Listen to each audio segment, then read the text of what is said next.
We were on the record in case number 2024-00010, electronic application of Morgan County Water District for a rate adjustment pursuant to 807 KAR 5076. My name is Kent Chandler. I'm Chair of the Kentucky Public Service Commission and will be presiding over the hearing today. Joining me is Vice Chair Angie Hatton and Commissioner Mary Pat Regan. I'd ask everybody today, if they have a cell phone, to please set them to silent or to turn them off. The purpose of today's hearing is to take evidence in this matter. Before we get started, we'll have an entry of appearance of counsel for the applicant.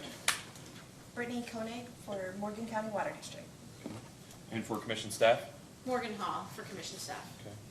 Okay. I have here a copy of the proof of notice that you filed the other day, Ms. Koenig, that the notice ran on the 18th in the Licking Valley Courier. Is that right? Yes, sir. Okay. And that notice was also provided on the Morgan County Water District website. Yes. And what looks to be the Morgan County Water District Facebook page. Is that right? Yes. Okay. All right. Pursuant to that public notice, the notice indicated that this hearing would be held at this time and place, and that anyone interested in providing public comments remotely or virtually would be able to do so by following the instructions on the Public Service Commission website, psc.ky.gov.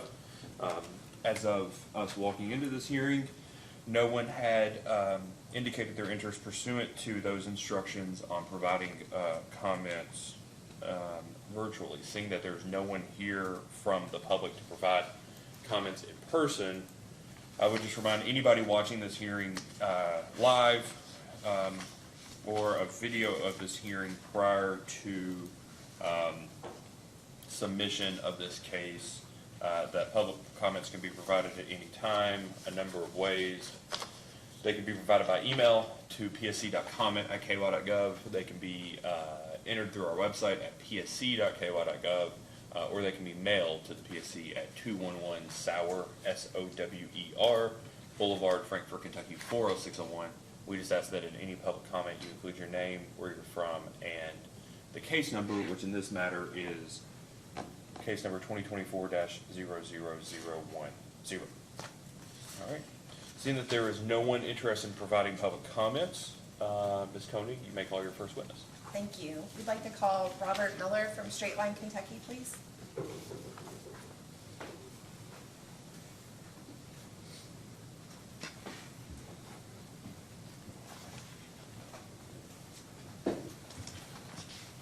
Please raise your right hand. Do you swear or affirm that the testimony you're about to give is true and correct under penalty of perjury? I do. All right, please state your name and business address for the record. My name is Robert K. Miller. My business address is 113 North Birchwood Avenue, Louisville, Kentucky. Okay. Ms. Koenig? Thank you.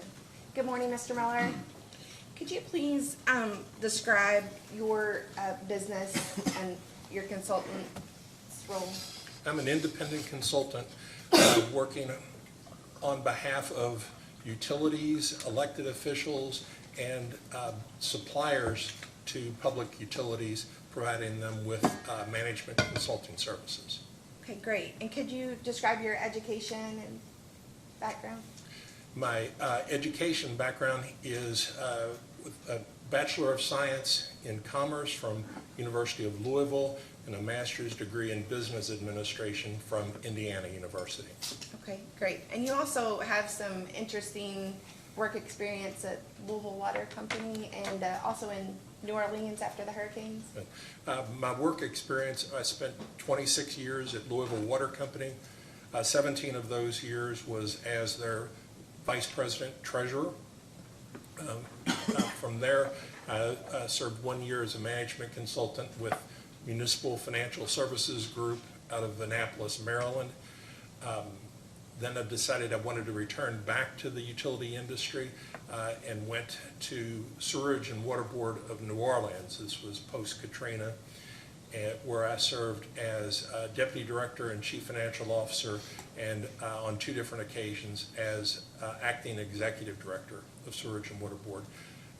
After 8 years there, I moved to Jackson, Mississippi, where I was Director of Public Works, where I was responsible for drinking water, wastewater, stormwater, streets, solid waste, and so forth. And since 2020, I have been an independent consultant, primarily working on behalf of Kentucky Rural Water Association with their client members. Okay, and that's the capacity that you've been working with Morgan County Water District, correct? Yes, As a consultant for Kentucky Rural Water Association? that's correct. Okay. Have you ever testified before the Kentucky Public Service Commission? No, I have not. Okay. And today, what is the purpose of your testimony? It's my intention to provide the information on behalf of Morgan County Water District to support their application for an emergency rate increase. Okay. And you did provide some exhibits that have already been filed into the record, correct? Yes.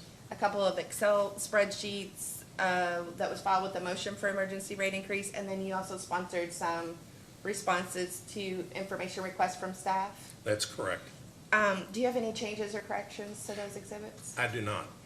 If I asked you the same questions today or asked you to provide that analysis today, would your answers be the same? Yes, they would be. Is it your desire and intent to have those responses and exhibits incorporated into the record of these proceedings today? Yes, please. Okay. Is it, in your opinion, as a financial consultant with 42 years of experience in this industry, does Morgan County Water District need the commission to grant an emergency interim rate increase as requested in the March 22 motion? Yes, Okay. Did you prepare the proposal, initially, this is part of a larger rate case, correct? that is Okay. correct. All right, and did you supervise the rate study that full rate case was based on, or the alternative rate filing? Yes, was based on? the rate study documentation and the alternative rate filing application documents were prepared under my supervision by Mark Frost. Okay, and did you prepare the proposal to phase in that 41% rate increase that was made in the ARF file? Mark Frost and I collaborated on that. Okay. If Morgan County, and so just to be clear, the emergency interim rate increase requested 21.5% of the first phase of that proposal for this interim rate increase, correct? The interim rate increase was 25.3. Okay, 25.3. Okay, sorry about that. And is it your opinion that if Morgan County Water District does not receive that interim rate increase of the 25.3% or the first phase of the phase-in proposal, that they would be materially impaired or damaged?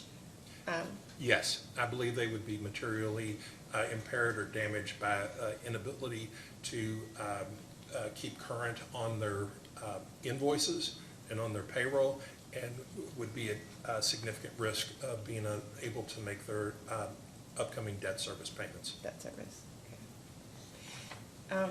And essentially, is that a function of timing?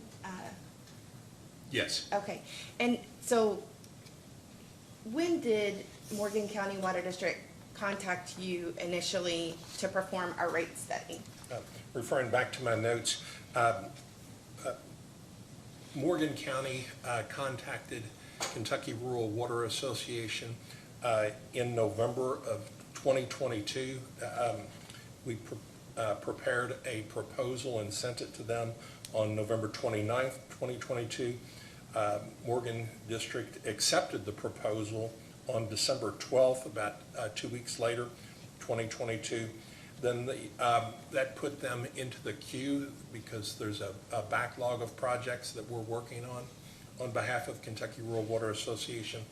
We also wanted to make sure that we had the 2022 financial statement in place so that we could use that as the test year.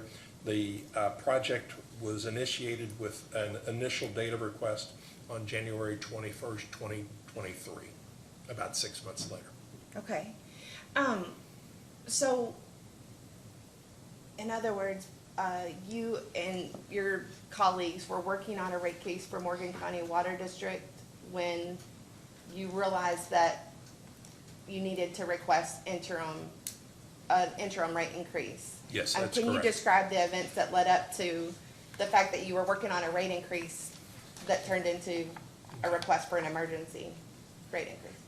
It's my understanding that when Morgan County District board members had reviewed the rate study and adopted the rate resolution and authorized advertisement of the customer notice, that there was significant customer attention on that, and with indications that folks wanted to attend the next meeting to understand more about it and hear more about it.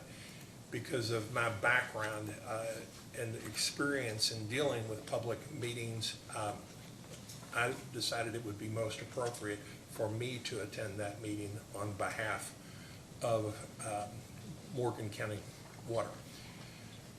I attended the meeting on March the 11th, and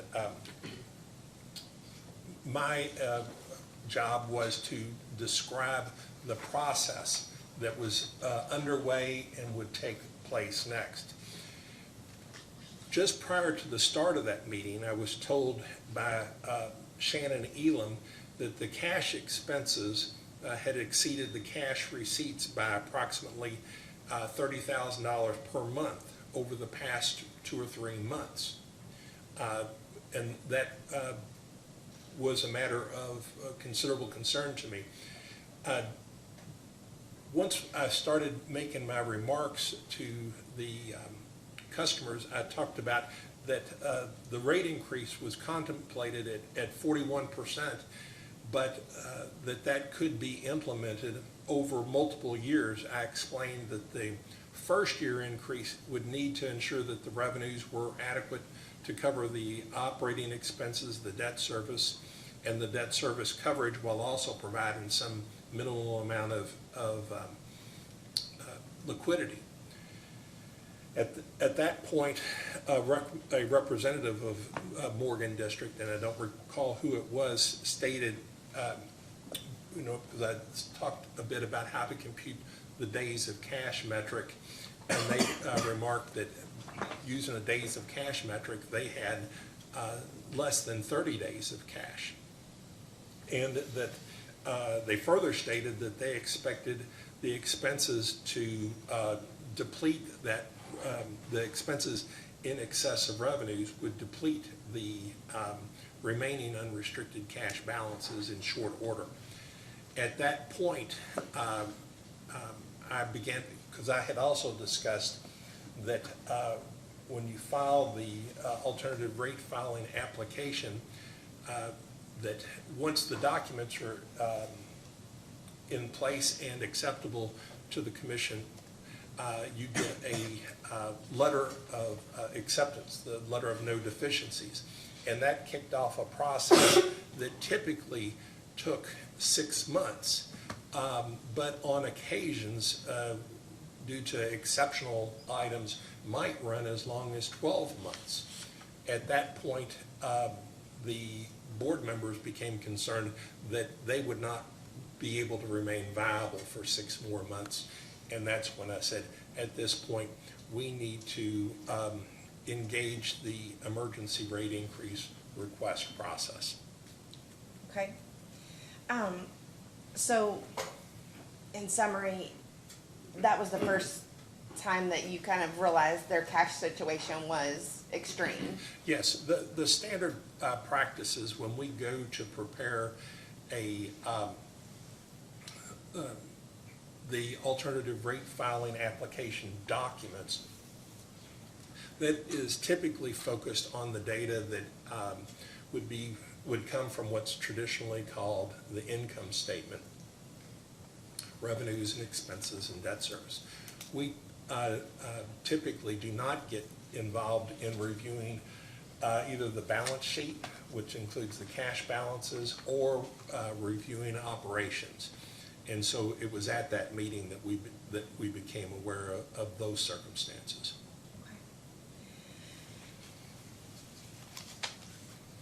So Mr. Frost had been doing the day-to-day on the test year rate study operations, and then you stepped in because of the public reaction to the notice for our filing, correct? And the request to attend the Sure. board meeting. Sure, and so in your experience, how would you describe the public reaction to the rate case? I would describe it with two adjectives. First of all, it was active. There were, supposing about 30 citizens or so there, and also there was a member of the media there. And essentially all of them spoke in opposition to the rate increase request. I explained that they were voicing their opposition to the board members who were starting a rate application process, and that their opposition would be most effectively sent in terms of public comment to the PSC. And so I have noticed that there have been a number of public comments added as a result of that. I wanted them to understand how the process worked, that the Morgan County District had the responsibility to submit the application, but they did not have the authority to approve their own application. That authority resided with the Kentucky Public Service Commission. Okay. And then, in general, you have worked with the water district since then pretty closely and looked at their processes and what the utility was putting in process post the 2019 41 investigation orders and the attempts that the water district has made to comply with those orders. Yes, I had performed a high-level review because I wanted to understand what condition they were in, and it's my understanding that they were out of compliance on a number of issues, and especially regarding significant amounts of water loss, that they were granted a water loss reduction surcharge, and I wanted to see what their progress was on that, and how they had taken those collections and applied them, and how far they were able to achieve reductions. They had, I believe, reduced water loss by about 10% during that period. Okay, and Which still left it at about twice the level that is expected. I think that it reduced it from about, water loss from about 41% to about 31%, I believe. and subject to check, but Yes. would it be, I think it was 60% to 30% was the reduction Okay. of water loss, but we can take Sure. testimony from people that are, work Yes, closely with please. that. But, just to get at, you've looked at a lot of different water utilities, and especially your work with, water utilities that are building back from a place where they were non-compliant. How would you describe Morgan District's management, operations, their board communication, and their processes? I think you had an analogy of Yes.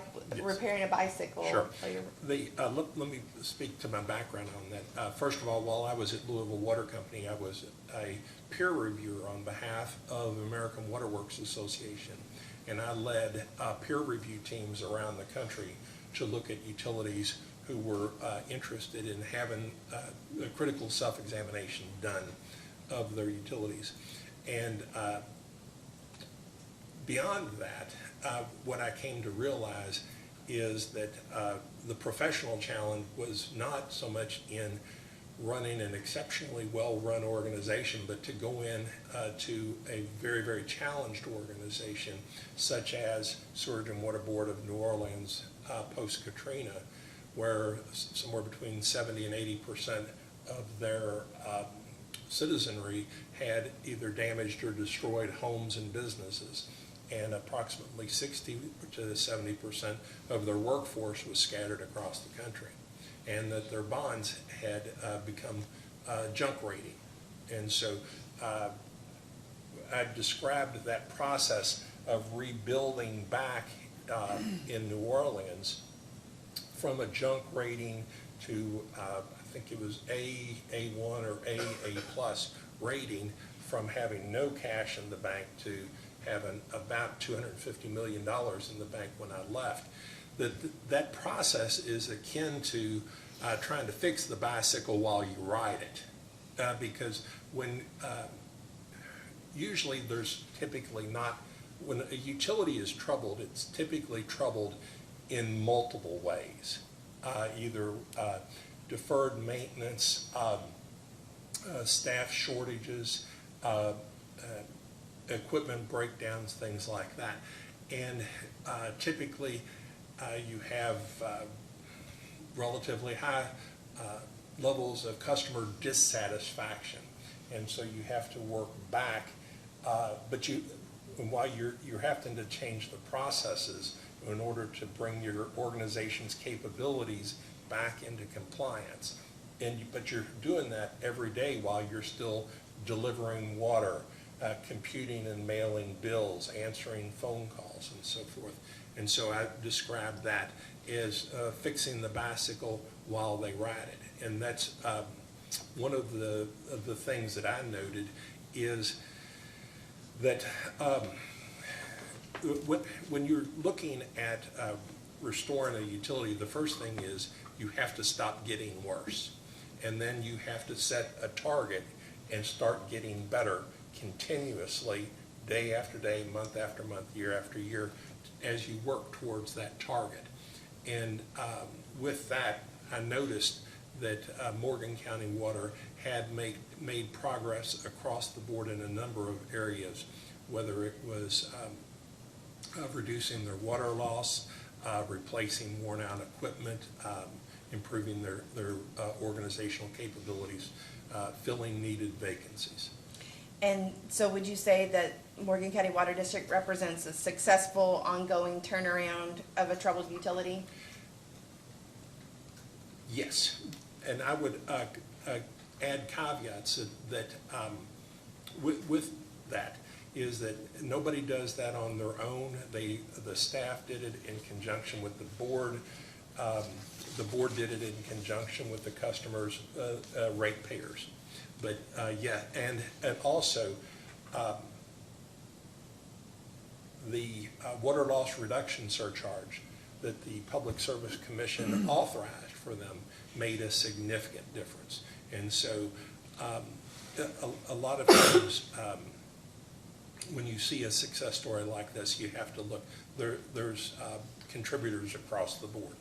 And does Morgan County Water District need the interim rate increase to continue its journey to improve? Yes, Okay. and without it, my belief is that they would rather rapidly be at risk of falling back on the progress that they've made.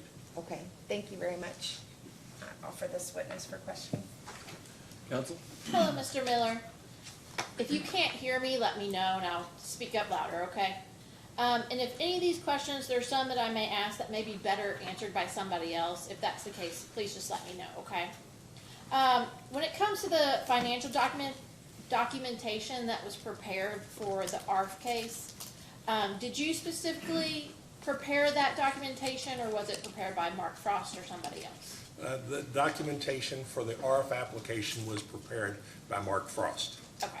And that included the schedule of adjusted operations, revenue requirement, and adjustments? Yes, although I did review that before it was submitted to Morgan County District's board.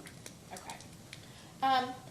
Do you know what information was used to support the test year amount? It was the 2022 annual report that was submitted to by the district to the PSC.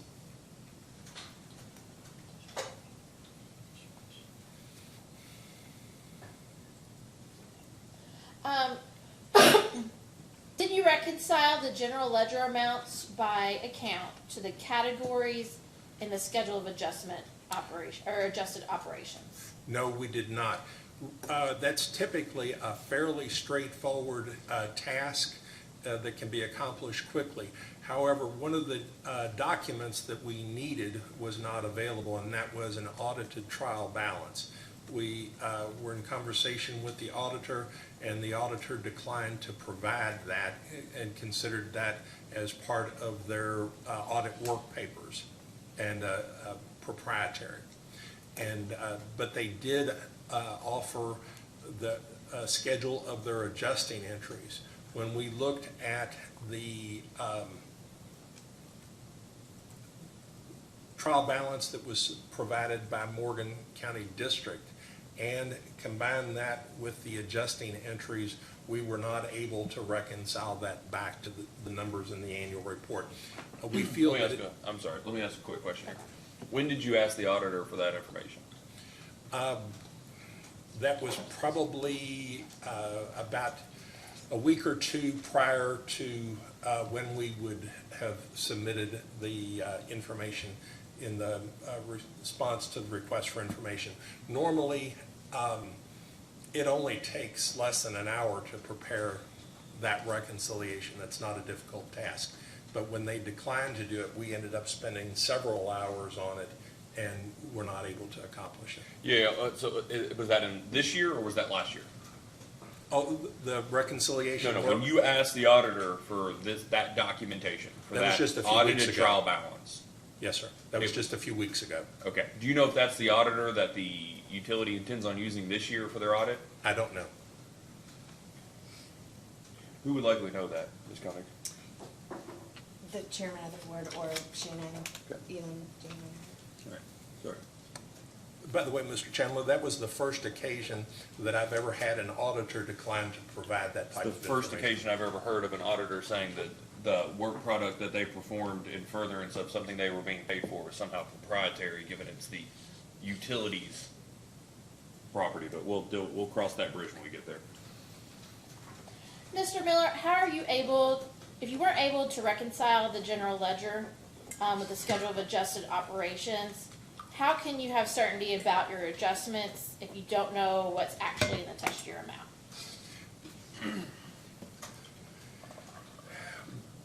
We relied upon the annual report that was filed and the assurance, the verbal assurance from the auditor that they did have the crosswalk already prepared that showed that they could reconcile the general ledger and the trial balance to the annual report. We relied upon the assurances provided, or relied upon the annual report and the verbal assurances provided by the auditor. Did you calculate the district's projection of revenues, expenses of debt service payments filed with the emergency rate motion? I prepared that in conjunction with Mark Frost. He did the first draft, and we discussed how to best show it in different iterations, and so it was a collaborative effort. Mark Frost had described this as a tool that he had typically used when he was a rate analyst here, when on occasions when the commission wanted to consider a phased-in rate increase and wanted to know what was the minimum amount that could be done in the first year to meet all of the financial requirements, and then the second and third year was essentially to split the difference of the remaining amounts. And can you explain how you calculated, which on the paper shows 25.25% increase, which I'm assuming was rounded up to the 23 or 25.3%? Yes, that's correct.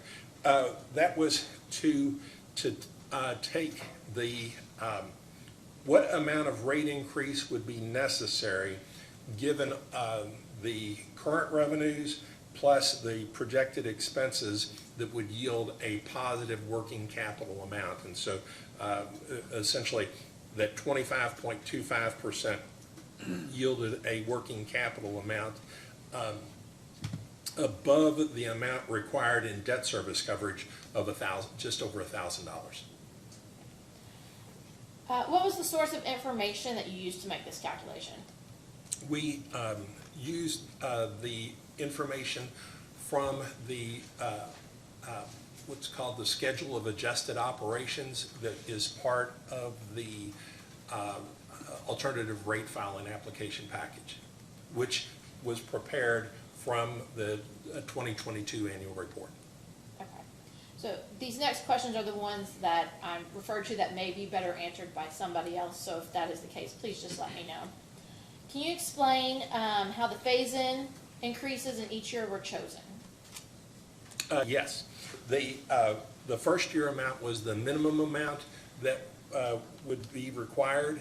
We knew that we wanted to achieve that ending amount by the end of the second year of working capital, and so we came back, what was the amount of revenue from rate increase that would be needed, and split that in half. It was essentially about $292,000, and so we projected that the revenue from the rate increase for those 2 years would be $146,237 each, and then computed back to what the percentage increase would be.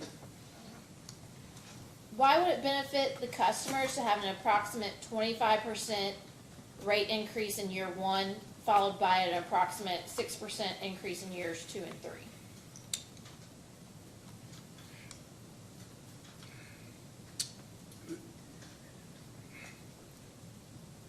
In my 42 years in the water industry, I've always described the public water supply as we are in the trust business, and that when folks ingest the water and use it to provide to their family, they're trusting that that water meets the requirements that these federal and state regulators provide.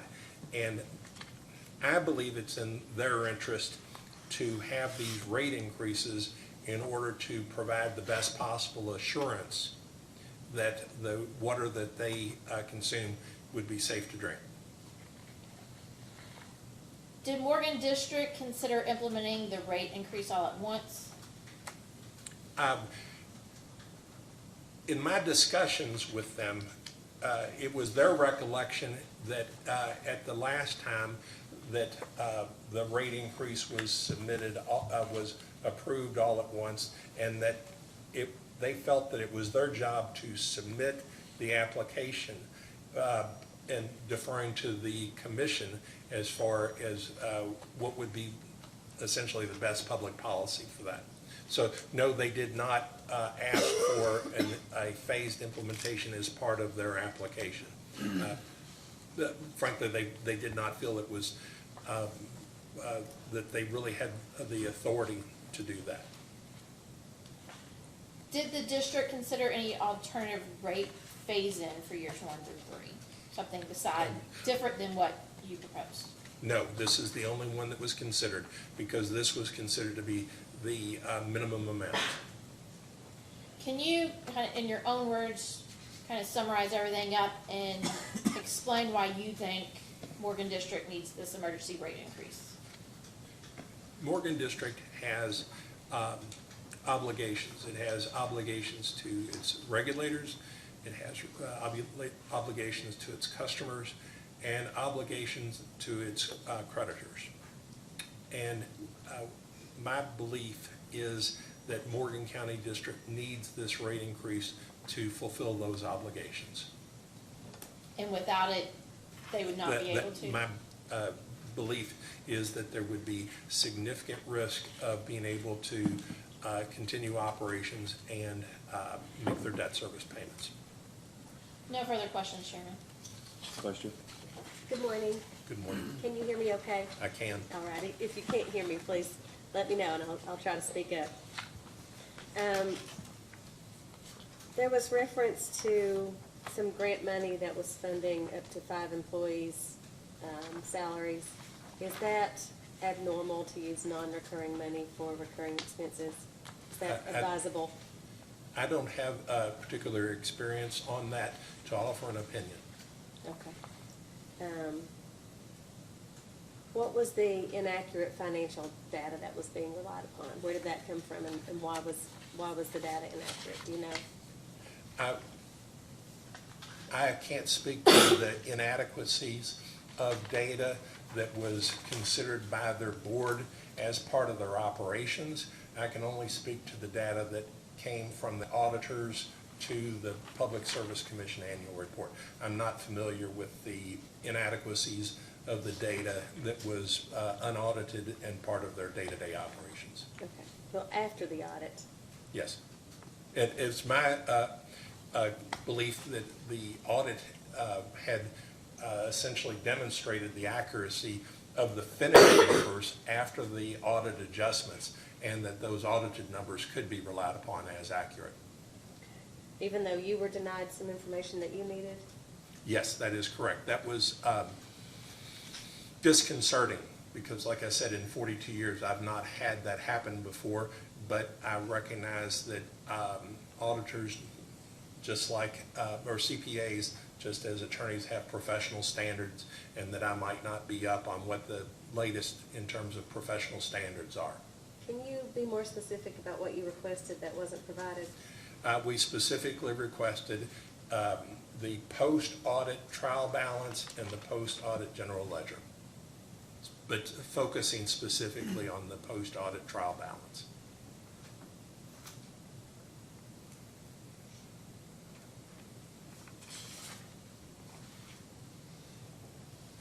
In your opinion, how long could they operate on current rates without defaulting on their credit obligations? I did not make a computation, but in the simplest terms, they could not fulfill the next fiscal year, their responsibilities of the next fiscal year of operations, expenses, and debt service payments. It would be sometime during the next fiscal year. I did not make a computation more precise than that. Have you been involved in consulting for districts that have requested emergencies before? I have not. So would that be safe to say this is the most urgent situation you have been consulted on? It would be the most urgent situation I have consulted on.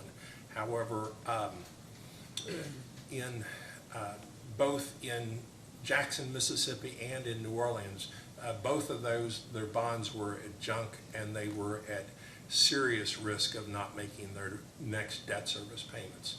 And that I would say that both because of the magnitude and the complexities post-Katrina in New Orleans and what's called post-Siemens in Jackson, that those were things that garnered national attention as far as the risks on that. In New Orleans and in Jackson, the phone calls, those were insured bonds, and so if we had defaulted, the bond insurers would have had to make the payments. And we were in conversations sometimes weekly, sometimes bi-weekly, not less than monthly with the bond insurers. Some questions I have.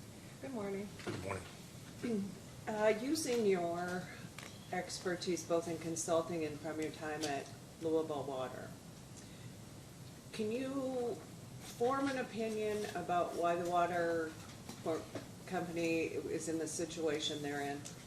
Yes. If I can refer to my notes. Sure. It seems apparent that the attention of the Morgan District Board and their management was focused on reducing the water loss and achieving regulatory compliance, and that they had not adequately considered the sufficiency of their current rates to support those initiatives, and that they had not considered the approximately 6, possibly as much as 12 months between the submission of the alternative rate filing application and the final order approving those rates. From a financial perspective, you really haven't been able to really figure out why the expenses are running higher than what they're taking in? I have not been asked to do that. That's outside the scope of our contract, yes. Okay. So the contract, would the contract be the reason you couldn't get the information for the audit? No, From the auditor, excuse me? The auditor simply declined to provide that. They did not give any reason other than that they considered that to be part of their proprietary work papers. Okay, thank you. Good morning. Good morning, sir. I'm gonna skip around here a little bit, so bear with me. If you have questions about what the heck I'm actually referring to, let me know.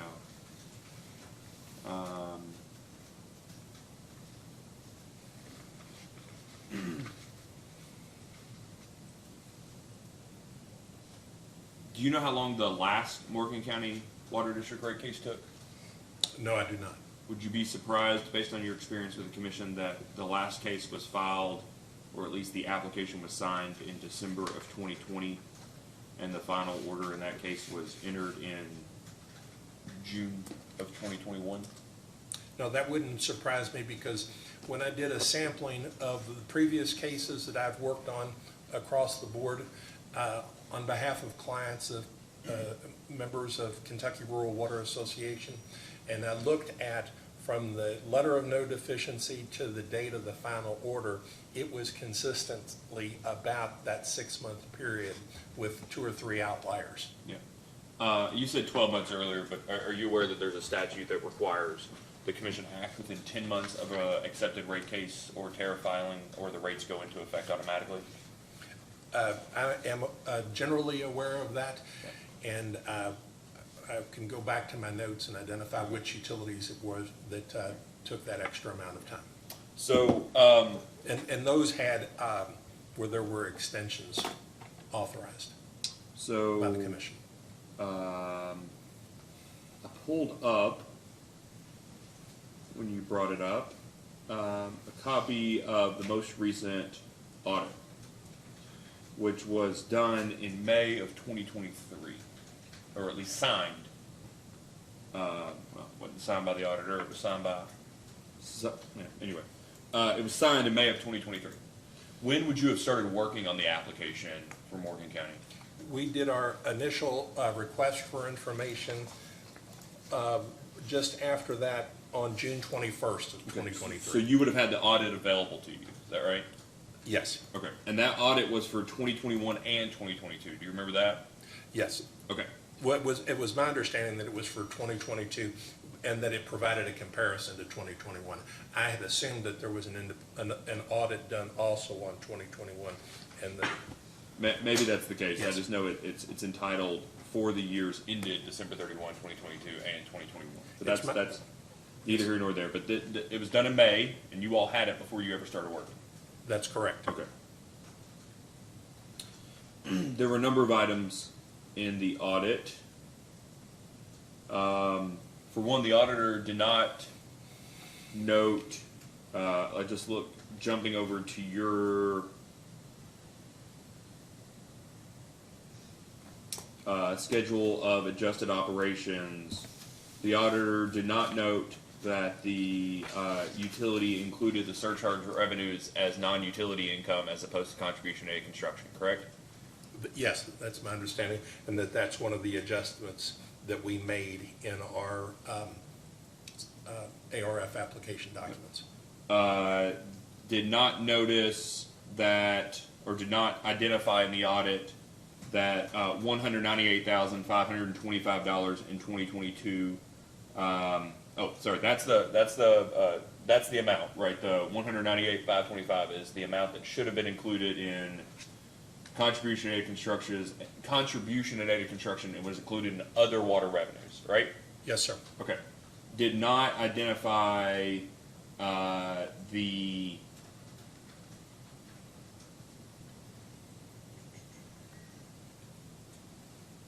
in excess of $350,000 that were included as non-utility income that should not have been included in non-utility income.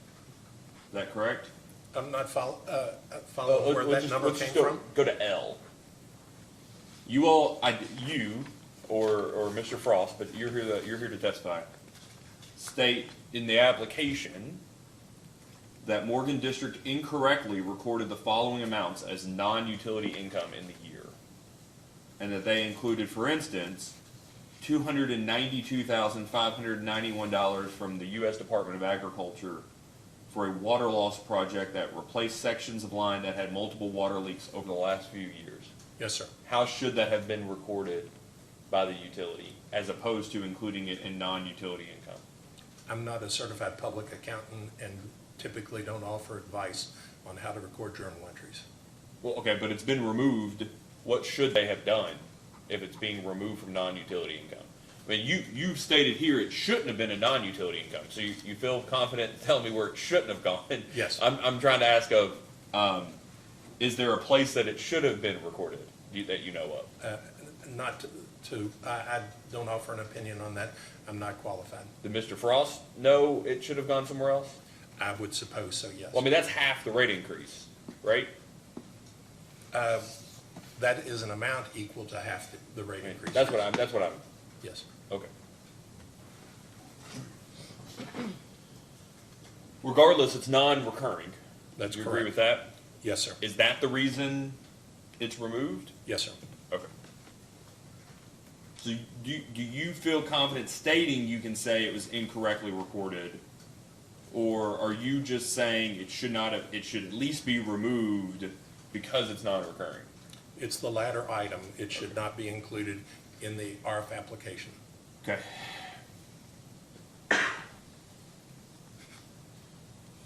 I have an annual report from 2022 that was filed with this commission that indicated that the water utility that Morgan County had 11 employees.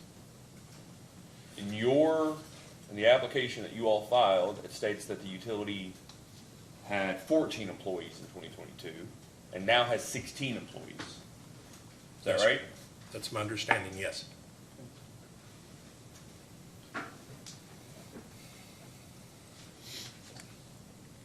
Then there was somewhere, and I want to pull it up here so I can. There was a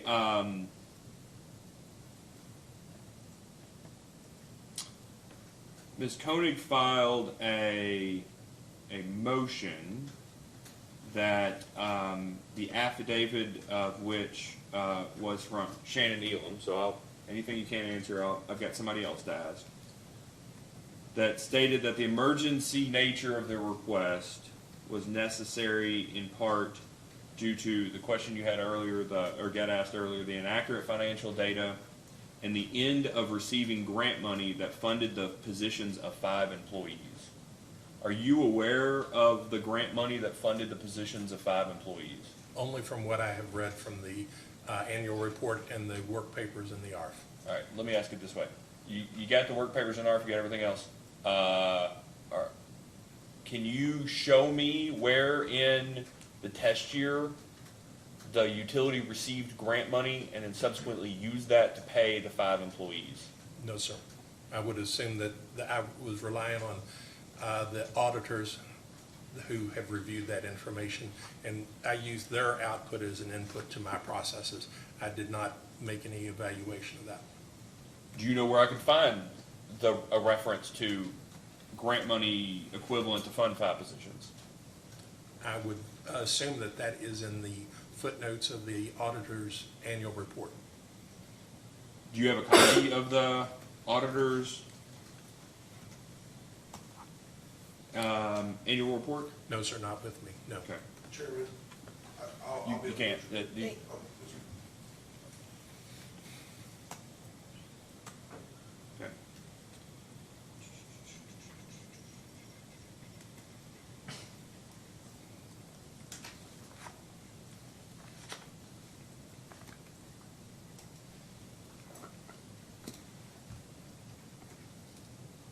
You've reviewed the audit?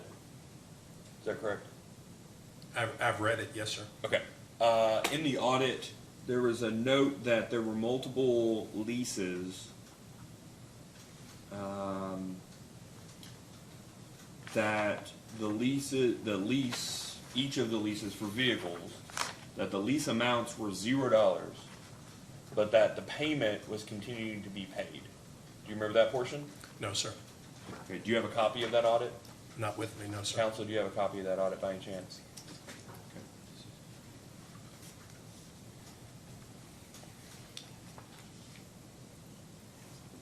Sorry, is it the 22? Is that 22 audit? I can pull it up for him.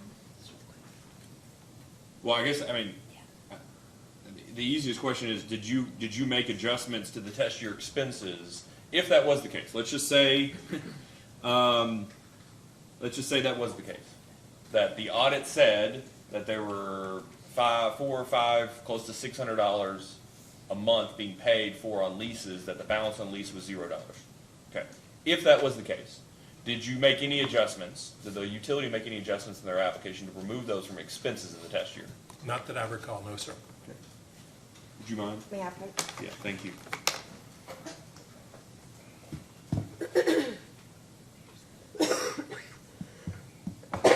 Okay. Find that section again, Mr. Miller.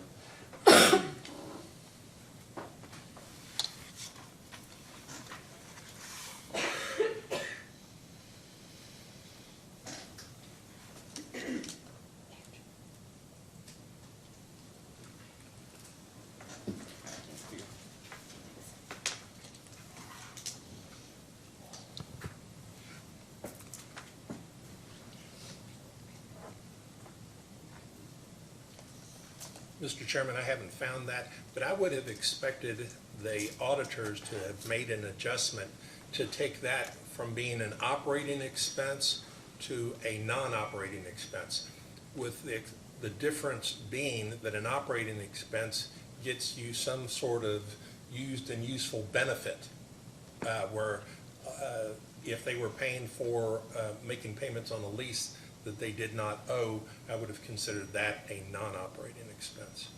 Well, all that's fine, except they would have submitted their annual report prior to the audit actually being concluded, correct? I don't know that. Well, do you know that annual reports are due earlier than May, any given year? Yes, sir, and I With the also know assumption that you would- they frequently ask for extensions. Too frequently, but yes, occasionally they do. But do you know whether or not this one would reflect that? Well, look, without a post-audit trial balance, is there any way for us to determine whether or not figure out whether or not the auditor actually removed that? I would not have that ability, Yeah. and would suppose that the commission wouldn't either. Yeah. So it's on page 24 of the document. There's a whole section on leases.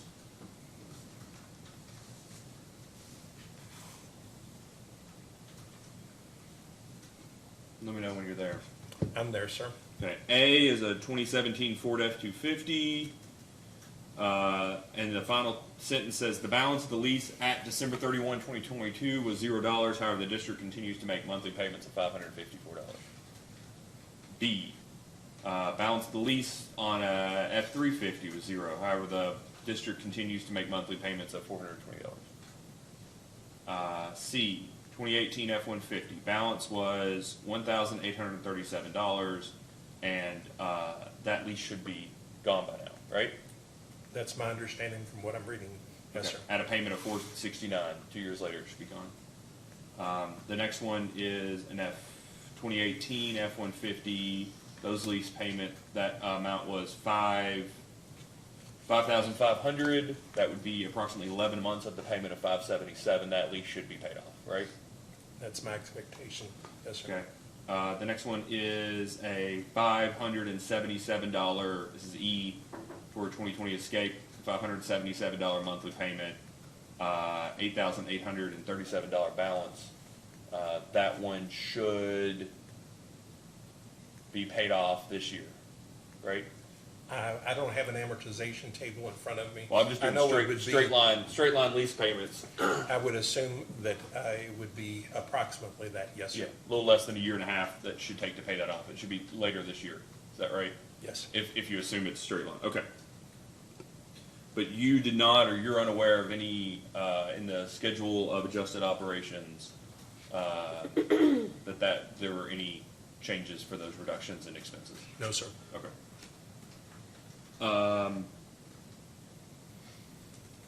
Did you have any conversation with anyone at the utility about the, let's see here, the internal controls over financial reporting, including the, quote, lack of control over disbursements? Have you had any conversation with the utility about that? I have not.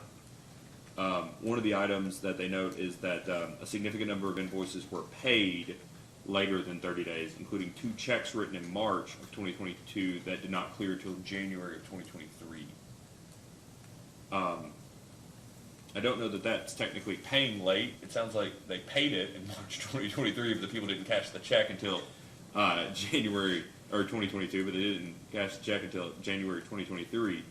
But have you had any, in the context of these conversations you've had about cash flow issues, which it sounds like you've had a number of in the recent months, have conversations come up in the context of this, the differences between incurring an expense and recognizing that expense? No, sir. I have not, well, we have had a number of broad-ranging conversations. We did not have a conversation touching that specific point about the timing difference between writing a check and its clearance. Okay. I believe that's commonly referred to as the float. And when it works, it works. And when it doesn't work, it catches up quickly, right? The float? Yes, sir. In today's electronic world, it is always, while it doesn't come up in the course of alternative rate filing applications, on general discussions, I recommend folks don't play the float. Yeah. The utilities depreciation expense is about $500,000. Is that right? Yes, sir. Okay. Do you know what the non-operating, the utilities operating income was for 2022? I can pull that up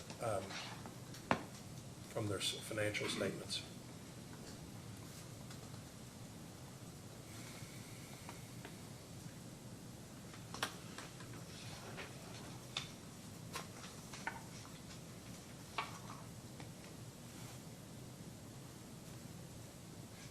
Are you asking their net operating income?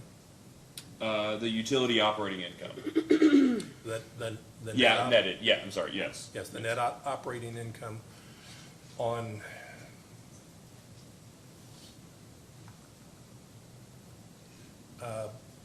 page 6 shows a negative $244,499. Based on operating revenues of $2,297,514 and operating expenses of $2,542,013. Say the first number again. Net operating revenues of $2,297,514. Is that an adjusted amount? It is their audited amount, so I'm reading off of their annual report. I'm reading off their annual report too. I've got an annual report on page 20 of 67. What page are you on? I'm on page 6. Of 67? 6 of 48. Okay. This is what was presented in front of me. Do you have the copy of the Morgan County Water District annual report that was filed with the commission? Yes, sir, I believe he's looking at the audit, so I'll need to change the audit annual report. Okay, thank you. It's maybe why they didn't want to hand over the post-audit trial balance, that the annual report is inconsistent with the audit. It was my understanding that when auditors submit early or annual reports before their audit, that it's the practice of many to enter a supplemental annual report to correct It's the that. practice of some. The one I have here seems to be signed on May the 25th, so it seems to be post-audit. But if you'll go to page 20 of the one that you found there on our website. Yes, sir. Okay. do you see that there's a line for utility operating income? Yes, Okay. And then below that is account 400 operating revenues? Correct? yes, And then below that's 401 operating expenses. yes, sir. I'm And then following below that is depreciation expense. Is that right? Yes, sir. Okay. And then down about halfway down the page, there's total utility operating income. That's You see correct. that? And that amount in 2021 was negative 200,000. And for 2022, what was that amount? Negative $398,587. Okay. So net of depreciation, so let's just take just cash, right? Just cash, talking cash here for a minute, for operating income and operating revenues. The difference between that is only about $130,000. Okay. Directionally, it's going the wrong way. Would you agree? Yes, sir. Okay. Depreciation expense is rising. Operating revenues are going up, but operating expenses are increasing at a faster pace, right? Significantly faster, yes, sir. Seemingly, 5 employees, and I've got more questions about that in a minute. Seemingly 5 employees are being paid for by grants. So that would, grants would not show up in operating revenues, would you agree? They should not, yes, sir. Would the 5 employees' expenses in your experience show up in operating expenses? I would have expected that they would, yes, sir. Okay, and we can ask about that here in a minute.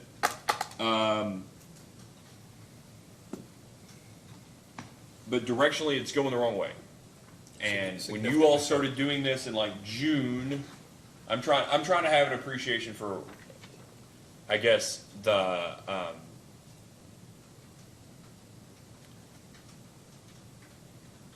you guys, when you and Mr. Frost are working on this, you're looking at the books, right? You were saying earlier the cash stuff is just the day-to-day operations is not something you necessarily ask about when you all, on behalf of the utility, are doing an RF application. Fair enough? Correct. Okay. Yes, sir.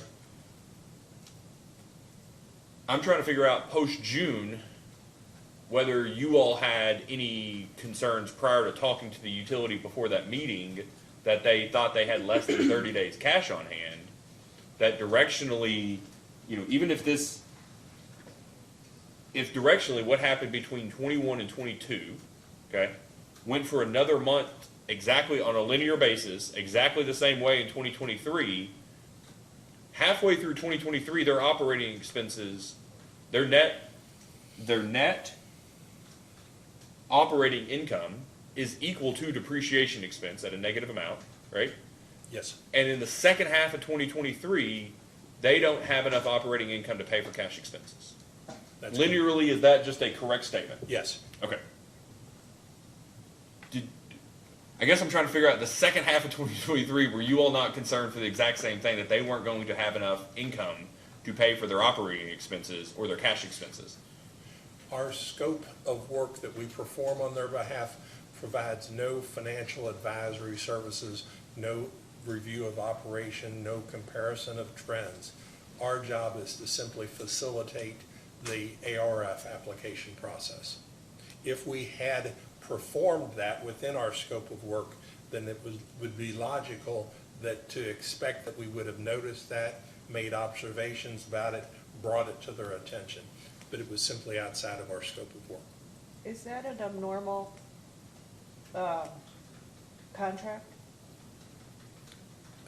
No, Is that abnormal not to include those things in a contract between, do you normally get the financials in the yes, contract?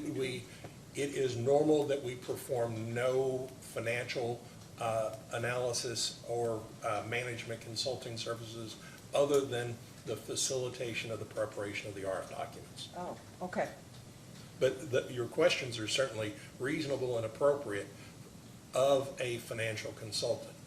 Our job is very, very narrow scope, and that's how we were able to prepare those on the low cost that we do is because we're simply facilitating the process.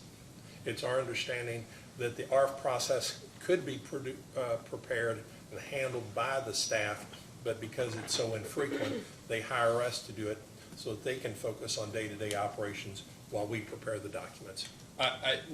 All of that being what it is, do you feel like it's your role to tell them about the exigency of the circumstances financially that they're in related to the speed by which they need to actually make this filing? Or whether they need to seek a temporary or interim rate increase? It is not part of the normal scope of business that we would provide them any observations on exigencies. It was only as a part of the information that was brought to us at their meeting that we gave them that information. Do you all do rate studies for utilities, or have you conducted in Kentucky or on behalf of Kentucky Rural Water, whoever, rate studies for utilities, not necessarily in anticipation of filing a rate case? So like an interim, let's kick the tires and see whether we need a rate increase. Have you done any of those? Yes, sir. Okay, so when those are presented, is there ever a question to you that says, well, is your recommendation to file a rate case or not? That does happen occasionally, and those are called rate sufficiency studies, and we offer those because a lot of times you have either municipal utilities that want to know whether because sometimes they want to know that in timing versus regarding elections, do I have to have a rate increase before an election? That's a pragmatic question. And the other is, I also have, a lot of times you'll have utilities that say, I am contemplating a rural development borrowing, and that would have accompanying with that a rate increase. Should we do a ARF case before or after an RD borrowing? So yes, sir, those are the occasions that I. But do you provide a response to those questions? Yes, sir. Are you testifying in support of the emergency? Yes, ma'am. So I just want to make sure I have an appreciation real fast, because I want to clarify on the record. It's your understanding the water district commissioners are not elected. That they're appointed. They're appointed, and that they're the ones through the passing resolutions that seek rate increases, right? That seek the rate increase, yes. Okay, all right, great. Do you know who at the utility keeps the books? All of my contacts have been essentially through the general manager. Okay. So I don't have interactions typically with their staff. Okay.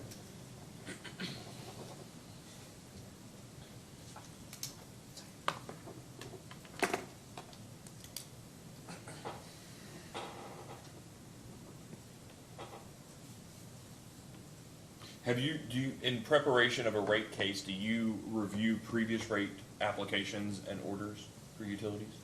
Like, do you go back and look at the last rate case? Typically, no, sir. Okay.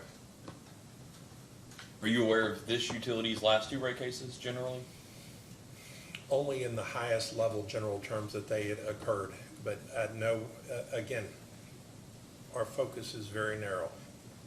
Help them prepare the ARF paperwork as quickly as possible with the minimum amount of interruption into their day-to-day operations.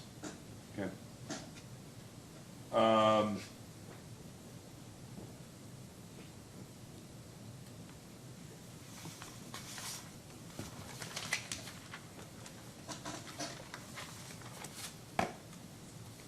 The reason I asked is the utility had an ARF in 2020 that I was talking about earlier, that the order came out in June of 2021. And they also had a rate case in 2016 in which the district requested only a 15% increase, even though the commission staff report recommended a 26.6% increase. I think I'm paraphrasing former Commissioner Vice Chair Cicero, where he characterized it as the district, referring to Morgan, and say, no, we only want 15%, through a letter signed by the chair at the time, Ray Collette. And so I guess what the staff report said, this is what you need. The utility said, no, we'll take less.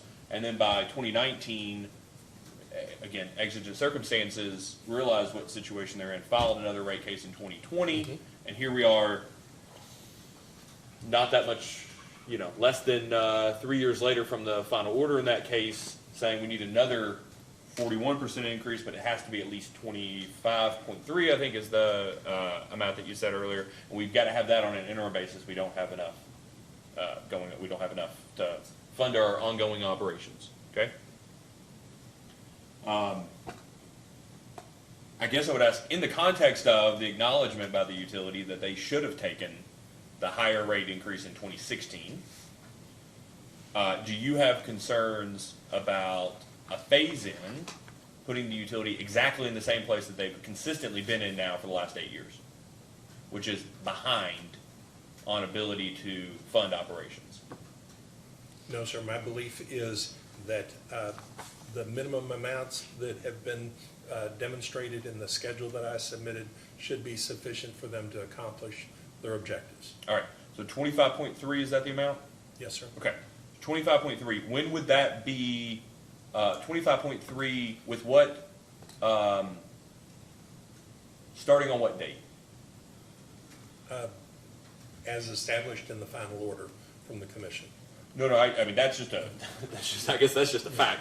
I guess, so you have a year of expenses, and you have a year of revenues, and then you take that and you create rates from it that you expect that over the year, based off of a billing analysis, that's going to, you charge this much per water, and this much in a customer charge, and this much for tap-on fee, whatever they are, and it's going to equal that revenue requirement over an entire 12-month period. You all are proposing a 25% increase. At some point, is that the amount that's needed to pay, is that going to accumulate enough money to pay the operating expenses over 3 months, over 6 months, over 9 months? It's my expectation that would be the amount needed over the coming 12 months. Okay, so I just want to make sure that I'm clear. You're proposing an interim increase of something less than the increase you're seeking. Yes. Okay, the increase you're seeking is 41%. That's an annual amount, right? Is the 25% the amount that you would need starting over a 12-month period, or for the remainder of this year to have a rate increase starting, what, a year after the final order, starting at the beginning of 2025? I'm trying to make sure I have an appreciation for the idea of the phase-in. Like, is it 12 months after the final order you would want the next one to go into effect, or some other date? We did not make, your question is indeed valid. We did not make any recommendation on that. I was assuming that if the final order came into place, the second rate increase would occur immediately after the final order, and then the third rate increase would occur 1 year after the final order. Okay, so the 25.3 is an annual amount to cover, what does it not cover? Does it not cover depreciation expense? Does it not cover something else? It does not cover depreciation. It does not cover the full amount of depreciation expense. Okay. In shorthand, yes, that's your answer. Okay, so it's just enough to cover the utility on a break even on a cash basis. Operating expenses, debt service expenses, debt service coverage. Okay, that changes year to year. Yes. We did two different analyses that showed one with operating expenses staying constant and the other with an inflationary increase. Well, yeah, and that's a whole other conversation. Yes, sir. But debt service changes every single year, right? And the way debt you service is relatively flat.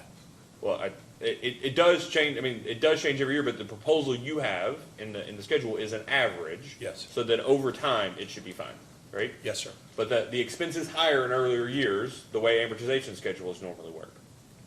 The interest expense is occasionally higher.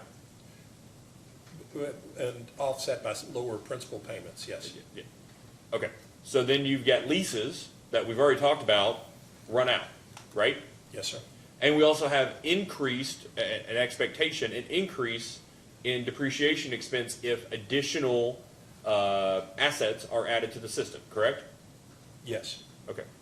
But I did not see a lot of opportunity for them to add assets to the system because of the additional revenues Well- in excess of expenses. Yeah, and I was gonna save that question for the folks at the utility, but we asked in this case for copies of all of the meeting minutes. Have you reviewed any of those? No, sir, I have not.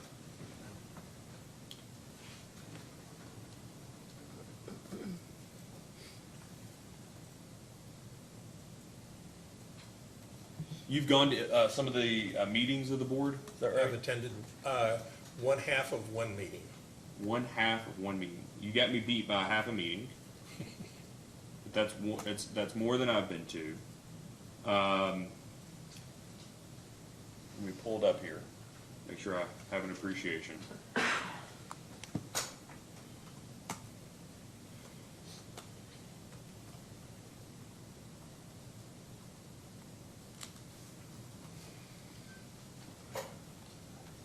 Do you know which month you were there I believe it was the March 11th meeting. of 2024? Yes, sir. You were there. Kentucky Rural Water Association, Bob Miller.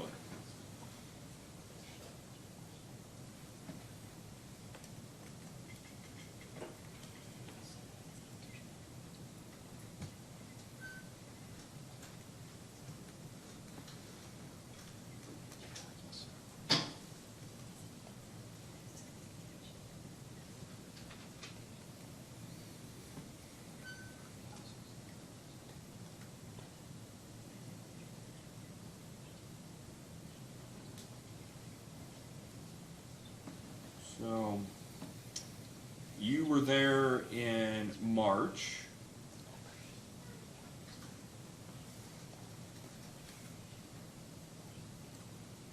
And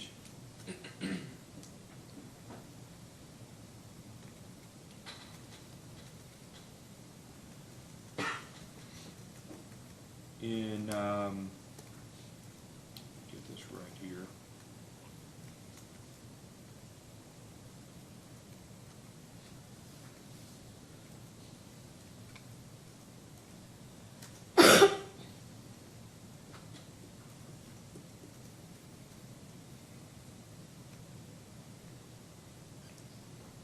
There's a lot in these packets, excuse me.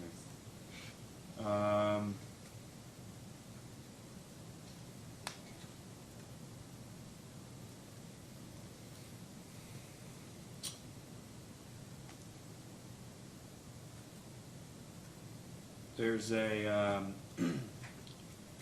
water line extension project that consistently gets, well, I'll say it this way.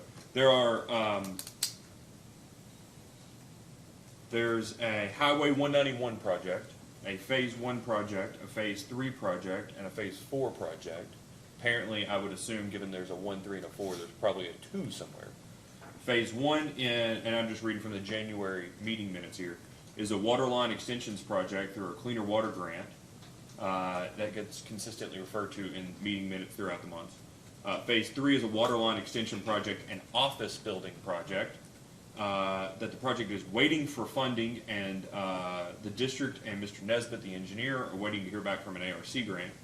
Then there's third on the agenda was a Phase 4 project, a water line replacement White Oak. It's considered a water loss project, and they will be putting in new lines all over White Oak and are looking into pressure issues that are present due to the large hills and the rural lines thus travel. Highway 191 project we'll discuss next, but on the agenda, Nesbitt's still waiting for approval on the change order before they can continue with this project. This project is expected to be completed in February or March of 2024. Is it your understanding that usually items start to get depreciated once they've been placed into service, as a general matter? As a general matter, yes, sir, that is correct. The reason I found out about the Phase 1 is because in a couple of these, and I'm going to have questions for the folks at the district on it, but a couple of these, it continues to say, you know, the PSC's behind. I don't know what it has to do with PSC because I don't think it's filed with us, but I guess what my question to you is, given these investments, given these, the phase one, per the December meeting minutes, says that it's a $2.9 million project. Phase three, per those, is a $7.5 million project with $5 million promised as an ARC grant. Whether they're funded by a grant or not, contributed property incurs depreciation expense once it goes into service, correct? Yes, sir. And if we're gonna, the royal, everybody in the room, if we're gonna increase the White Oak project, which I think came to the commission as an 023 case, is a $3.3 million project. Have you done any RD 023 cases? No, sir, I have Okay. not. Is it your understanding that those, when RD calculates the minimum rates, whether they include depreciation expense or not? I have no awareness of that, Okay. other than anecdotally, and anecdotally, it's that they do not include I think depreciation. anecdotally, that's my understanding. Anecdotally, having been on the commission for 4 years, that's my understanding as well. So we have here 3.3, 7.4, 2.9, 10.7, 12.7, 13.5 approximately $1 million. Do you know what the utilities current rate base is? I do not. Okay. What about utility plant and service? Is that a good enough proxy? I would suppose so, but we don't do any projections. No, that's fine, but they're effectively the equivalent, right? That's the investment at the time. The Morgan County's utility plant and service in their annual report that you had in front of you there is just under $25 million. So that increases its plant in the ground, if those three projects go in, by more than a third, or more than 50%, right? Yes, sir. Okay. Would that increase or decrease, all else equal, depreciation expense? Assuming that they don't have significant amounts dropping off, I would represent an approximate 50% increase in depreciation expense. Which, if depreciation expense is about $519 million right now, that's an extra $250,000 of a non-cash expense, but an expense still that under the Supreme Court says we have to give the utility and setting rates, right? Yes, sir. Yeah. Except for the fact that because those are not in service, they're not in this ARP application. Well, that's why I'm bringing all this up. We were talking about phase. If you phase this in over 3 years and all these projects come in over 3 years, you're at least just on depreciation expense alone, never mind anything else related to these projects, any cost overruns or contributions the utility has to provide. You're a $250,000 off at that point on your operating expenses, correct?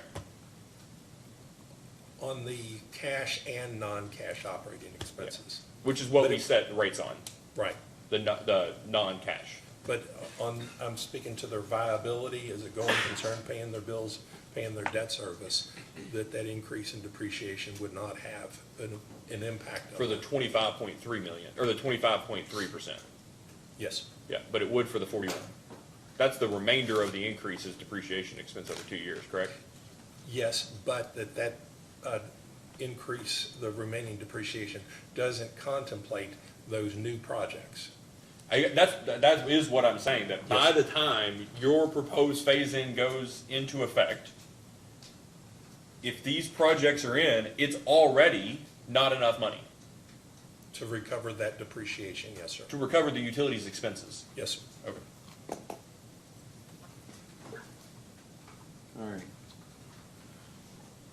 I appreciate it, Mr. Miller. Thank you for this Next time, privilege. don't stand in front of the bullets yourself, send Mr. Frost, he can handle it. I appreciate you coming this morning. Ms. Koenig, I'll tell you, it's already 10:30. Let's take a short recess and we'll come back and give you an opportunity to redirect. Okay, all right, we'll be in recess for the next 10 minutes.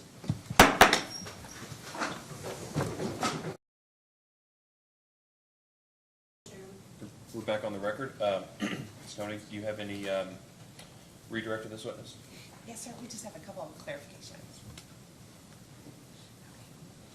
Okay, Mr. Miller, would you like to clarify, just for the commissioners, exactly what the phase-in timing was that you had intended as far as the phase-in plan?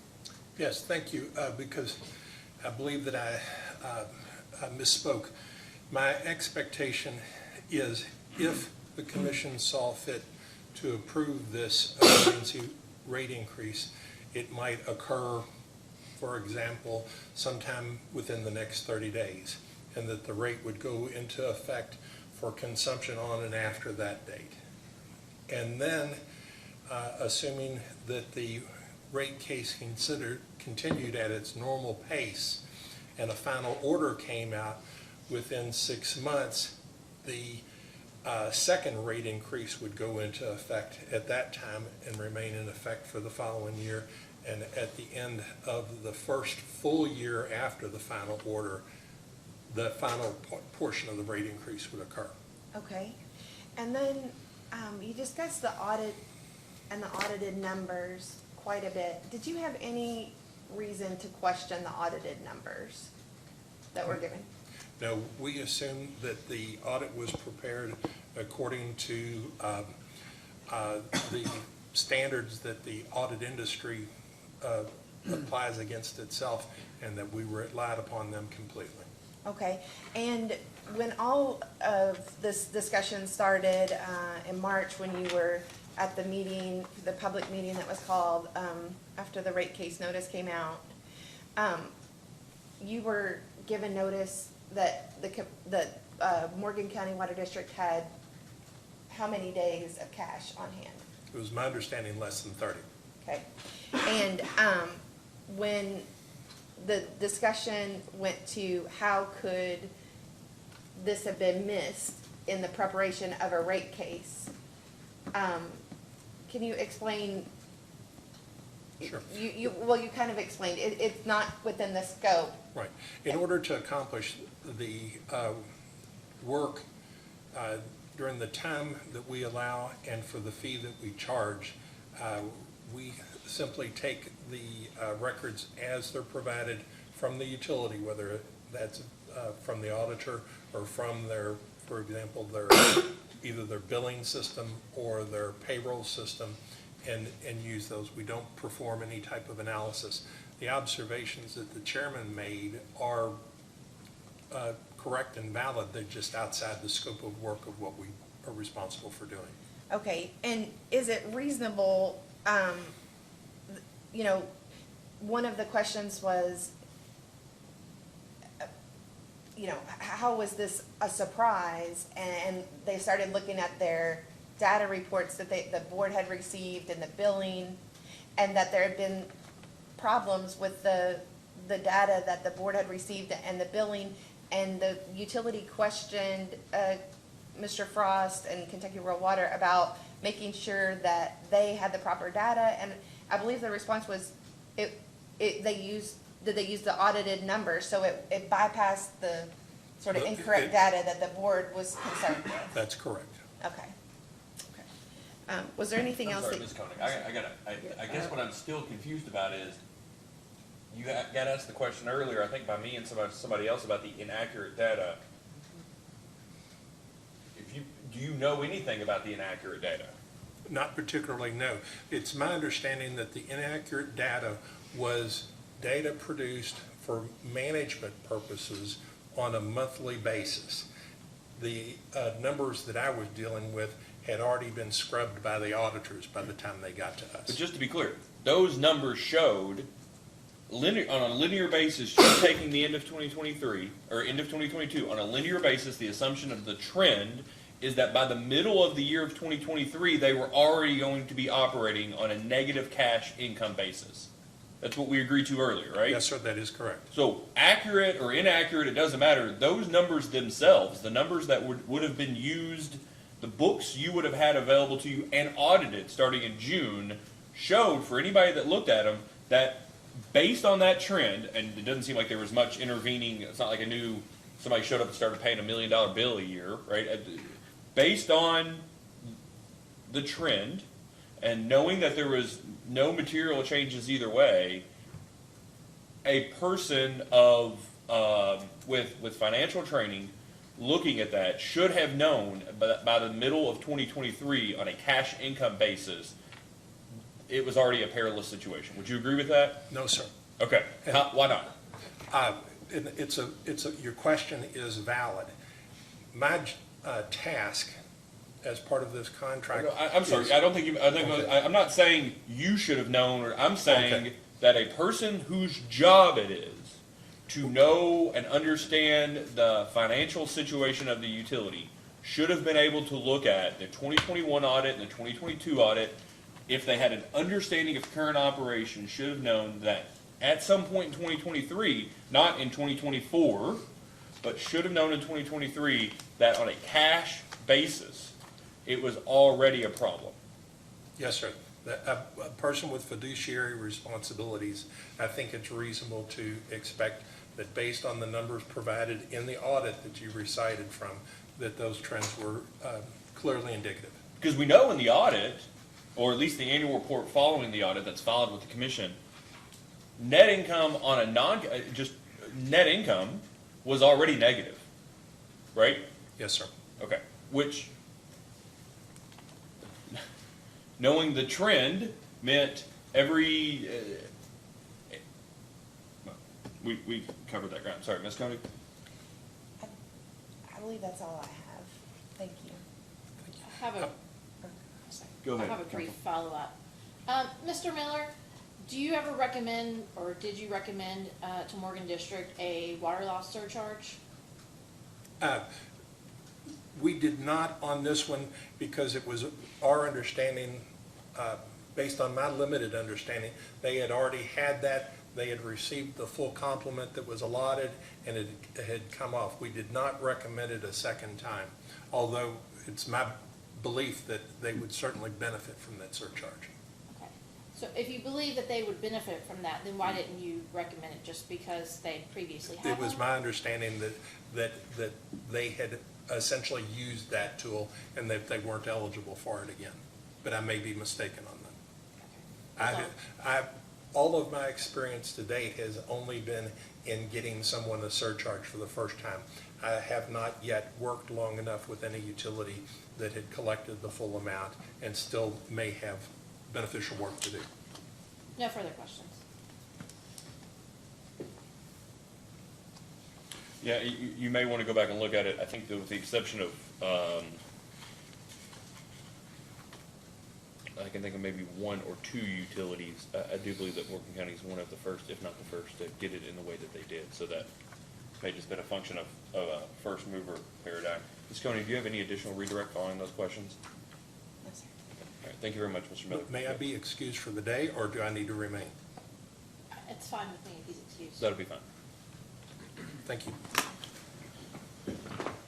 Ms. Coney, would you have to call your next witness? Yes.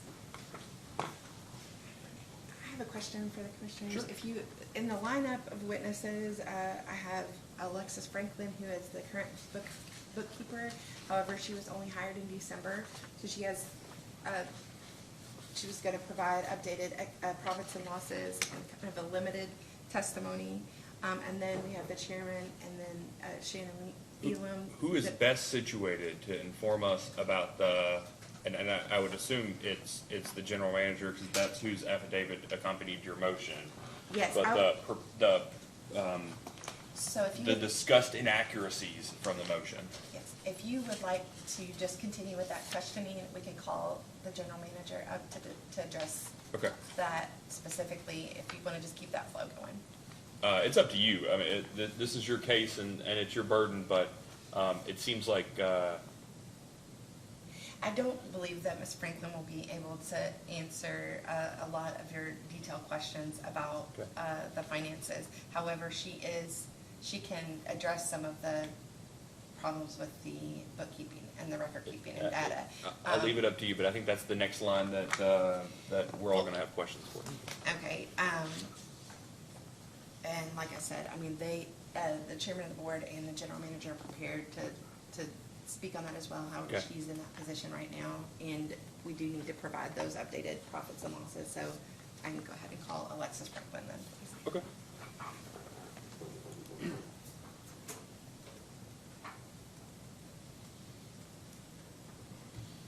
Please raise your right hand. Do you swear or affirm that the testimony you're about to give is true and correct under penalty of perjury? I do. All right, please state your name and business address for the record. My name is Alexis Franklin. Business address is 1009 Highway 172 in West Liberty, Kentucky, 41472. Okay, Ms. Connie? Thank you. Good morning. Could you describe your position at Morgan County Water District? Currently, from December until now, I am the bookkeeper. And previously, before that, September 22 until December 2023, I was just purchasing. I would call vendors, get quotes, prices, and then purchase material. Can you describe your educational background? Educationally, I have an associate's degree in business from Sinclair Community College in Ohio.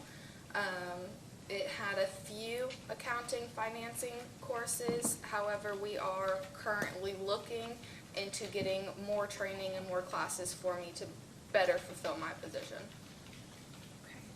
And you were responsible for preparing the profits and losses reports that we've submitted as a supplemental filing to the motion for emergency interim rates, correct? Correct.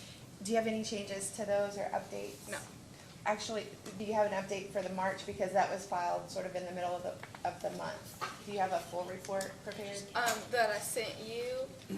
Yes. Yes, sorry. May I approach? You may. Okay. Is this a copy of the full profits and loss report for March 2024? Yes. Okay, and is that marked exhibit 1? Yes. Okay, and is the report that I just handed you marked as exhibit 2, is that a report of April 2024 profits and losses for Morgan County Water District? Yes. Okay. May I approach? You may.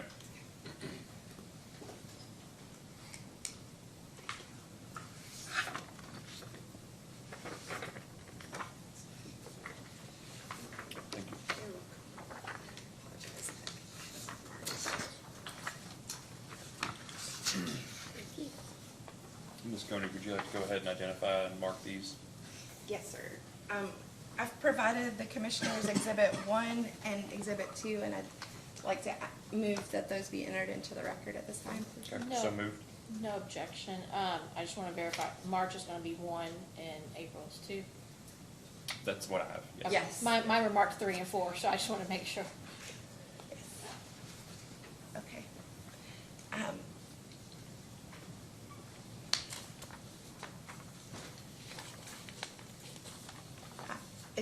Ms. Franklin, is your testimony today regarding the financial state of Morgan County Water District? Yes. Okay, and as you said, you took over in December? Mhm. Okay. Can you describe the events that led to you taking over and just what precipitated that event, and what did that mean, take over? What did you have to do? So, we had found a few issues with how our profit and loss statements looked. We had payroll expenses in a different category than all of our other payroll spots, like retirement and other funds like that come out of our payroll expense. So we noticed the profit and loss was, I guess, messy in a sense, and not properly organized. Our previous bookkeeper was scheduled to retire soon, and we wanted to train me up into the position, so we had somebody to fill it immediately. And then once I got the position, not in December, but in January, we had our auditors come in so they could help me file the W-2s correctly, because I didn't have any experience with it previously. And we talked about what our QuickBooks looked like and how it would better help them with our audit in the future. And so we reworked QuickBooks. We got onto the PSC website and we found the codes that you guys have posted to do the, I don't know the word, Is it the annual report and the audit report? yeah, for those, yes. So we updated the coding, so it actually. I'm sorry, are you talking about the accounts? Yes, The account coding. Account numbers? Okay. Yes, yep. So we recoded that and organized the profit loss. While I was working with our auditor doing that, we had noticed that some of our income was categorized as expenses, and some of our expenses were categorized as income, so the numbers weren't showing anything accurate. Okay, and so, when did you start to realize, like, that you were operating at a loss? I think there've been a lot of different reports about, what the cash situation was. When did you start to get an idea of where the cash was? And that there was a problem? When I came into the position, I had a minimal knowledge of our negative balance, but I did know about it. So I did more digging, more research into our current QuickBooks, and after fixing it and being able to run another profit loss statement with the codes correctly and the accounts in the right places, I was able to see a more accurate number that was more negative than we had previously seen with the numbers incorrectly. And so that gave me the best idea of how bad off our financials were. Okay, and did you report that to the general manager? Were you working with him? Yes, I was working with Shannon Neelam on that. Okay, so how are you able to make payroll? How are you, the cash situation that's been described is pretty dire, not having maybe less than 10 days, less than 30 days. It was significant. How are you able to make payroll? And what policies have you been given from the board in order to make priorities to pay, and what kind of plan is out there? So I am still doing the purchasing, my previous position, along with my accounting position. We have discussed with the board that purchasing needed to be approved each board meeting instead of just getting it when we needed it. Essentially, when we decided it was time, we would have a discussion on it. We go out and we get quotes. We choose the lesser quote, and that way we have 30 days until the next board meeting, roughly 31 days, to get it paid. And that gave us a better schedule to start getting those paid on time. As for payroll, making sure we have enough for that. Each month around the 10th, when I'm about to pay all of the bills together, we do discuss the ones that are the most pressing, that absolutely need to be paid, the furthest out bills, the ones that are closest to the 30 days or beyond the 30 days, they will get priority. And we also account a general rough estimate of what I believe payroll will be for both or all three payrolls that we have for the month, and we try to keep that in line with what our budget looks like for the month. So that way we are able to make it and still be able to pay as many of the bills as we financially are able to. Okay, and is this, a rather new process, like, in the It's- last few months, the policies have changed, is that correct? It's a process that I have been able to practice since January. Once I was able to get an idea of what our financials looked like in the month of December, starting January, Shannon and I had sat down and discussed what we are going to pay each month. As for the purchase approvals, that was already in place before I took over. Okay, but, so in the process of preparing some responses for staff, there are bank statements from February and March, that were discussed at the board meetings, because the statements come after the things have already gone in.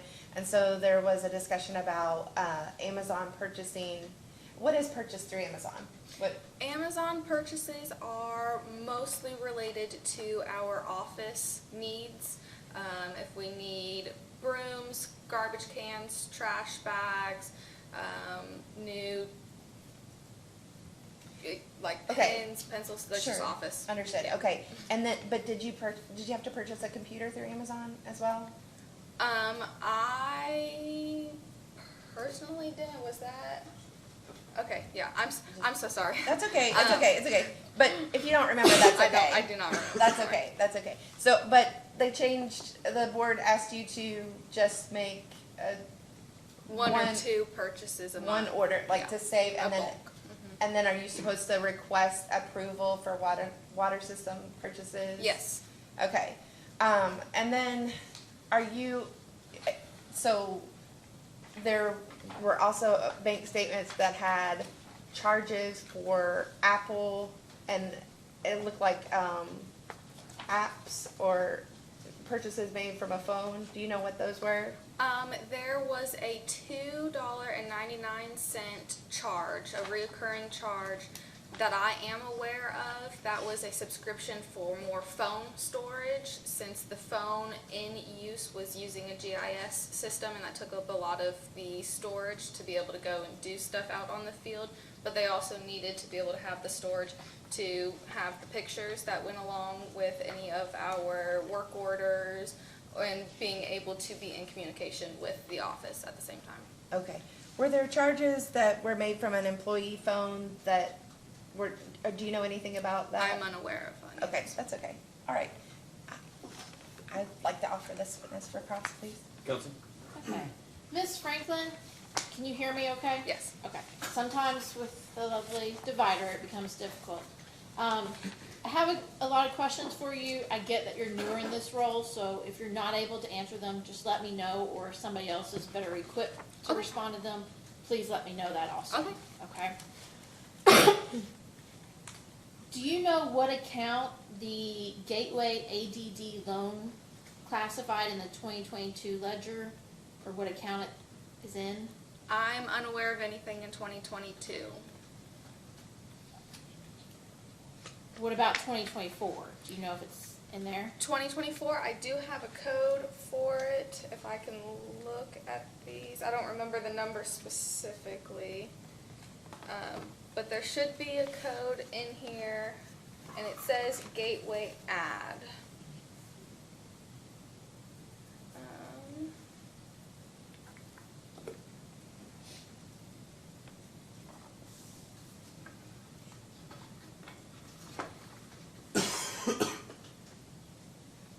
Okay, in Exhibit 1, the March profit and loss, you can see account number 6994 is our Gateway Add note. Is that what you were asking? Yes. Okay. Okay. So there are several transactions in the district's general ledger and bank statements regarding Cave Run Water Commission. How many months behind on payments is Morgan District with Cave Run? From, I believe it's November and December of 2023, or it might be October and November of 2023, are late, and then 2024, we have not been able to make a payment to Cave Run. So roughly 6-7 months. 6-7 months, yeah.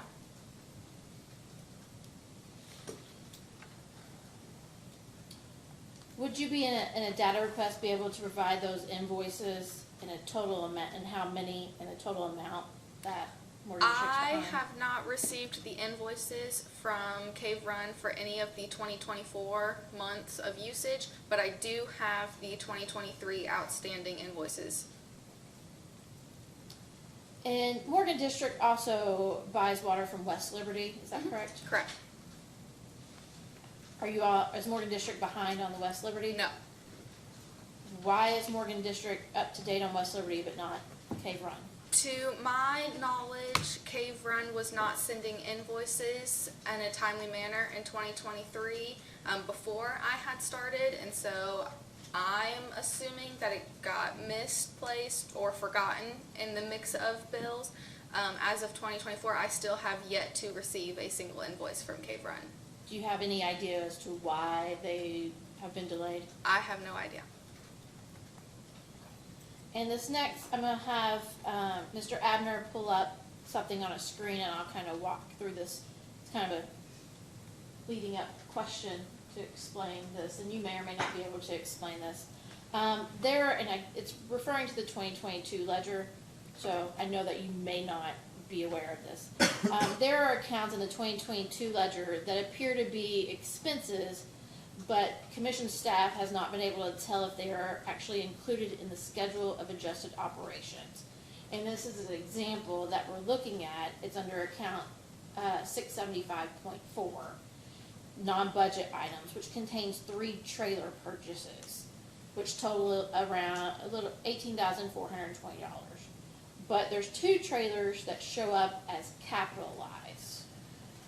But there's different amounts in the fixed asset list. You follow what I'm saying? I'm following, yes. Okay.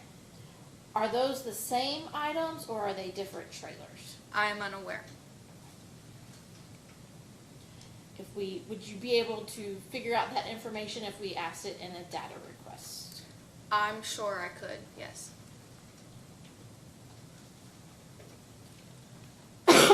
Does Morgan District use debit cards? Yes, we have 3 debit cards through our bank.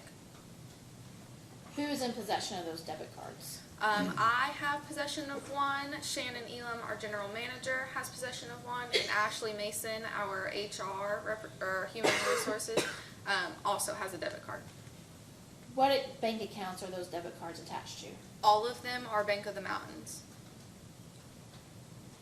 Are they attached to specific accounts? Oh yes, our O&M account. Are there written procedures on how to use those credit cards? Not that I'm aware of. Is it like a general consensus on how to use them, or is there just no?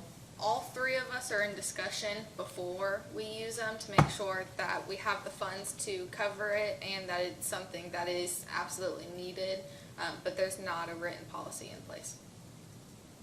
But they're debit cards, not credit cards. Correct, debit. Okay.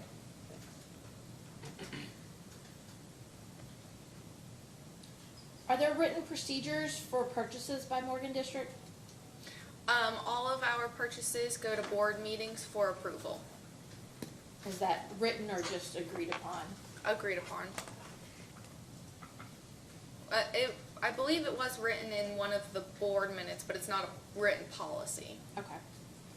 What types of items should be included in the items in account 675.4 for Amazon that state Shannon is reimbursing? So there's multiple lines that say Shannon is reimbursing. I believe that was just a mix-up between personal account and business account for his Amazon Music. Every time it came through the business account, he did reimburse the company for it, which I believe was just a mix-up. And so we have numerous ones that say Shannon is reimbursing, and we also have a Prime membership, and we do have something where it does say reimburse. There's another one with Prime membership. So there are different amounts. So all those are Amazon Music, or? I am unaware of those reimbursements. I just knew about the Amazon Music reimbursement. I don't know about those. And I do see one where purchased for Shannon reimbursed. Do you know if the other ones were reimbursed? Or there's 2 of them on there that I see for reimbursement. Do you know if any of those other items were reimbursed? I am unaware. Would it be noted in some other place or other than the ledger? Once back at the office, I could look at our QuickBooks, our old account, and see if it's written in there. Does Morgan District have any written policies that prohibit employees and commissioners to use direct funds for personal use? I would assume so, but I do not have the knowledge of it. Okay. So you don't know if there's any written? I do not know for sure. Do you know anything about green fees and prizes for a golf tournament that was back in 2022? I do not. If we submitted that in a data request, would you be able to look into that information? I could try, yes. Would there be somebody else who could maybe answer? I Questions related to that? assume Shannon might be able to. And then Noah, I'm looking at the big, yes, that one. Okay, so this was information that we pulled from what you all submitted to us and just kind of condensed it down and made it into a little simpler, easier read format. And it's a picture of the cash based on the general ledger balances. Does the district currently have a negative cash balance in some of the general ledger accounts? And I get that this is only up to 415. Based on this, you want the answer? Yes. Okay. What about currently? I believe so, yes. How does the district not bounce checks if there's negative balances? The checks, I don't know if there was a written policy, but I do get, mail from our bank saying that this check would have been bounced, but we pushed it through, and then we just have to go back and put more funds into that account to cover it. I just want to make sure I'm understanding. So you get basically a notification from the bank that says you don't have enough funds for this, put funds in, or we're going to basically charge you for a bounce check. Yes, And the district's able to immediately put funds in. yes. Are they pulling those funds from someplace else? I believe that they're just missed funds that so when I pay the bills, I create a lump sum and I transfer the money into the account that pays the bills. And if I had missed one of the checks totals and put it in and it bounced that way, we do still have the funds, but I don't send out checks without first having the funds to do that. So you take the funds from one account and move them to another that then pays? Yes. Okay. Yes.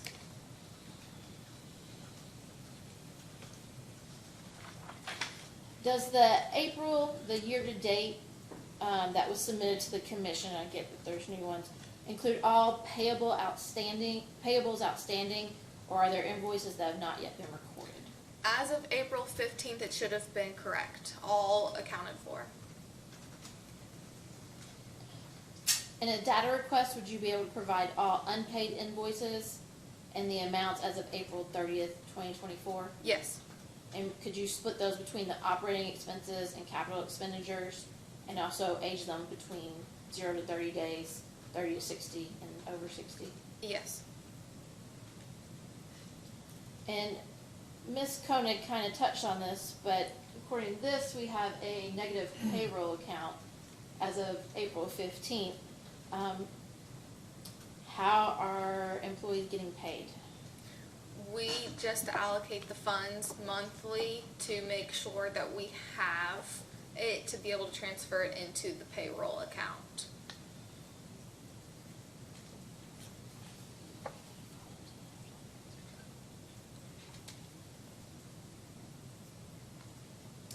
Do you know if Morgan District is out of compliance with any of the loan covenants? Not to my knowledge. Would there be somebody else that could maybe answer that? Shannon might be able to.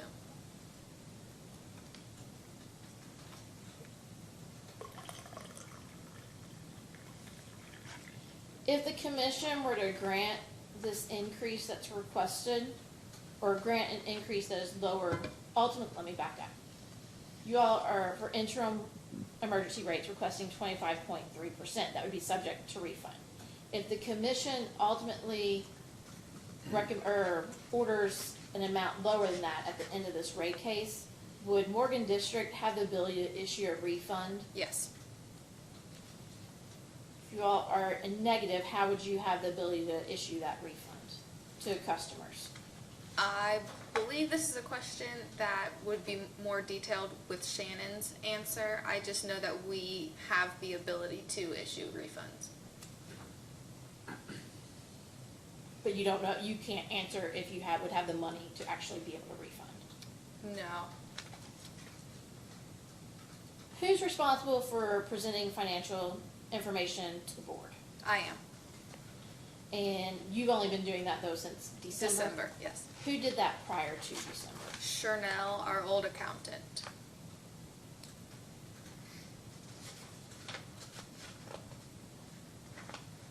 So, fair to assume, since you did not hold this job in 2022, you can't state as to why there was incorrect balance information I presented? cannot.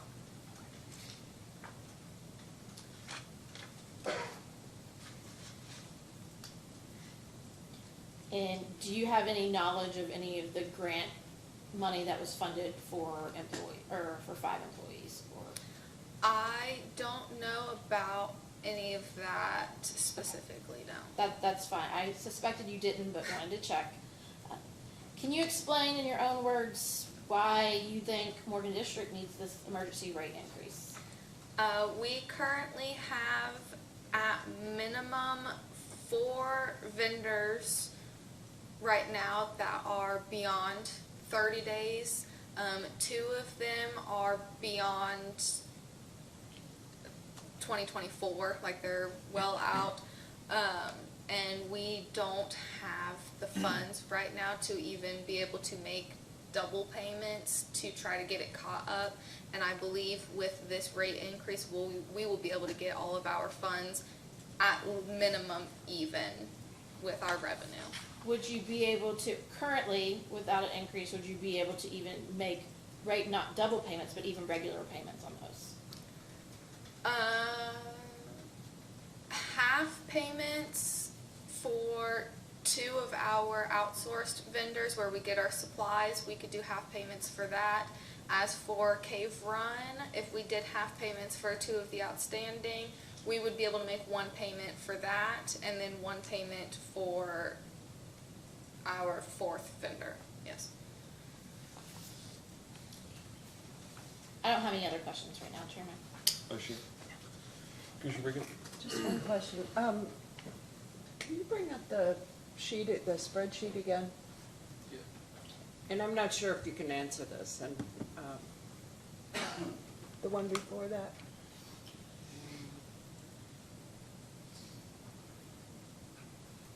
Thanks.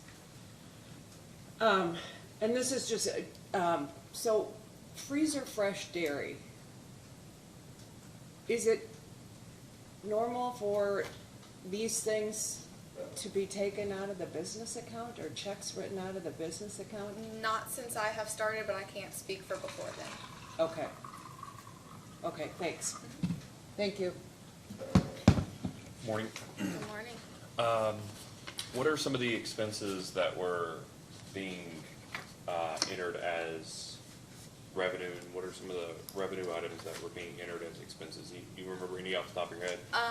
Off the top of my head, not specifically. I believe one of the payroll expenses that was misplaced was put in as income. And then I know we had issues with the construction of aid, and we had water revenue being calculated as actually not water revenue, Okay. if that makes sense. Okay. Metered sales was not showing up in metered sales, No. or a portion of it. Yeah, a portion of it was not. Okay. Let's talk about for a minute. Ms. Koenig filed on the utilities' behalf a motion for this hearing, an interim rate increase. One of the items was, quote, inaccurate financial data. The other was the end of receiving grant money that funded the positions of 5 employees. Okay, we'll start with the first one, the inaccurate financial data. So we've got just people recording income as expenses and vice versa. What else that you're aware of could be characterized as this inaccurate financial data? We had multiple accounts that had duplicates, and so it looked like when we ran reports, if we paid Cave Run, they had 3 separate accounts in QuickBooks. 2 of them were misspelled, but had you typed them in misspelled when you were reporting it, it would have calculated it into a different account. And so when you ran a report like for Cave Run, it could show that you paid March, April, August, instead of like the whole month, because it was just put in incorrectly. So a lot of the reports that were specific towards vendors weren't accurate Okay. and there were a few double payments that I had seen, specifically with our gas, our WEX payments and stuff. Those had been doubled up a couple of times, unneeded. It was just, the statement came in with the previous month's added on to the current month because the payment went out after they sent the statement. So it was a double payment on there, which wasn't needed, but it was only written as a single payment in QuickBooks. So some of it wasn't accurate. Okay, but that, I guess I'm trying to have an appreciation for, I get if you say double payment, you mean it paid twice, or you wrote one check to pay for two different invoices? There was one check, let's say for $1,000, and then the next month there was one for $2,000, but it only needed to be $1,000. Okay, Not accurate numbers, but basically prepaid for the following month. So on an annual basis, it shouldn't have, you see what I'm trying to say? Like, if it's a recurring expense, you just really just paid more than you needed to, they would have credited your account, I hope, yes. the $1,000, But- and then the next month you wouldn't owe anything. Yeah, the issue that I saw though was on the statement, because if the statement was due on the 10th and then they made the payment on the 14th, they had already made the next statement for the next month. And Okay. so it just kept going. It was behind, later. but it had already been paid, is that right? The check had been written, but it shows up as late for the following Yes. statement that they cut to send to you. Yes. Okay. All right, so if you write a check, or you intend on writing a check, you have to wait for the board to approve that check being written, is that correct? We talk to the board before checks are written. We get the bills, and then we say, we will be writing these checks this month. We get the approval for that. That's how it's been since I started. I don't know previous. No, that's fine, I just, but I want to make sure, before you cut a check, Mm-hmm. you've asked the board for approval to write that check. Yes. What is the difference between check writing and using the 3 debit cards? Is there a level of the expense? Is there a type of expense where it's fine to use the debit card in short term, in the interim? Because I would assume you're not asking permission to use the debit card every time you use it, right? The debit card is used mostly when we have an emergency run where we need to get toilet paper, paper towels from the Dollar General, and the debit card is used for Amazon purchases. The Amazon purchases now need to be approved before they are made. By who? The board. Okay. Yeah, by the board. That's a new policy, not written, but a new policy we have talked about and put in place.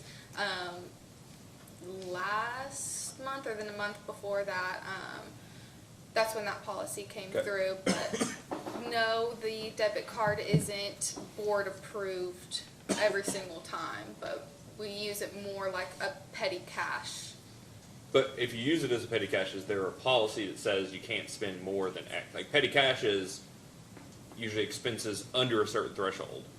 Do you all have a threshold? Have you Not to been my given a knowledge. rule that says don't use the debit card for anything in excess of this amount? Not to my knowledge. Okay, perfect. The second thing, is there anything else on inaccurate financial data that Not that I can think of at the moment. outside of the audit? Okay. Then the end of receiving grant money.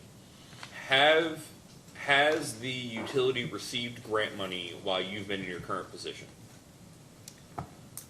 Not to my knowledge, no. We are waiting on the ARC grant for the building and the projects, and I know we have previous grants, but I don't have any recollection of putting in grant money since I started.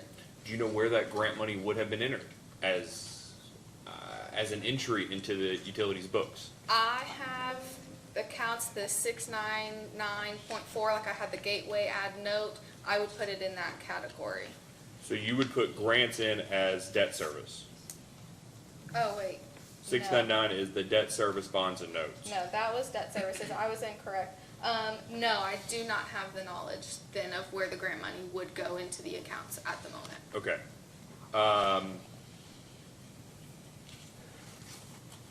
Do you have any knowledge or previous experience with grant money paying for the 5 employees? No.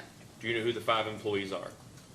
I'm assuming the guys that we hired through Gateway, but I am not 100%. What do you mean hired through Gateway? So Gateway loaned us employees, and then after their contract ended, we hired them on board, that hired them onto our company. But Gateway loaned us employees for, I think, 3 months. Shannon would have the actual information for that, but. Okay, so when you say grant money that funded positions, it's possible that you all never even received grant money, that Gateway, using your term, lent you, gave you employees, and then you all decided after the fact to just hire them. Yes, Gateway pays for the first so many days of their employment to see if they are a fit for us, and then we can onboard them on our choice after. Do you know when those people were onboarded? Within the 5, it's January through March. They all had different onboarding dates of this year, sorry. Oh, so these are all people that came on after the rate study started? Yes, correct.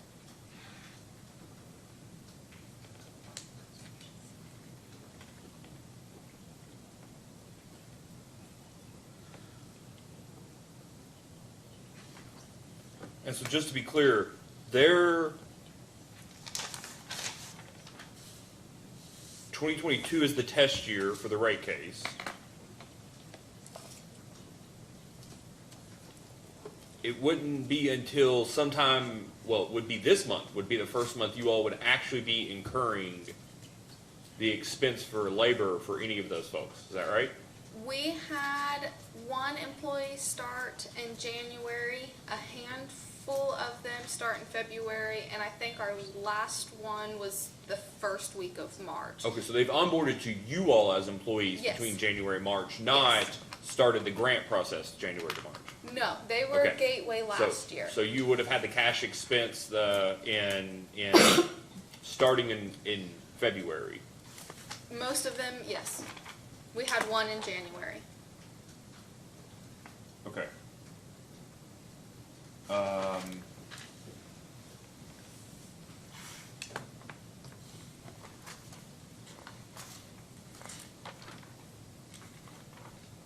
Well, so they might have been employed in January, but you wouldn't have, okay, so let's just say a person starts working at Morgan County on like the 16th of January. Okay. And do you all pay weekly, bi-weekly, monthly? Bi-weekly, Bi-weekly, okay. So like the 16th and the 30th, something like that? roughly. Okay. So somebody starts on the 16th, and so that work period is January 16th through 31 days in January. So for that first work period, when would they get their first check? I believe on the 30th they would have For gotten. that? Yes. The state would have is been- like a 2-week lag. So like you start on the 16th, you don't get your first check until the 16th of the next month. So it depends on what week they start. Okay. If they start on the week that we get paid, they will have 1 week of pay at the next pay period. But if they start the week before or after our pay week, that's when it could be the 2 weeks. 2 weeks. yeah. Okay. So just looking at this here, excuse me.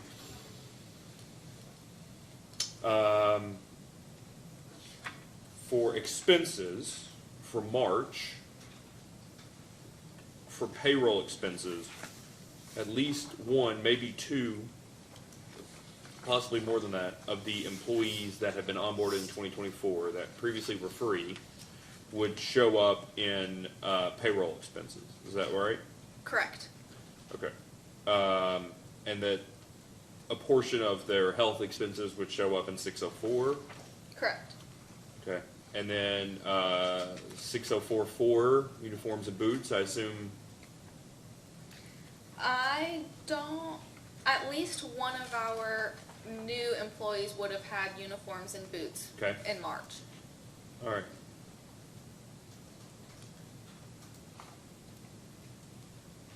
Oh wait, sorry, that was March. I was thinking February. They should have, yes. At least the first 4 should have had uniforms in March. Okay. Yeah.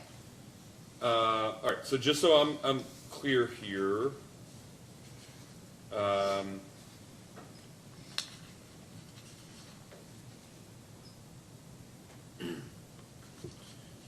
March, your net income was negative 16,000, and in April is negative, or is positive 10,000. This is accrual based, Okay. so April is still subject to change once we pay some of the bills that I have input into April.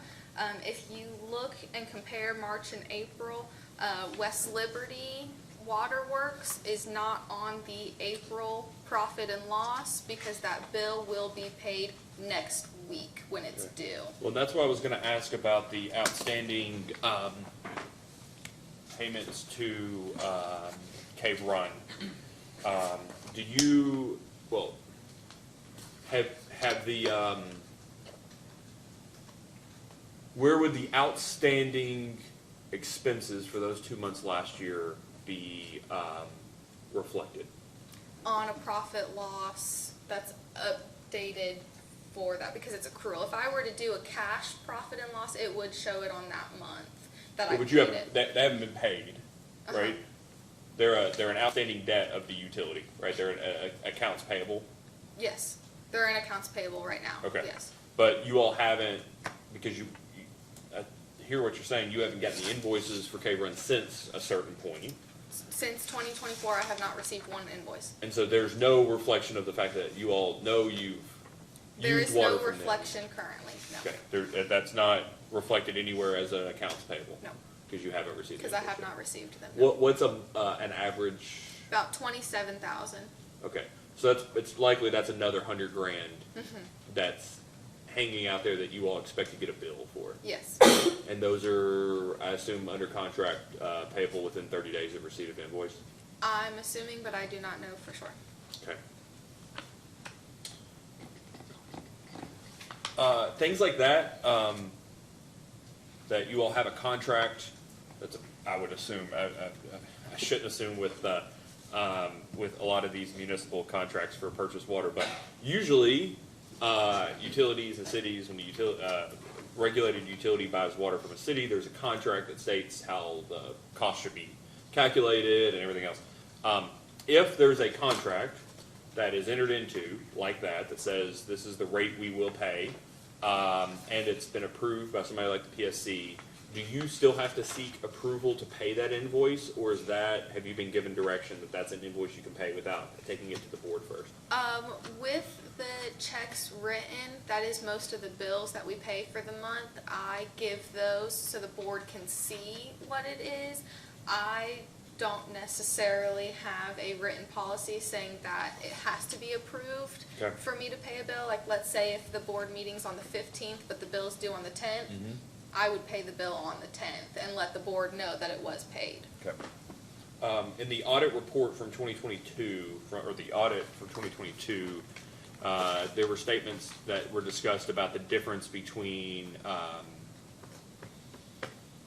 it was stated that, I'm paraphrasing here, but something like, the board was only given print-offs of the bank accounts and was not given the actual financial statement. So if there had been a check written, but not cleared yet, it looked to the board like, oh, we've got all this money in our account, but in reality, it's already an encumbered amount. Like a check was written for $100,000 yesterday. It doesn't look like it, but if there's only you may think you have 70,000 in the account, what you really have is negative 30,000. Correct. What do you give the board? Do you give them the bank accounts, or do you give them the financial statements? I give profit and loss, balance sheet, income statement, and reconciled bank accounts. I don't give them current bank account numbers. If they asked for it, I would, but I feel it's more of an accurate representation to give them the most recent reconciliation along with the other papers, reports. The auditor last time was Morgan and Associates. Is the auditor currently Morgan? Have you paid Yes. Morgan and Associates anything while you've been in your Yes. current job? Okay. Yeah.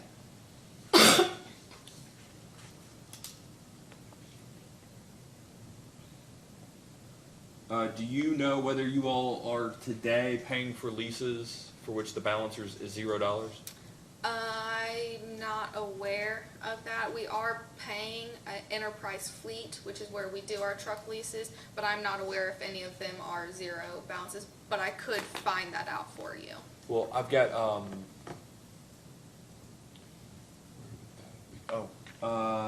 in your all's application,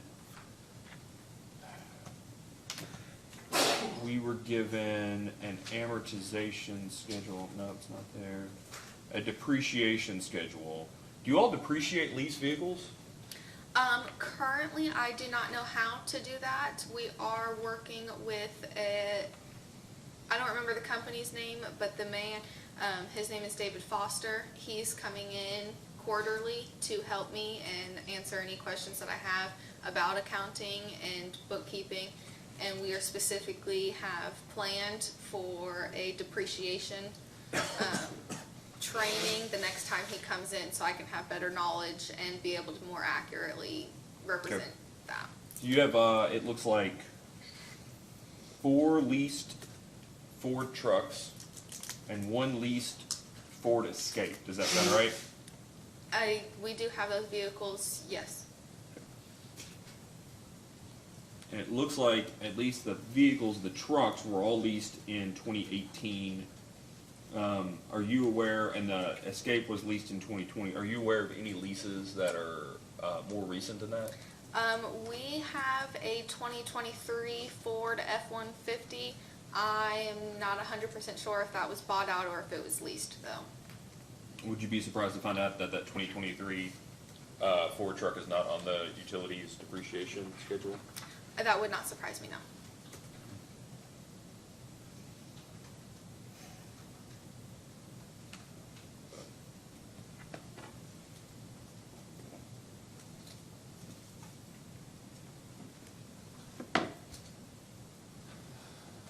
Do you have enough money, based on current expectations, to pay your, do you expect to have enough cash on hand to pay for your May expenses?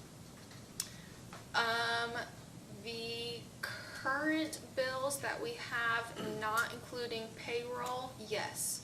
With payroll, we will have to push some further back, and it might be June before we can pay them. Pay payroll? No, we'll do payroll first. Payroll is priority. Yeah, what are but, the other, yeah, that's what I'm asking, like, what would you not have the money to pay for? I don't remember the totals of the bills, but there have been 3 or 4 bills that we have pushed to further months. Okay, and is that a discussion, is that a decision you made, the Shannon manager and I. made, or the board made? Shannon and I discussed it, the general manager and I. Do you go to the board meetings? I do, yes. Okay, has that been brought up to the, does the board know that there's a priority of payment given the exigent financial circumstances? I am unaware of that, but we do discuss what is paid, and they are able to see the checks that are being written out, and they know what bills are outstanding when I bring those reports. So it's not necessarily specifically discussed that we can't It's pay not all of our specifically bills this discussed. month. We're gonna have to push some of these off and pay them later. No, it's not specifically discussed with me. And when the 5 new employees were hired, was that a discussion at the board that you Yes, recall? they were approved before they were hired. So everyone knew we're hiring 5 new employees even though we can't pay our bills this month? I believe so, yes. And they know that if they found out they'd get paid? I mean, I'm sorry? you said that the payroll is the most important thing, so the 5 new people that you brought on, they will get paid? Yes, Okay. yes.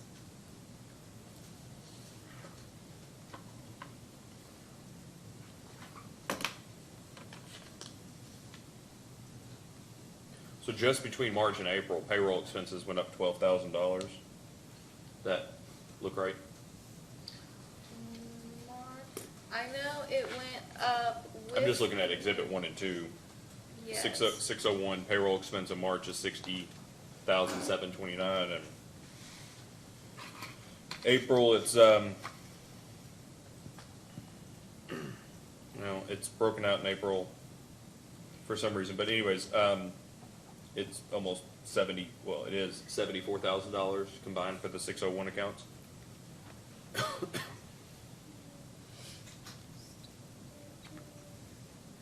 I believe I mean, those are the accurate numbers that I have, but I believe that's with some of the employees onboarding, getting deferred comp and other payroll expenses that have been included in that we pay for them.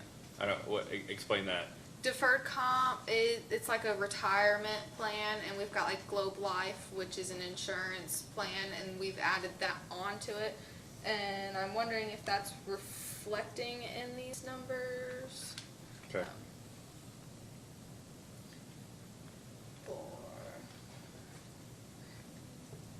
No, because that would have been 604, so that's not reflected in that. So, and that's why, I mean, it seems like the health supplemental insurance is higher in March than it is in April, but the actual payroll expense is higher. And then the employee pensions and benefits is significantly lower in April than it is in March. Do you know why that would be the case? I'm sorry, can you repeat that question? Okay, so in, excuse me, in March, Yes. payroll expenses is $60,700 something dollars, right? Yep. But in April, it goes up to over 74. Yep. You see those? Yes. Okay, but then skipping to the next page of March. Total 604, which is employee pensions and benefits, is $39,000. Do you see that? Total 604. Yes. So in March, it's 39, in April, it's back down to 24. Okay, so that could have been. Seems like there's a reduction of $7,000 in SERS expense.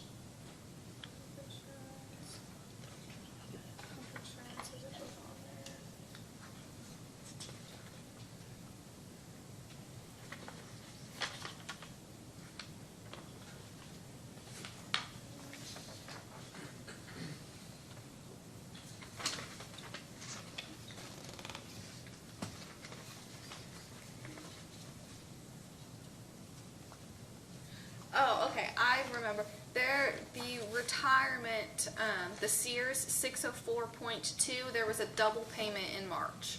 That's where that came from. A double payment in the sense that January wasn't paid, Yes. or February wasn't paid, Yes. and you paid twice in. We paid it twice to catch up on a previous month. Yep. All right. Ms. Cody, I have no follow-up. Anything else from this witness? No. all right, thank you very much. Thank you.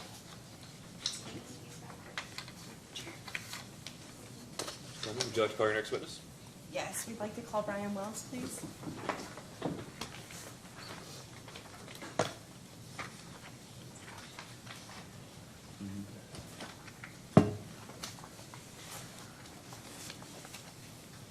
All right, please raise your right hand.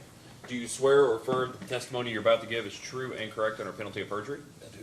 All right, please state your name and business address for the record. Brian Wells, 611 West Main Street, West Liberty, Kentucky, 41472. Ms. Cody. Thank you. Good morning, Mr. Wells. Morning. Can you describe your professional experience and your job outside of Morgan County Water District? I am a manager, owner of a business, ready-mix business. I manage over 350 people daily.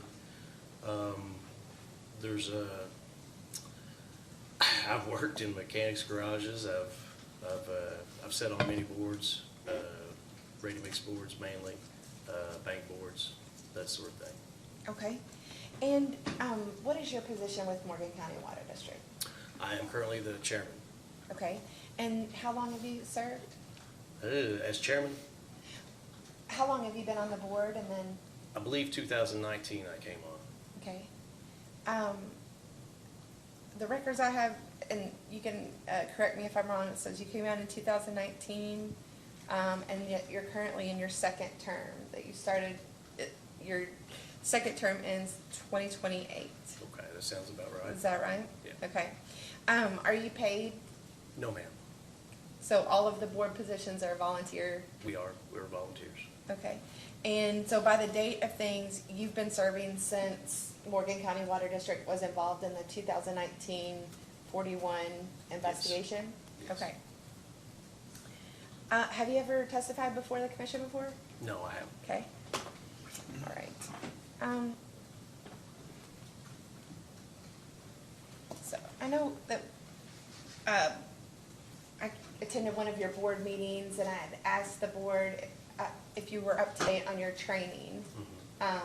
And everybody had said they were, but when did you receive your last training with the commission? Board? 2020? Okay, okay. And,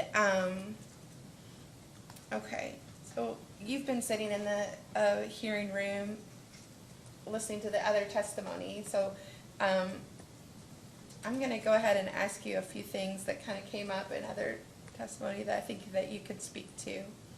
Okay. First of all, you heard Mr. Miller's testimony. You'll recall Morgan County Water District sought assistance for their rate case in 2022.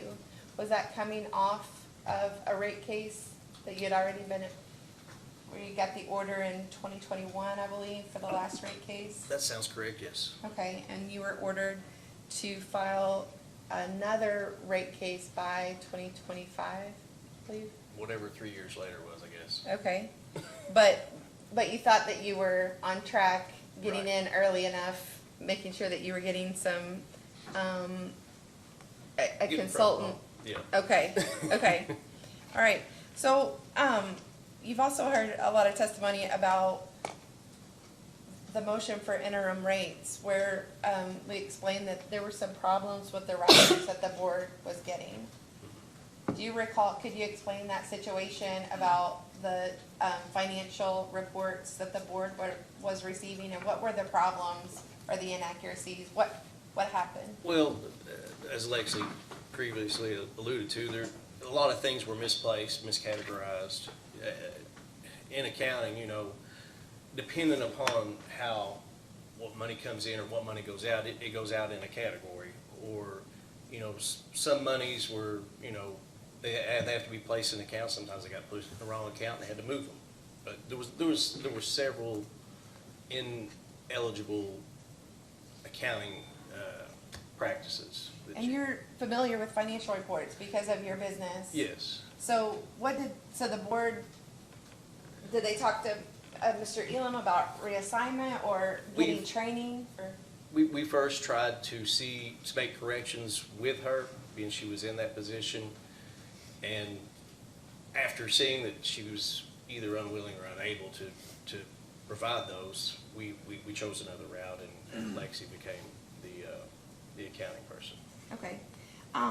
But as you were trying to get changes to the financial reports, you were also in contact with Kentucky Rural Water Association about the rate study. Yes. You contacted them and they said, wait to get your 2022 numbers. So okay, and then 2023 though, the way that you're describing the timeline, it was basically you were trying to get better financial reporting for Correct. the board? Correct. Okay.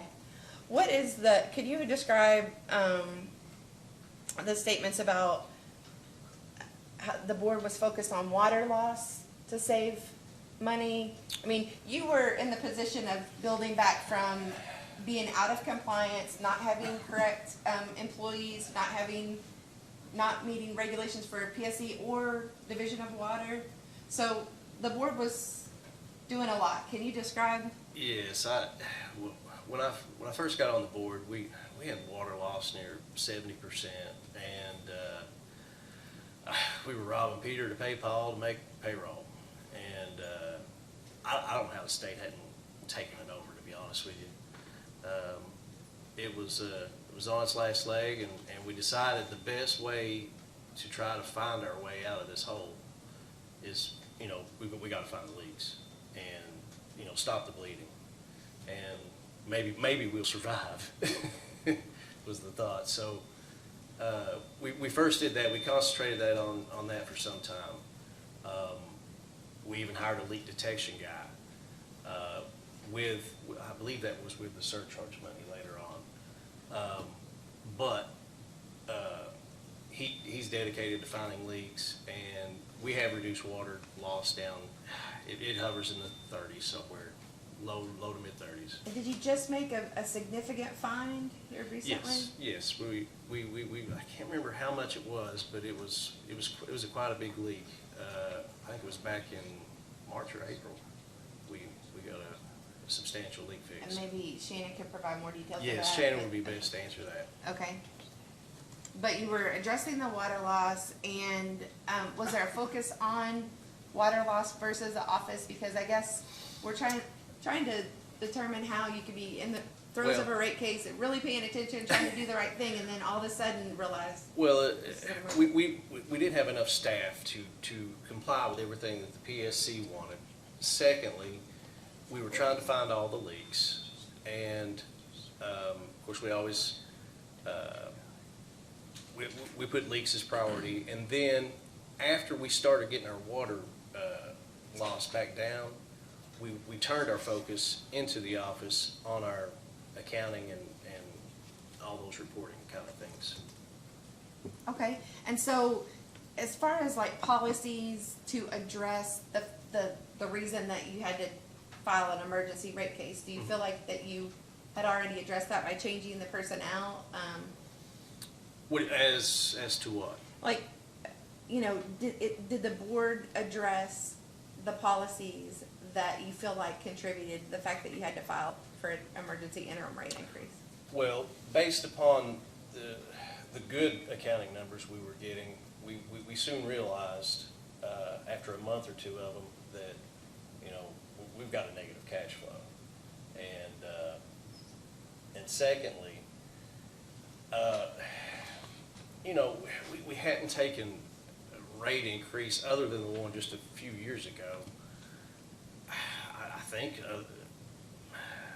maybe twice since the whole company had been started. I mean, we're basically a water broker. You buy it for this, you buy it for this, you sell it for this. Right. So, I mean, So first rate increase was 23 years until you had your first rate increase, is that right? that's correct. And that, I believe the chairman described, that was the incident where, you're kind of known for this incident where Yeah. like the commission, or the water utility didn't take the full rate increase. Exactly. Okay, and you were on the board when, That was 3 years later I got on the board. okay, no, but I'm sorry, you were on the board when you were like, you wrote a letter to the PSC asking for it, correct? Or I don't know if I you was still said, on there. that was a mistake, we need that money? Yeah, I can't remember if I was on there at the exact time or not. Okay. I was still But- trying to wrap my head around it all. at the Okay, time, all right, probably. well, the board though did write a letter Yes. to ask for that because they couldn't understand that either. Yeah. And while you weren't there, so you probably can't speak to what pressures were on the board, can you describe, I mean, you've been dealing with the rate case in the midst of a lot going on in your community. Correct. You had a huge public reaction to the rate case. Right. Okay, and in response to that, did the board, Mr. Miller talked about, the board asked him to come speak to the public? You We had did, public we asked meeting. Mr. What else? Miller to better explain it. He was more knowledgeable and could say the right words Mm-hmm. as to where we may not be as, I don't know what the word is. See?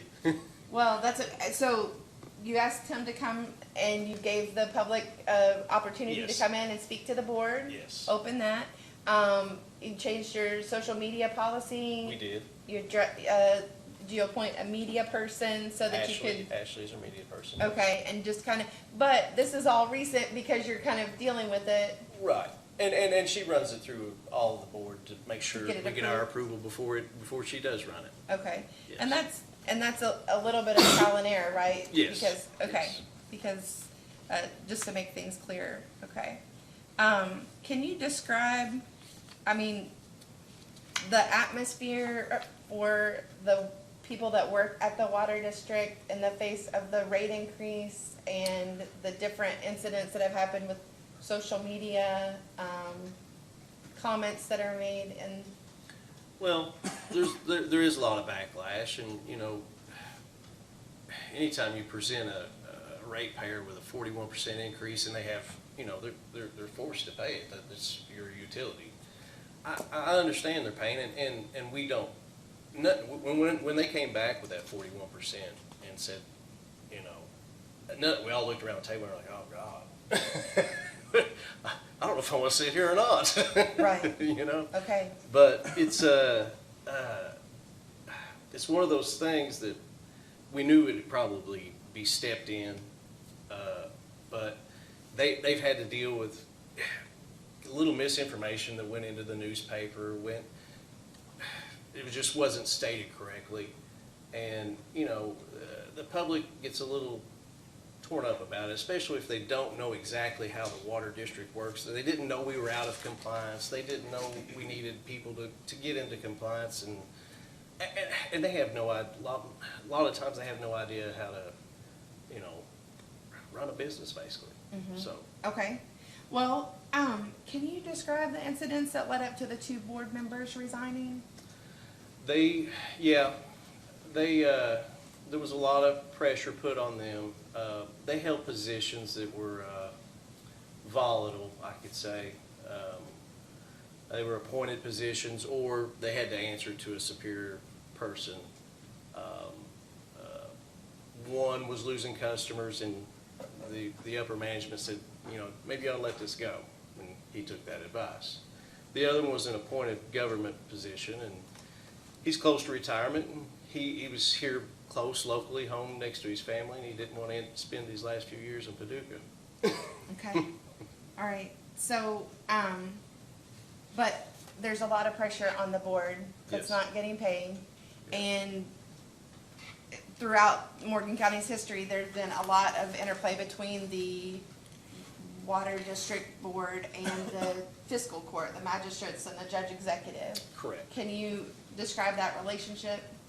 Well, to my knowledge in the past, not so much as was when I've been on the board, but you know, the fiscal court is composed of magistrates. Magistrates go out, make big promises to the constituents, and you know, we'll get you water up your road, or we'll get city sewer to come in here, or whatever.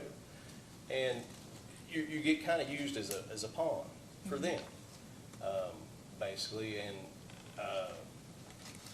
I don't know the answer to get around that, but the fiscal court appoints whoever comes on this board, and then maybe that's their puppet. You know, you never know. Or maybe somebody else But- is nobody's puppet. Okay. And that's certainly been a significant part of the local comments and Correct. social media, and then also comments to your staff at the water district, at baseball games, at Yes. the grocery store. Yes. They're getting, It's a very, very small town. okay. And so the board developed some talking points and Yes. tried to support their employees to make sure that there's good information Yep.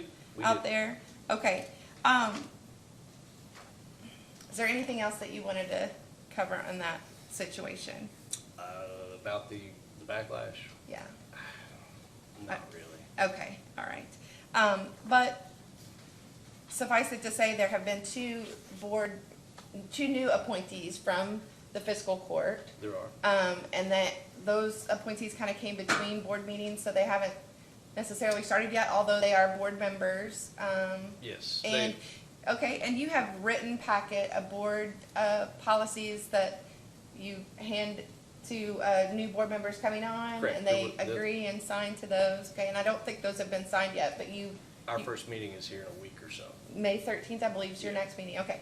But you reached out when certain requests were made of the new, one of the new board members had requested a lot of information, so you kind of reached out to them. Yes. You tried to keep communication open. I did. Make sure that, They were asking for a lot of personal information that, you know, can't really leave the office. And some of it was okay. A lot of it was on the PSC website even. But we handed over what we could and told him once he's at the meeting, we can discuss all these other things. okay. All right, and did you want to address, can you describe the situation with the 5 employees? Were you advised by your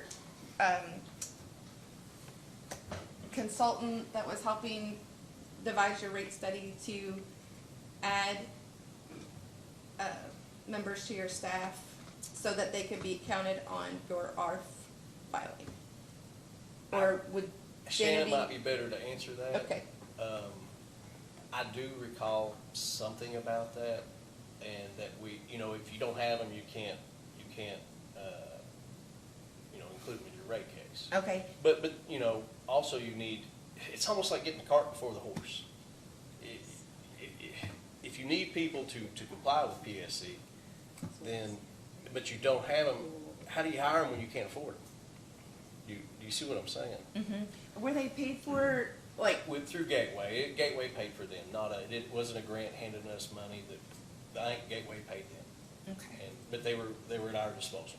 okay, and probably Shan would have, He would have. Be able to He would be able to. share all the information with the commission with that, okay.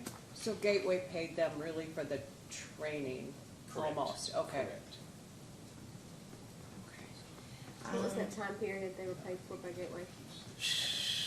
I think it may vary some depending on the employee. Maybe, was it 3 months, December maybe to April possibly? Or maybe March, somewhere in there. I think it was 3 or 4 months. And so, you've heard testimony from Mr. Miller about his scope of what the consultants provided for the water district Mhm. was just for the rate study. Correct. And then you are paying an auditor to prepare your audits, your yearly audits, and your help with your W-2s. But do you have a financial consultant that was, that would have been able to red flag your audits? Do you have somebody that is looking at that? Not necessarily, other than the auditor. Right, and We so, rely heavily on the auditor. okay, and so, it's kind of come to light through this, that Yes. that is a gap of the analysis, that, because I think that it's reasonable to assume that if you have people, that you just be like, okay, how did this get missed? Right. But it's something that the board is looking at, is that right? That's correct. Okay, thank you, I have no further. You have questions for the judge? I do, Or for the chair, sorry. yes. Okay. Mr. Weld, I'm gonna clear up a couple of things real quick based on the testimony of based on the questions Ms. Koenig asked. Did you say that Morgan District was using surcharge funds to hire a leak detection person? It may have been more to, I know it was restricted on what we could use it for, and we always looked up what we could use it for, and sometimes you even had to ask permission if it was okay to use it for a certain thing. I know there were some leaks, and maybe, I was thinking it was leak detection we could use it for as well, but I'm not for certain. Okay, so you're not sure if the surcharge money was actually used for that or not? No, I'm not, that's for certain, no, ma'am. Okay. And then, to clarify the thing that Ms. Koenig was just discussing with you, so there was not actually a grant to fund 5 positions. That money came from the Gateway loan. Well, I don't think it was a loan. So a grant from Gateway? I don't think we received any money from Gateway. Gateway was placing people in like a work program, I believe, and I believe they were given to us for free for so many months, and then after that, if we chose to hire them, we could. Okay. And then you all chose to hire them, and then your payroll expenses went up. Correct. Is it possible that Gateway received a grant for Maybe those that's people? how it goes. Yeah, okay. I know I'm on another board where we get some Gateway people to come and help weed eat at a country club. So, There's mentions of there being the grant from that, so that's where that confusion is coming from. I follow you. When exactly did the board become aware of the financial distress of the district? And realize just how bad the shape Well, it at our was? March meeting. March of this year? Yes. I mean, we'd had maybe 1 or 2 decent financial statements, and at that meeting, that we were asked how much cash we had on hand, and that's when we were made aware that we probably ought to look at an emergency rate increase. And prior to that, the board didn't really know how bad it was. It Because had of- been so bad for so long that, we actually felt like we were doing decent, but we were still negative cash flow. Did you feel like you were doing decent because of the I think the the surcharge, inaccuracies that had been presented to you in the past? I think we weren't eating all the surcharge, the surcharge fund was taking care of a lot of the money we would have been eating prior to that. We were able to use some of that money instead of us personally eating as a company.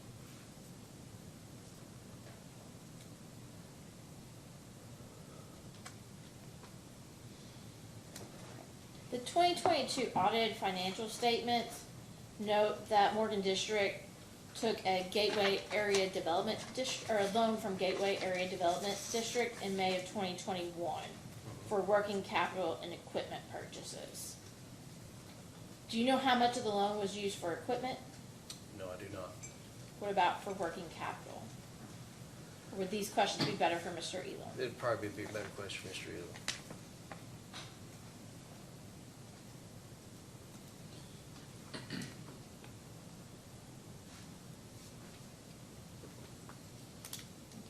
The district, and there's been discussions about these vehicle leases, Mhm. has a number of leases and bank loans regarding these vehicles that range from 48 months to 60 months. Yeah.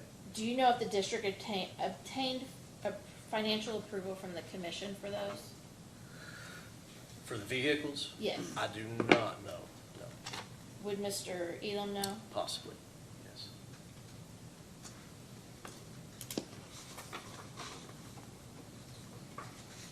Who is responsible for presenting information from the PSC to the board? Mostly Shannon.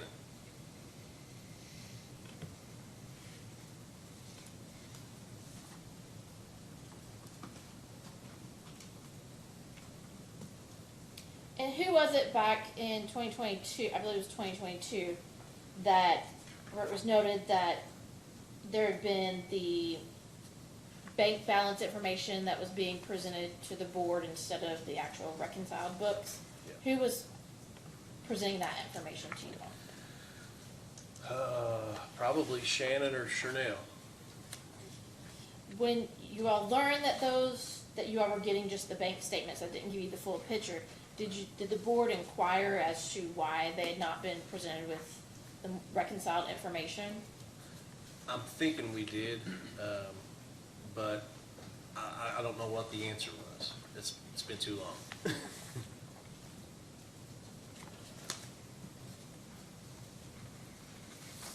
In the motion for the emergency interim rate increase, it states that Morgan District had prepared emergency cost reductions and plans to delay expenses to address the critical financial state. Can you kind of explain what those cost reduction and plans were? There was a lot of listed items. There were some long-term items and some short-term items. And you know, we kind of set a budget for expenses going throughout each month and what items are need to be purchased for operational things were presented at the board meeting. And the board looks at and approves, you know, those items. So far, we've probably been below budget. There were some other things like,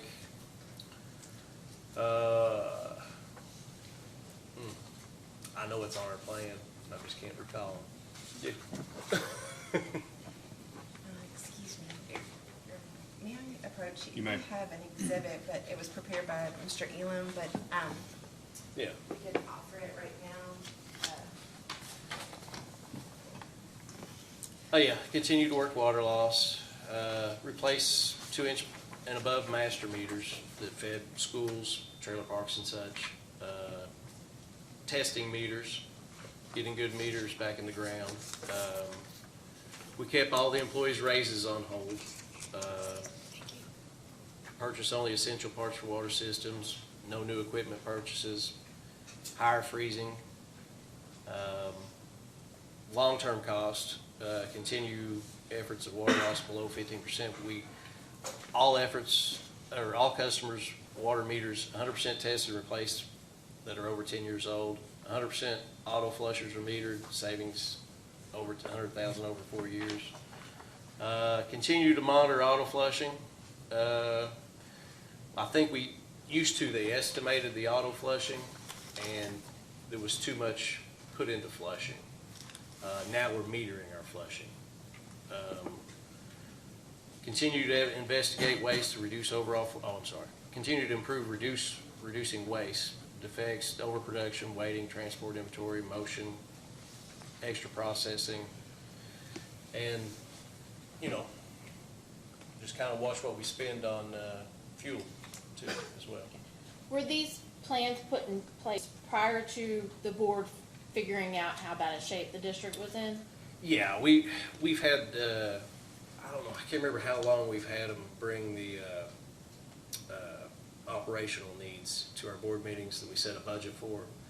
But it seems like we've been doing that for at least 6 months to a year. It's been a while.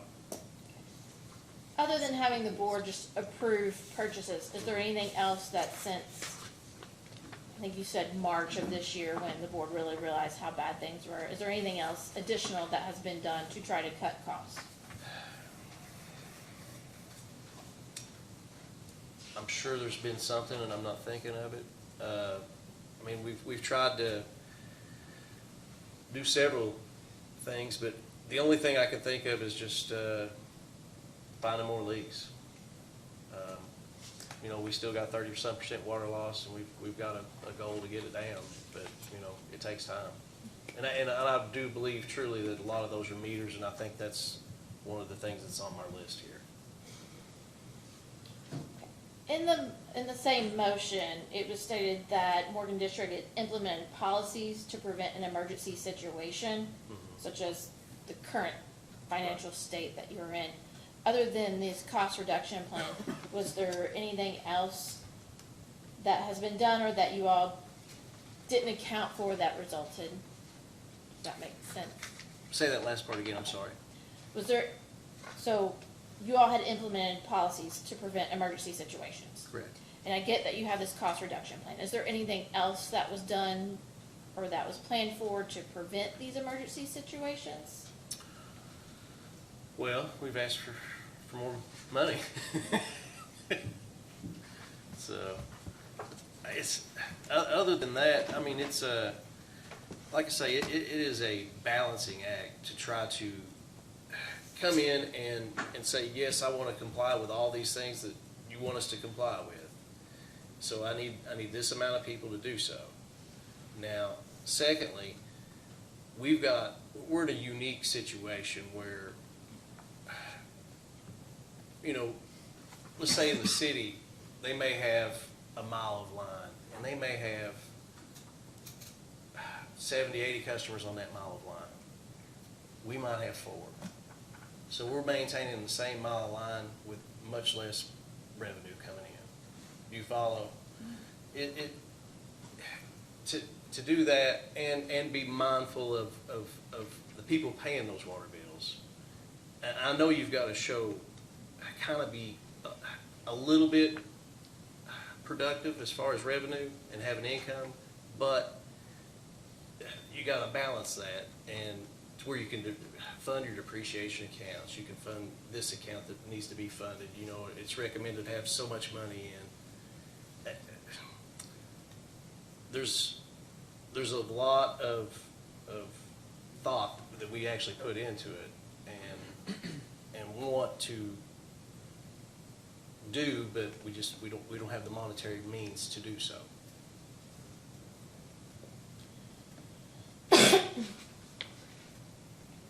So when the board identified or was presented with the fact that they've been getting these inaccuracies within the bookkeeping, is that what prompted to put policies and procedures in place for cost reduction?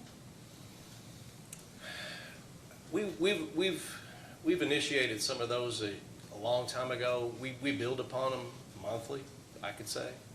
A lot of things we recognize as they arise. You know, we're a little reactionary. But a lot of them are thought out and we get, you know, ahead of the ball a little bit. But yeah, I would say a lot, more of them have come since we've gotten good financials. But a lot of them, I'd say half and half. I'd say half were there beforehand and half were there after the financials. Do you know if Morgan District is out of compliance with any loan covenants? I don't know what the covenants of the loans are, so I could not answer that. So ask Mr. Elam. You could.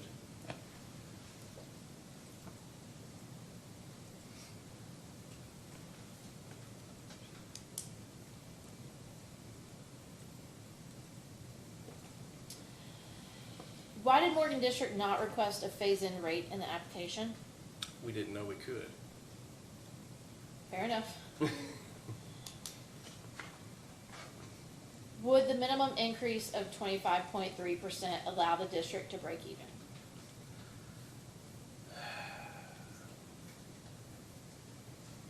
Everything remaining constant, possibly, yeah. But if it doesn't remain constant, Then possibly not. explain why you think Morgan District needs the emergency rate increase. I think we're headed in the right direction. We've got the ship turned around and headed out, but we're not there yet. And we've got to keep pushing forward, and the only way to do so is we've got to have more revenue. If you want us to stay in compliance. That's all the questions I have right now. We'll take a short recess for lunch. 45 minutes? Yeah, we'll take 45-minute recess for lunch. We'll look back at 1:10. We'll have a couple more questions for you. All right. We'll be recessed until 1:10.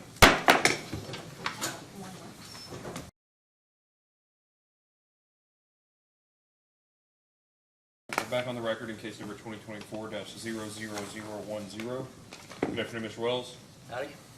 Afternoon.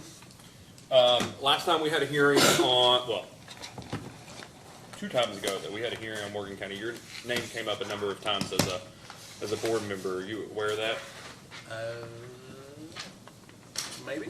I think the composition of the board was discussed in the context of, you had a engineer for the state and a person that worked at the bank and a person who helped to run a fairly successful business in the local community, and that the anticipation or the hope was that things would go differently than it had up to that point, and then the next year you all came in for a rate case. Is that sound about right? Sounds correct, yes. Okay. How much of that board that was there probably when that discussion happened in 2019 are still there as board members? Me. Just you. Linda's gone. Yeah. Yep. And then is Eric or Aaron? I forget. Zach. Zach. Yeah. Last name started Zach with and it. Steve were the ones that kind of came off just recently. Okay. The banker was one of those? Banker and the engineer. Banker and the engineer. So the state employee and the banker. Okay. Yes, sir. All right. Did they vote for the increase? Did they vote to file this rate case? Yes, I assume they did. Okay. Well, so was it a 5-0 vote? I think there was only 4 board members. Four board members. 4-0 vote? Yeah. Okay. Back in that 2019 investigation on water loss, you kind of generally remembered that was a thing that Morgan County was involved in? Yes.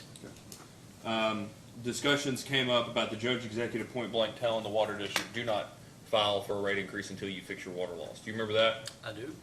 Has that level of involvement continued by the fiscal court? No. Or direction, I guess I should say? Not directly from the judge executive, no, sir. Okay. It did sound like from the questions earlier that some of the other elected officials have expressed their positions regarding the operations or the activities of the water district. Is that fair? That's fair. Okay.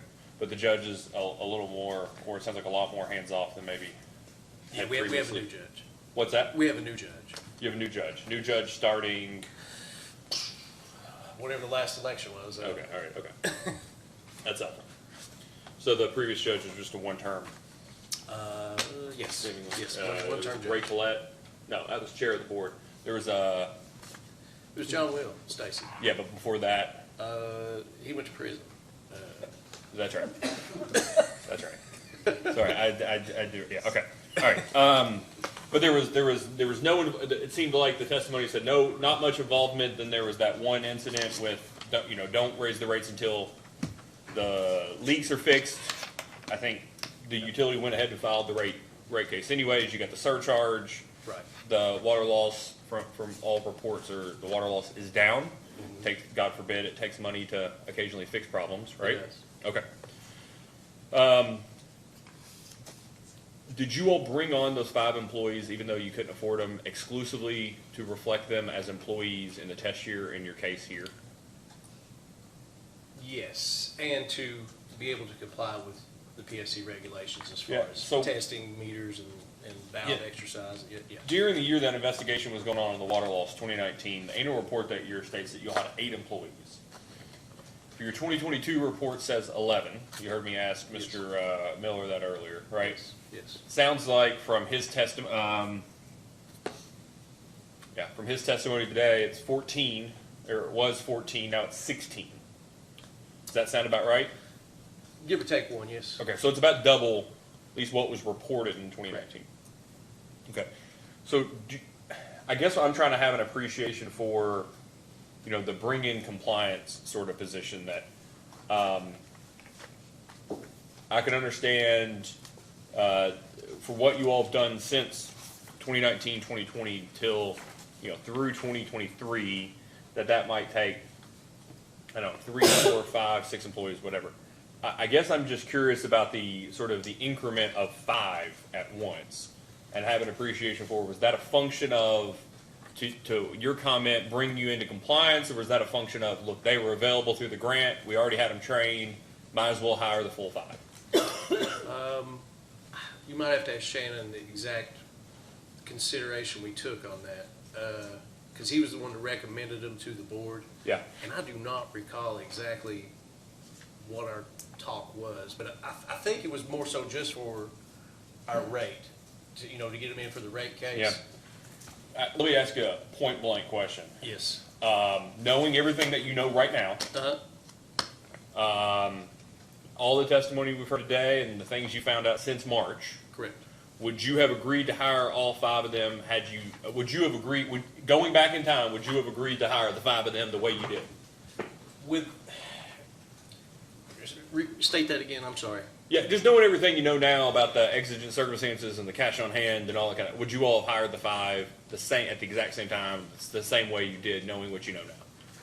I would. Okay. But my point is if we knew we couldn't get them in for the purpose of staying in compliance and get the money for them, then that's a different answer. Well, I get that, that's the case, right? So you all were paying, it sounds like, some employees from surcharge funds. So, I don't know that we were paying them from surcharge funds. well, it sounded like earlier somebody said there was the one that was just doing leaks. We that do was have a coming out guy of that the- just does leak detection, yes. Okay, but that's now going to have to be, the surcharge is gone, that's picked up in Correct. regular rates, or Correct. that's just picked up on your all's finances. Correct. Okay, that's what I'm trying to have an appreciation for is how much of the hiring the 5 was the circumstances of they're already here versus this is my characterization, shoving them into the into the utilities finances so that we can tell the PSC that it's a known and measurable adjustment because they're on our books. Right. It sounds like it's more the latter than it is the former. That it was in large part about getting those expenses into the test year or into the utilities financial structure, Right, so we could stay in compliance, yes. as opposed to, for instance, proposing the surcharge and then hiring. hiring. Yes. Okay. Do you feel like at 30% even, or in hope? I think the hope is somewhere that Mr. Elam has put together, getting to 30% or approximately 30% by the end of the year in terms of water loss. I think it's possible. Do you, what I'm asking is, do you think it's possible under even the proposed rate structure where the rates are only going up to cover operating expenses? Well, let me ask this question. Well, this is the best question. As a board, have you all had discussions about what capital investments might be necessary to effectuate a increased reduction in water loss? Our thought was we get us a test bench, and we primarily think a lot of our meters are bad. You know, a lot of people are just getting the minimum bill instead of getting what they're actually using. And I think once we can get a lot of meters tested and run through, I think you will gradually see water loss decrease throughout just replacing or testing So meters. can I mean, who have you had that discussion with about The whole board's the had. test? And here's why I asked. One of the documents that I was handed earlier, the cost reduction, continue testing meters that are over 10 years. Do you know how many meters you all have that are in excess of 10 years old? No, but Shannon may. I mean, the reason I ask is the commission has a requirement, Right, I know. a there is. regulatory requirement that you either test or replace meters after 10 years. Right. Would it surprise you to know that the commission came up with that based off of a lot of evidence about when meters typically go bad historically? That would not surprise me. Okay, so if the utility is able to just replace or test their meters every 10 years, that would fix a lot of the issue, right? Correct. Okay, because the assumption is a new meter is good for at least 10 years, at least on average. Right. Okay, but replacing meters is a capital cost. Correct. And do you know whether y'all have had discussions about, like, in lieu of getting your own testing bench, or what that would cost on an annual basis to do all that, as opposed to buying meters, capitalizing them, recovering them over a certain period? Has somebody I don't done know. that calculation and talked to the board about that? I don't know that we've done any sort of study to determine whether it's more viable one way or the other to test or to just replace. Okay. How many, do you have any customers, Morgan County Water District has? 30-some hundred, I think. Okay. Is that right? It's a pretty small Yeah. water utility. Just, this isn't a question. We have a lot of utilities in here that have water issues, water loss issues, financial issues. You'd probably be not surprised to find out, a lot of them come in here and tell us, if we just would get a meter bench, we think we'll be fine. And I can't figure out with this number of customers they have, how they can afford to get a meter bench and then dedicate an employee to doing testing for Well- meters. So I'm just curious, where have you all got, who is bringing you all information to that effect, that it giving you the indication that that might be helpful? I'm just curious where that pencil out. We've had other water districts reach out to us, and, you know, they don't have a test bench either, and they would send business our way. And we could charge them for testing their meters as well. So you could also not only test your own meters, but, you know, create a new stream of revenue for yourself by testing other people's meters, and more justify that person. Okay.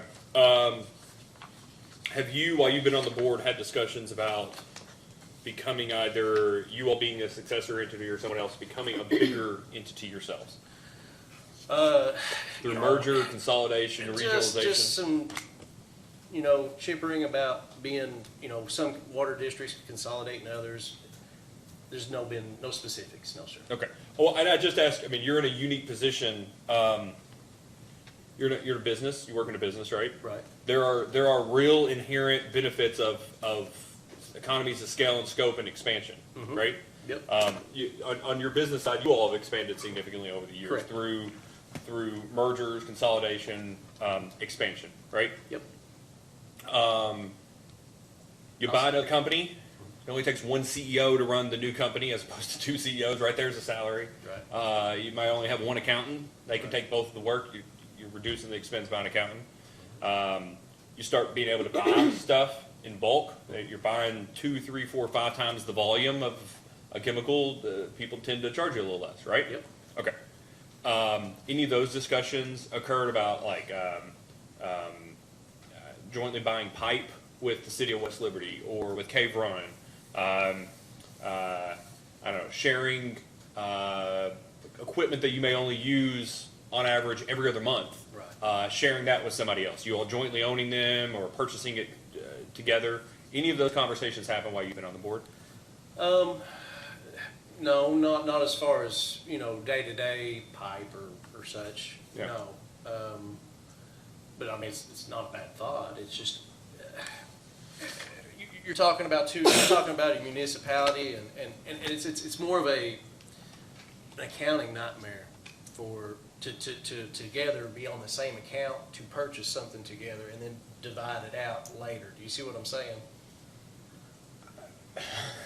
Maybe, maybe not. Well, I don't necessarily, but that's okay. I mean, I look here though, and it talks about, What if your account gets shut down because, West Liberty didn't pay their half? well, I mean, details matter. I guess I'm trying to find out if Right. there are ways to reduce costs. Are the conversation even happening? I mean, there's always going to be a reason that you can come up with not to do something. I'm just curious if the conversation's even occurring Yeah, about we trying to talk do it. about some sorts of those things, like, maybe what's that thing that they use to bore underneath the road? Right, yeah. Yeah. Well, A directional boring machine. That, Yeah. that might be something we would consider, where we A wouldn't, ditch witch. yeah, ditch witch. Okay, Yeah. great. So, under the short term and long term, though, there are items on here about trying to find cost reductions. And what I was just trying to make sure I get to the bottom of, what's not on here is looking at, well, frankly, consolidation, regionalization, merger. True. But it's not something that's actively being discussed, is my understanding. Is that right? I mean, it's been mentioned, but it's not, we're not looking at anybody specific, or Okay. they're not looking at us, or whatever the case may be, but All right. yeah, usually you try to do those sort of things when you're in a good financial position, and maybe one of the others isn't, and you take on that. And usually there's always growing pains that come with that. And as a business owner, I'll tell you that there's Yep. a lot, and there's lots you don't always see that's on the surface. Right. That you inherit and figure out later. Yeah, and I'm not saying you should ignore cost to achieve, for instance, but Right. you get to figuring out what the cost to achieve are once you had the conversation. Right. Yeah. All right. Okay. You're generally aware of this term, phase one? Okay. Phase one is anticipated to cost $2.9 million, something like that. And my understanding is that's from the Cleaner Water Program? Is that your understanding? Yes. Ms. Koenig, do you have the filing that you made with all of the minutes? I don't have it printed out. Do you have it on your computer by any chance? Yes. Mhm. You mind to provide, I can tell you what page it is whenever you get to it.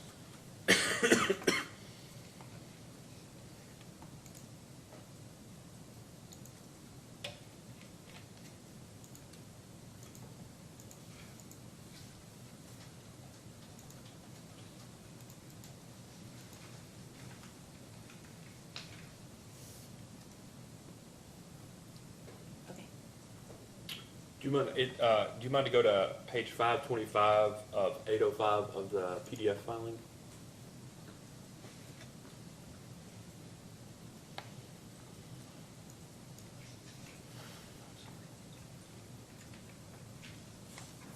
It should be the September minutes.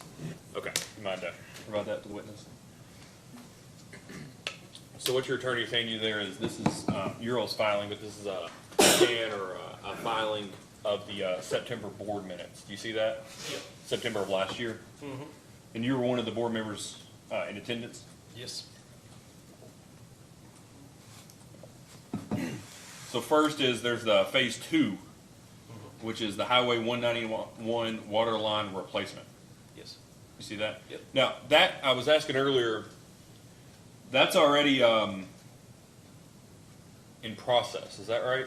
I believe it's done. I think it's in service. Yes. It's fairly recently in service. Yes. But that's already come to the commission and been approved by the commission. I think that was done in 2021. Yes. Does that sound about right? Sounds about right. Okay. Then there's a second on the, second item there, second on the agenda was phase one. Do you see that? Yep. So it says Waterline Extension Project, Cleaner Water Grant. Aura, who I think from context seems like a person with Nesbitt Engineering, Yep. said that they have submitted the paperwork. Okay. He hopes to bid it in 2 months. We still need the permission from the PSC, and they are running behind on their reviews. Construction probably will not start until the spring of next year. Yep. Would you be surprised if the first time I'd ever heard of this project was when I read these minutes? That would surprise me. Are you under the impression that this case has been filed with the commission? I am.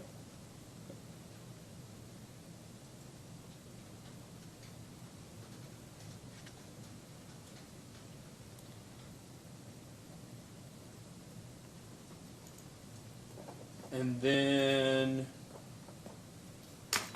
finally, before today, did you know that, that the Morgan and Associates had refused to give your folks the, trial balance, audited trial balance? To give them to us or to? Well, no, so you heard, so I was asked, before today, did you know that Morgan and Associates refused to give Mr. Miller and your other rate consultants the document that he was referring to? No, I did not know that. And claimed that it was proprietary? No, I did not know that, so. Until today? No, not till today. Okay. So I know you haven't had time to think about it. Can you tell me your reaction to finding out that the person you paid to do a job is now claiming that the work product from that job can't be given to your consultant for your benefit to get the rate increase you all claim you need?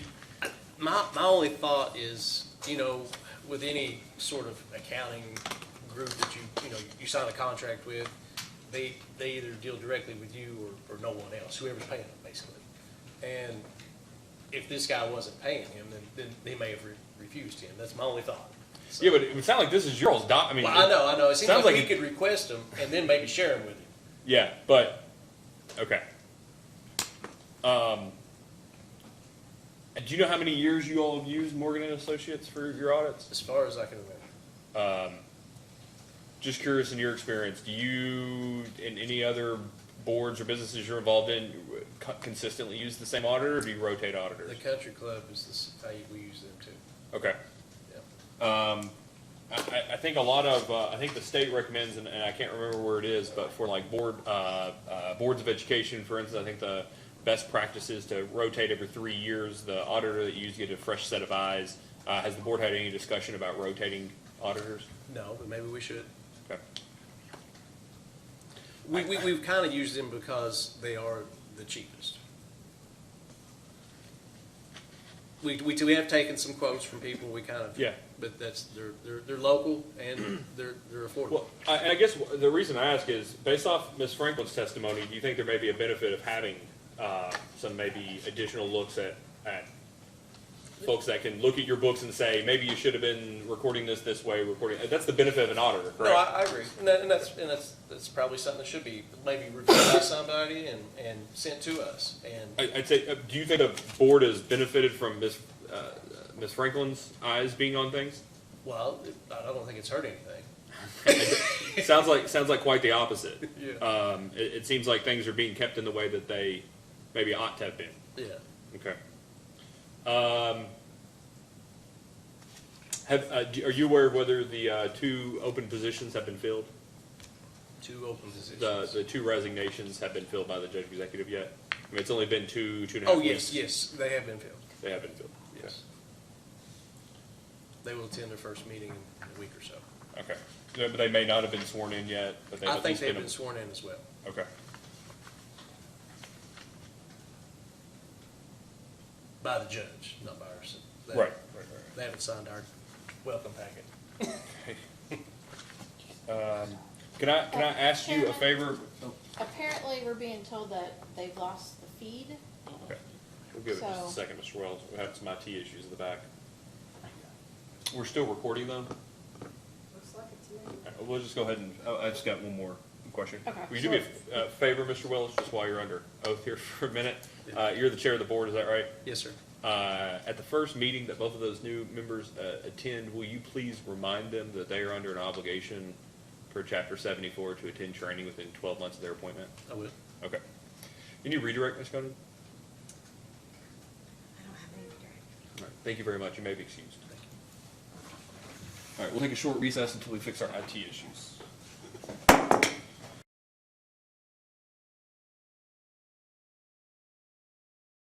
All right, we're back on the record in case number 2024-00010. Ms. Koenig, would you like to call your next witness? We'd like to call Shannon Elam, please.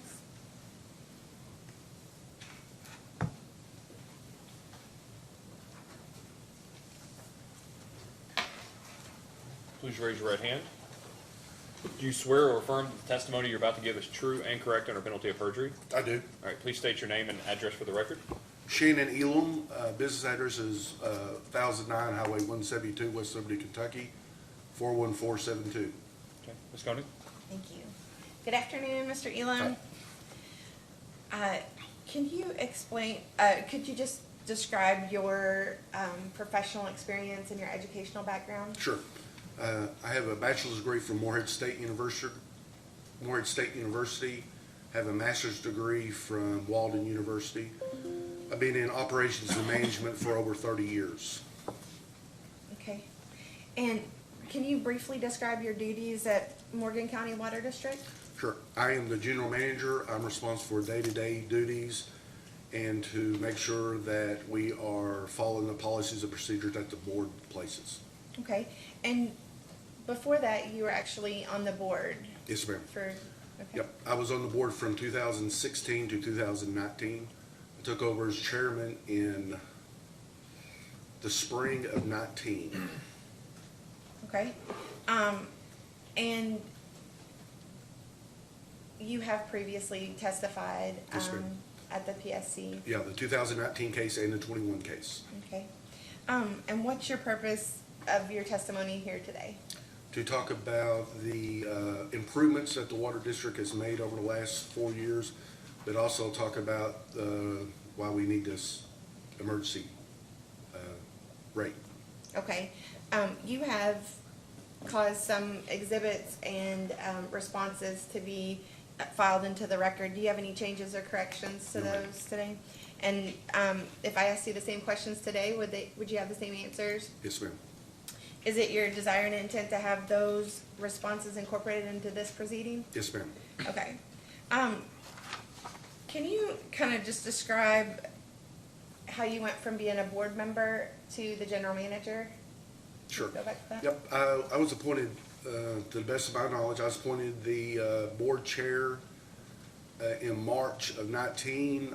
We had, I guess, the best way, a mass exodus from the board. Once it was decided that there was going to be a formal hearing in that summer, we went a couple of months without a chair, and I was kind of picked to be the chair. And then we attended the 2019 case. I was approached after that case by the general manager at that time, and he asked that he said that he was going to be retiring in November. He asked if I would be interested in taking over the general manager position. Went home, talked to my wife about it and everything. I resigned from the board in September of 19, and then went through the interview process with the board in October, and I believe I started November 6th of 19 as a general manager. Okay. So let's start with the 2016 incident that where Morgan County Water District Board was told to reject half of, or a portion of what the PSC had recommended in their 2016 rate case. And was that 23 years, it had been 23 years since a rate increase, Yes, ma'am. and then Yep. you were on the board at that time. I was on the board in 16, yes. Okay. Yeah, I had just come on the board, I think in September of 16. I think the letter from the chairman at the time maybe was in August of 16, if best I can remember. The letter asking the PSC to give the rest of the rate increase, or the letter? The letter that they originally sent saying, no, we don't want your recommendation, we're gonna take the, what we asked for. Okay. Now, I think that was in 16, and then later on when the chairman stepped down and the new chairman come on, myself and Zach Engel, the banker, we were kind of like, hey, I've been on the board now for a few months. I'm looking at these financials. We made a big mistake by not going to taking the full rate. So it was myself and Zach that had the general manager at that time to draft a letter saying, we looked at it, we do need it. And then, of course, the rest is history. Well, so you sent, just to bring Yeah. everybody up to speed, you did prepare a list of kind of events that had occurred, and this Yes. is Exhibit 3. And You may.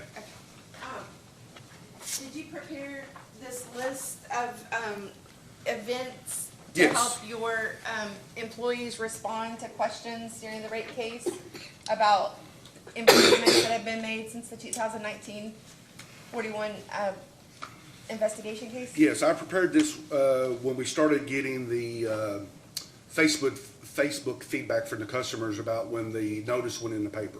Okay. So, I began working on this then, And it's a lot, there's a lot. yeah, this, So- yep. Okay, so part of it is to try to distill it down, because a lot has happened since, you sent the follow-up letter to the PSC asking for the rest of that rate case, right? And that came from you, right? Yes. Okay, and since then, have you learned that's not the way that the rate case process works?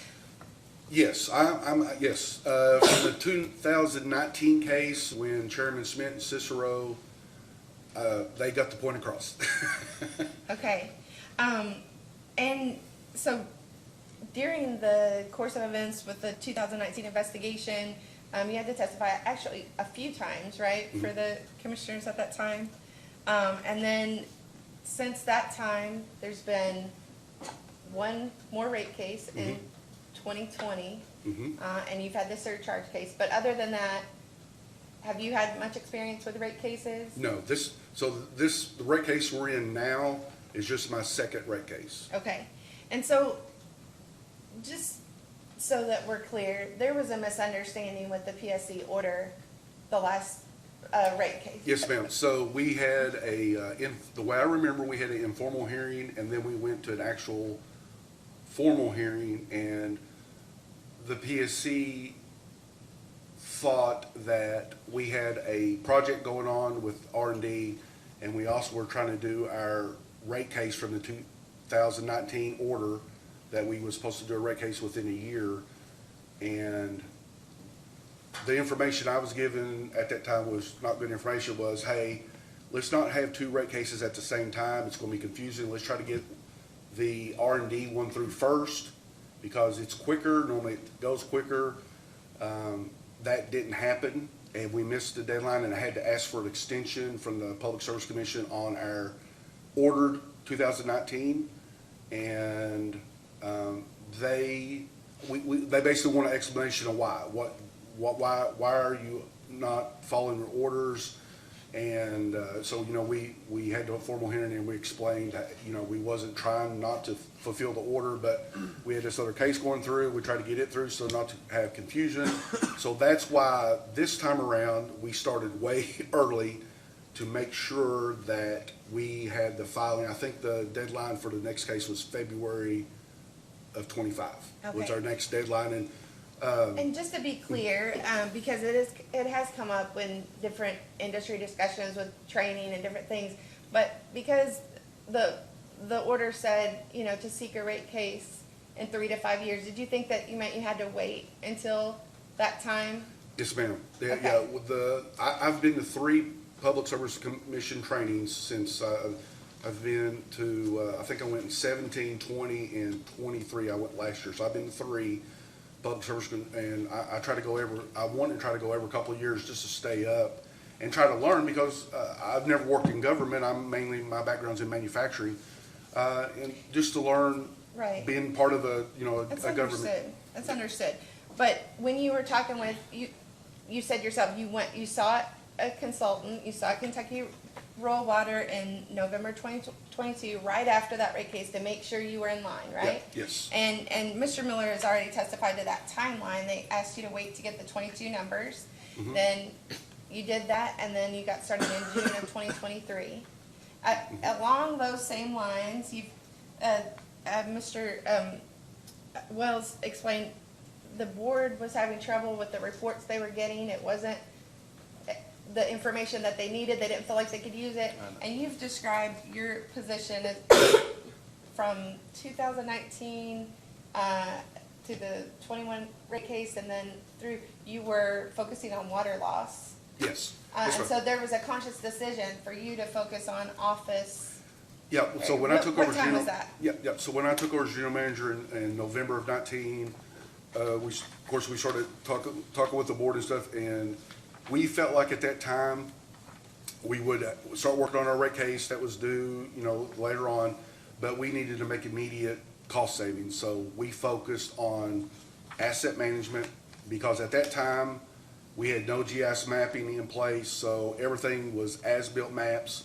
And the general manager that was there before had been there 17 years, so all that knowledge left with him. So I spent the first year out in the field during COVID. It kind of worked out good with COVID. So I basically took the as-built maps myself, a metal detector and shovel, and a phone app, and I went out and GPSed all the asset points that I could find at that time. And you actually became certified as an operator, right? Yes, so I'm a Class 3 operator, and part of that, I'm a Class 3 distribution operator, and part of that is you have to have, at each class, you have to have, be in the field for a year, and so I've done all the jobs. I feel like not being in the water industry and you're asked to manage it, you have to have a good understanding of the jobs. So that first year, I took it on myself to go out and, I went out on water leaks. I didn't physically do it, but I was there, I was present, and I flushed lines and I exercised valves and I pulled water samples and done a lot of the GPS initially, because the way you had to approach, the way I approach it is we have over 400 miles of line in our system. And at that time, we didn't know where things were. We didn't know where valves were. When I talked to the field staff, they didn't know where the valves were. They didn't know how many hydrants there were. They didn't know where a lot of the assets were. So we were wasting a lot of time and money when we had a leak or something come up. We spent a lot of time just trying to find what valve to turn off and which way the water was going. And so I made that like the top priority for those first couple of years of, we got to have an asset management plan. We got to have it, and we were fortunate enough, we got a grant through the ARC for the GIS mapping, so we got all the mapping and the software brought over to us it was through a grant, so we are able to develop the mapping plan. Then we developed into the valve exercise program, our flushing program, and then we slowly started knocking out different compliance. Okay, and so I'm gonna stop you there. Yep. So Exhibit 3 that you're looking at, is that a summary of a lot of the improvements made since 2019? Yes, because I think one of the problems, and I remember from the 2019 case, Chairman Smith, he brought this up, and I always remember this. He said that where you don't have regular rate cases every couple of years, that eventually the customer's going to have to pay. And I think Morgan County is going to be like the case study of that exact thing, because this is what's happened. So our customers, I think with the feedback, they saw for the first 23 years, there was no rate case, none. So in 2019, I think public notice started coming out, hey, there's something probably going on with the district, they're in Frankfurt. But now, since I've been on the board, we've had a rate case in 16, rate case in 21, and now this other rate case. So a lot of customers are going, hey, wait a minute, what are y'all doing? We never had a rate case while you all, before y'all got there. And now, you guys have been there for the last 3 years or 4 years, and we've had 2 rate cases. You're buying equipment, you're buying and getting employees and stuff. And so what I had to do was basically break down a summary and try to explain to our customer base of there was no compliance, and we were suffering on the to kind of communicate the story. And so I'd like to move for Exhibit 3 to be entered into the record, please. Any objection? No. That'll be fine. And so, in order to kind of hit some highlights, but move on from there, because there is a lot of work there, but the purpose of the exhibit is to try to put a lot of information down into some digestible parts. But you improved so much that you got an award from Kentucky Rural Water Association. Yes, ma'am. So at the 2019 case, I asked the commission, I said, what are some areas that we can go? Because we're new. What's some really good water districts out there that we can find? And it was Chairman Smith that mentioned that Kentucky Rural Water had the handbooks. He also mentioned a bunch of the training, and I think the UMI training that the Kentucky Rural Water puts on. So I basically went out from that 2019 case, and I partnered with every person that I could find to get people in. So I went out and partnered with the Gateway Ad District. I partnered with RCAP. I partnered with Kentucky Rural Water. I've been to Northern Kentucky Water District. We went up there to look at their purchasing, how they do purchasing. We went up there and visited how they do their water laws. We've talked in depth with some with Louisville Water.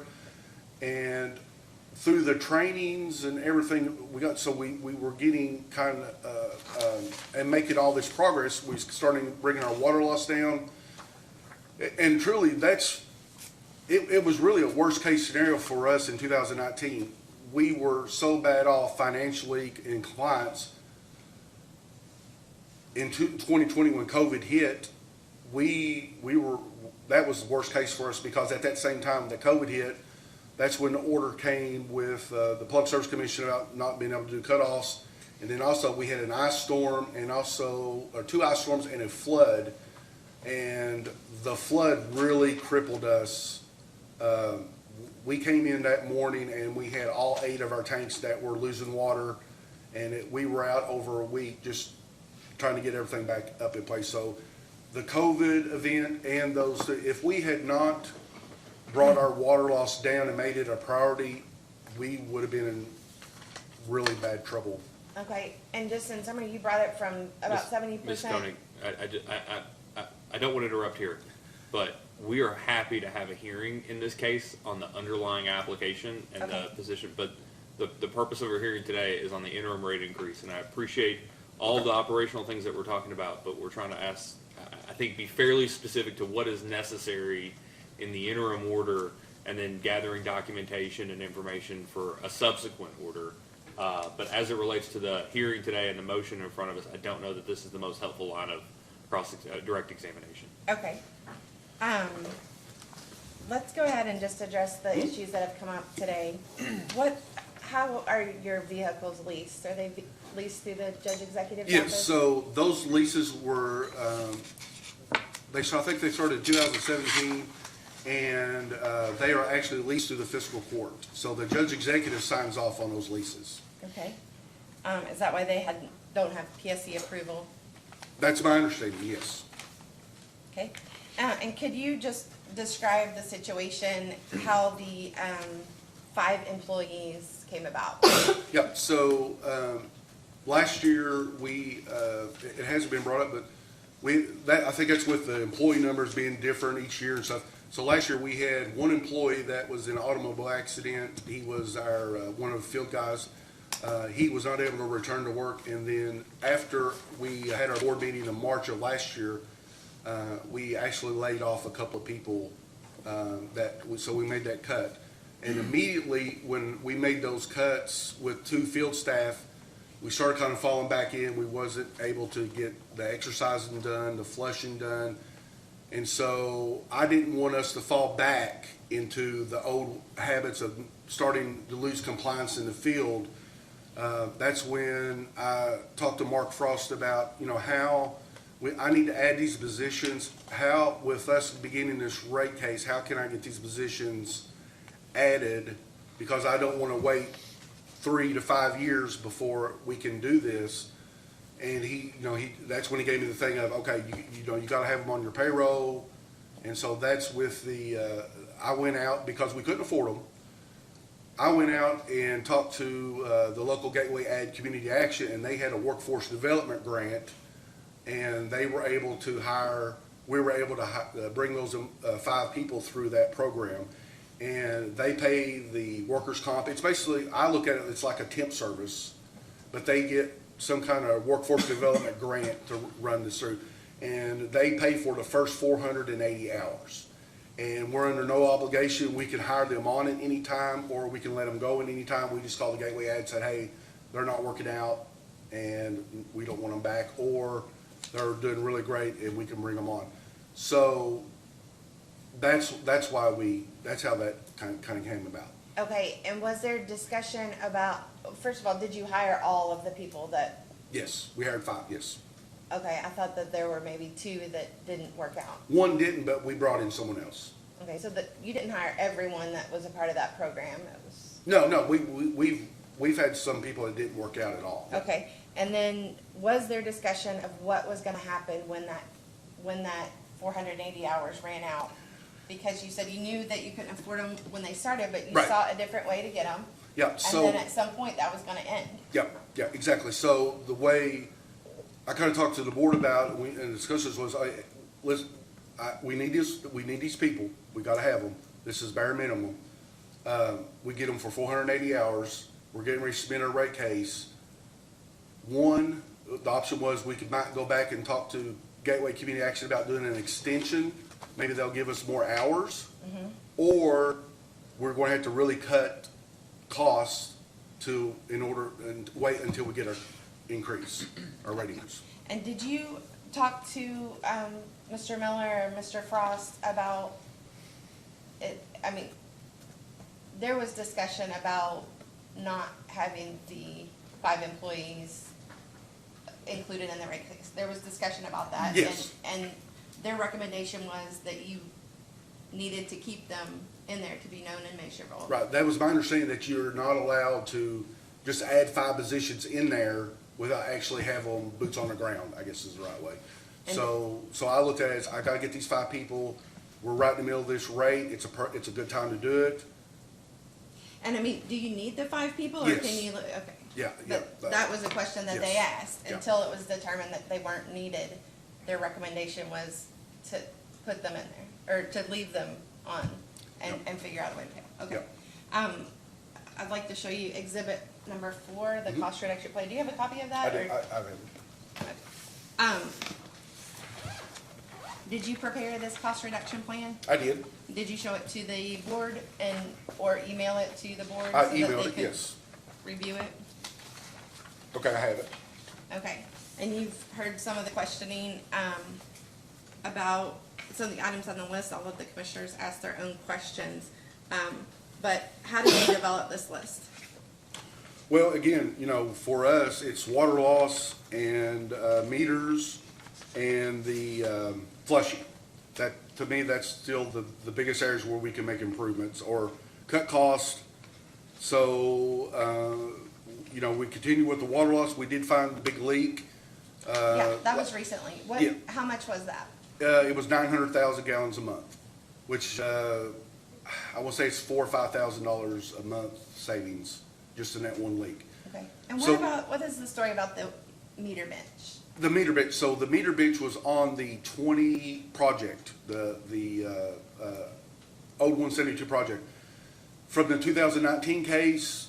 And it's my understanding that when we had the audit, or no, I guess the auditor come up from the PSC, and they do our field inspections, like this January, they came and we took 3 hits. We took one on water loss, of course, meter testing, and then we took one on chlorine booster pump inspection sheet. So those were our 3 hits. So with the test bench, the way we looked at it is, we have, in 2019, we had 2,200 of our 3,000 meters that had reached the test. So in 2009, Can you say that number again? I'm sorry. it's around 2,200 meters that need to be tested right now. Customer meters, these are the 3/4 inch customer meters. So there's 2,200 of those that need to be tested. This is in 2019. What I see is the problem in in 2019, the commission kind of gave me the idea of this as well. They, in 2009, we done a complete meter change out in our system.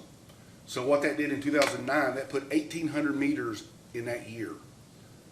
Well, 2019 comes, you have 1,800 meters all of a sudden that has to be tested to be in compliance. And those meters were put in a project. So then you're using a 40-year bond to pay for a 20-year asset. And so that didn't make a lot of sense to me. So what we did what the project is, we bought the test bench, and one of the 5 people that we hired was one of those people will be the test bench. They'll be doing the meter testing.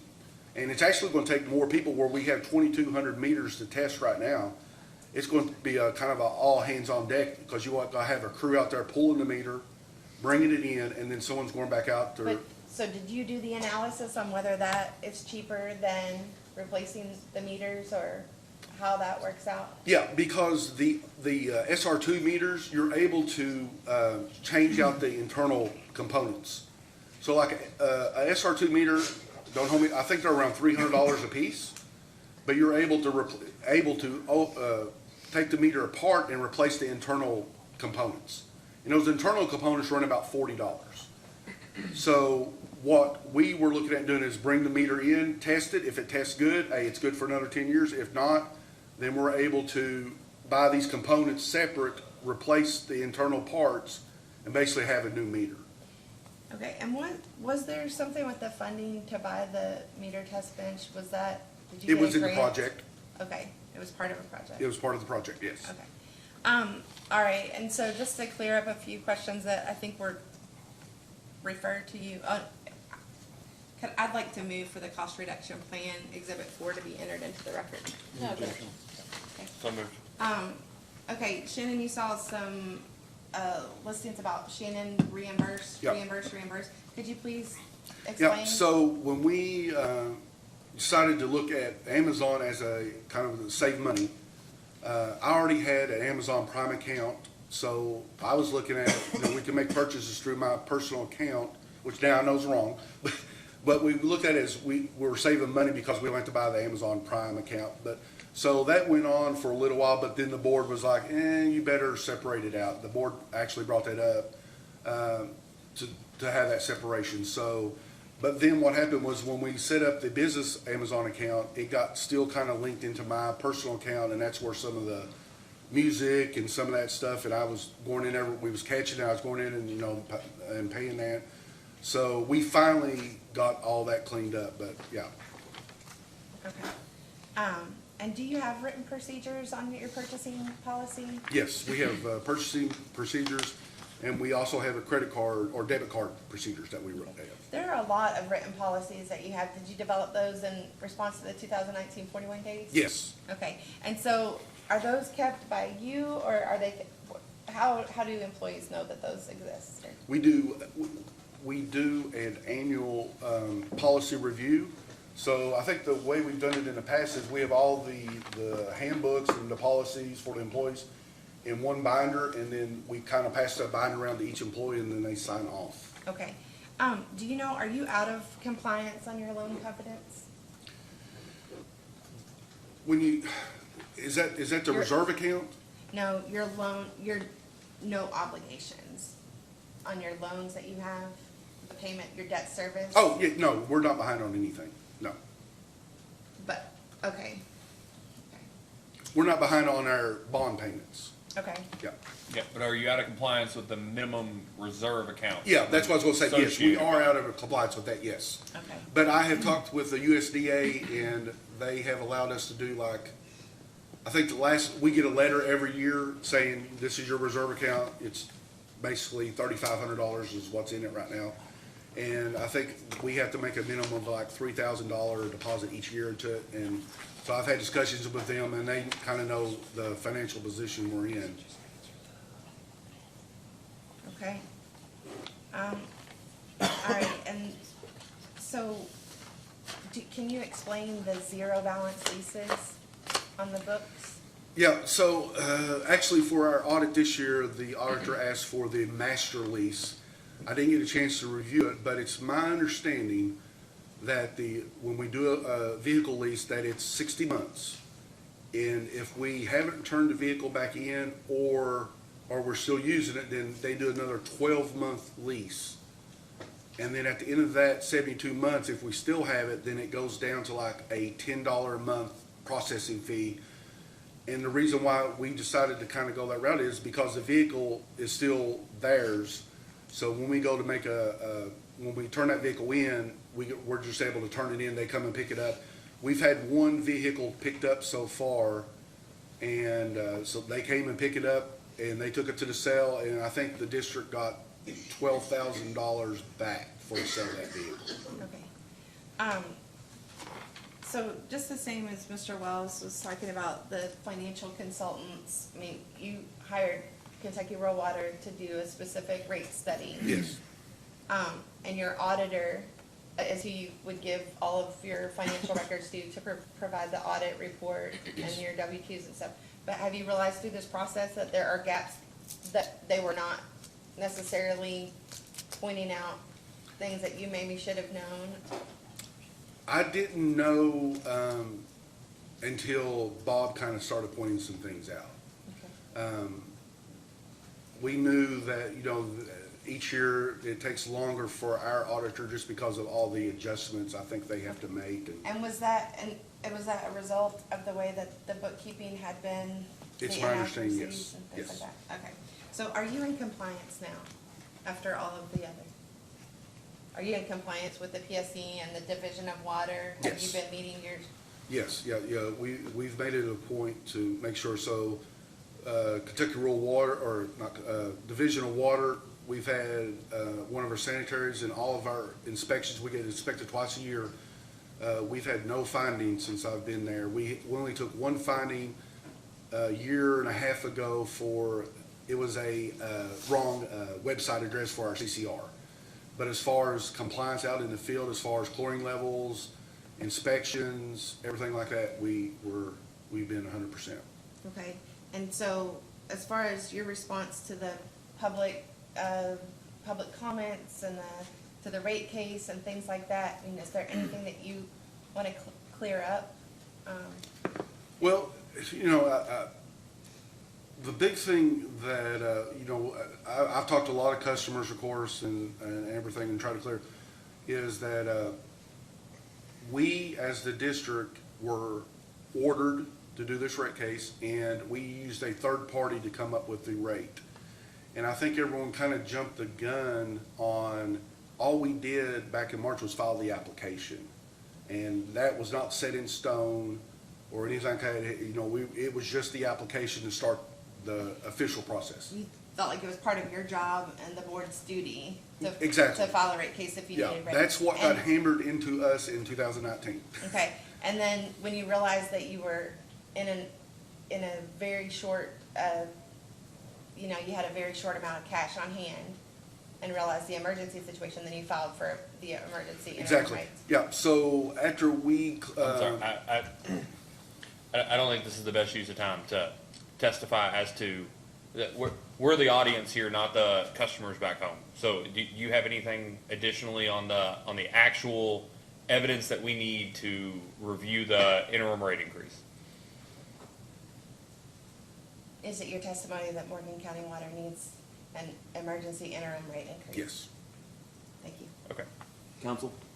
Mr. Elam, again, if you can't hear me, let me know, please. So, I just 100% want to make sure, Gateway is the one that received the grant.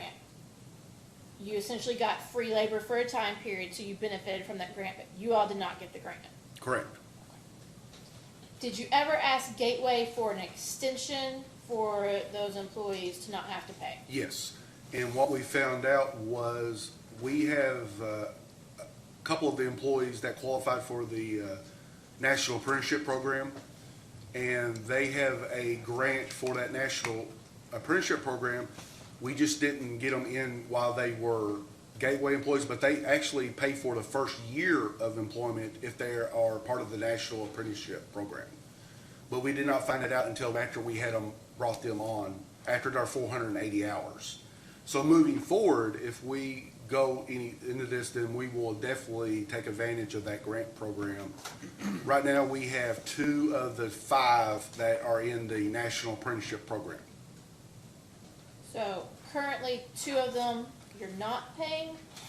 No, we had to pay them because we didn't find that out until after the 480 hours. Okay, and after the 480 hours, they're... Then we found out, because then we went back and said, I actually had one of the Kentucky Rural Water, who's over the apprenticeship program, she came up to Morgan County, we went over, had a meeting with them about this program, and that's where we kind of learned that they're part of this National Apprenticeship Program.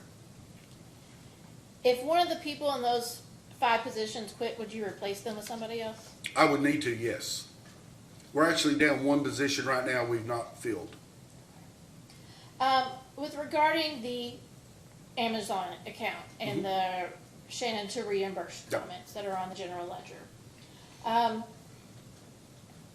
why did you not immediately separate the financial aspects between your personal account and the one with the Morgan District? It was, we were working on it, but to be honest with you, it was, that she would say, hey, this hit, what is it? And I would say, and I would just pay it, and we worked on trying to get it off. I'm not very technical, and it wasn't until some of the younger ladies come on that we were able actually to figure out how to get it off. Is it shown someplace, whether it be the general ledgers or someplace else, that you reimbursed every one of those? Yes, yeah, Okay. we can provide that. We will likely ask for that Sure. in a data request.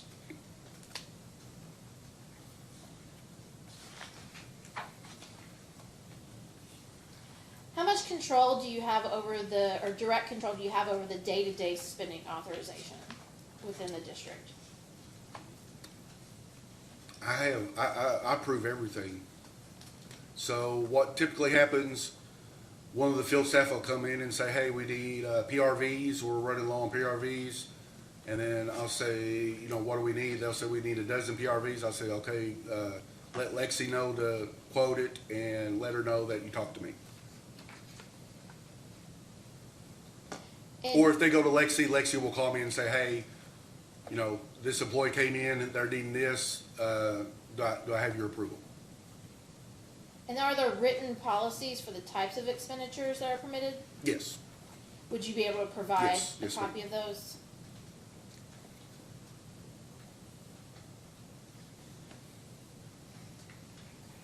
And one that Ms. Franklin directed to you involved green fees for a golf tournament and prizes for the golf tournament of $6,750 in September of 2022. Yeah. So one of the initiatives that we looked at early on was being more community involved. And so we sponsored a golf tournament there in Morgan County with Citgo Water. And we raised money for the flood victims that were, I think the money eventually went to the flood victims in eastern Kentucky. So we kind of partnered with them to put that on. Did the commission authorize that? No. So that was just a decision by you? Yep. Yep. Does that amount to a $6,000 donation then from the water board? It was to cover, we had, Citgo was responsible with sponsorships of the hose, like a typical golf tournament. And then the 6,000, I believe, was like the Renton Country Club for that day. So you donated that? Yeah, exactly. But I didn't know it's one of those, I didn't know to ask for permission, so. And we did a couple other things, we done a river cleanup. So we were really trying to get more involved with community things in the community because historically before the water district had not been involved in community. So we did sponsor a river cleanup later on that summer too. I think it was in 22 as well. But that was the only year we done both of those. Because of, the financial situation, so. Because you were under or at least under the assumption at that point in time that you had the money? Well, yeah, I guess that'd be a good way to put it, yeah. And I'm gonna kind of jump real quick, just bounce off something else that I'd asked somebody else earlier. So you just testified that you have direct control over the day-to-day spending. And I believe it was Ms. Franklin who said that you or the previous bookkeeper were the ones that presented the information or financial information to the board. Is Yes, that ma'am. correct? When the information that was being presented with just the bank accounts versus the actual reconciled numbers, were you presenting that or was the former? The former bookkeeper. Were you aware that she was presenting not the best information to the board? I had multiple conversations with her but she would present and then the board would raise questions on it, and then after the board meeting, we would get together and kind of like that. So basically March of last year, the board, that's when we made the switch from me being in the field to office. It was at that March board meeting. It was a 5-hour board meeting. They basically they had they had all the financials, they had all the invoices, they had all the records. And so they went through that, the board, in a closed session, and I waited outside. They called me in, and that's when the changes were made. And I think what had happened at that point, the board had reached kind of a breaking point. I don't speak ill of the person because she's still employed. She's been there 20 years, but the problem was she was never trained. She was basically thrown into the position. She has no accounting background, no bookkeeping, and she was thrown into the position. And by the time we got there, she was not receptive to any kind of training. And so after that March meeting, the board informed me, hey, you got to get these finances under control.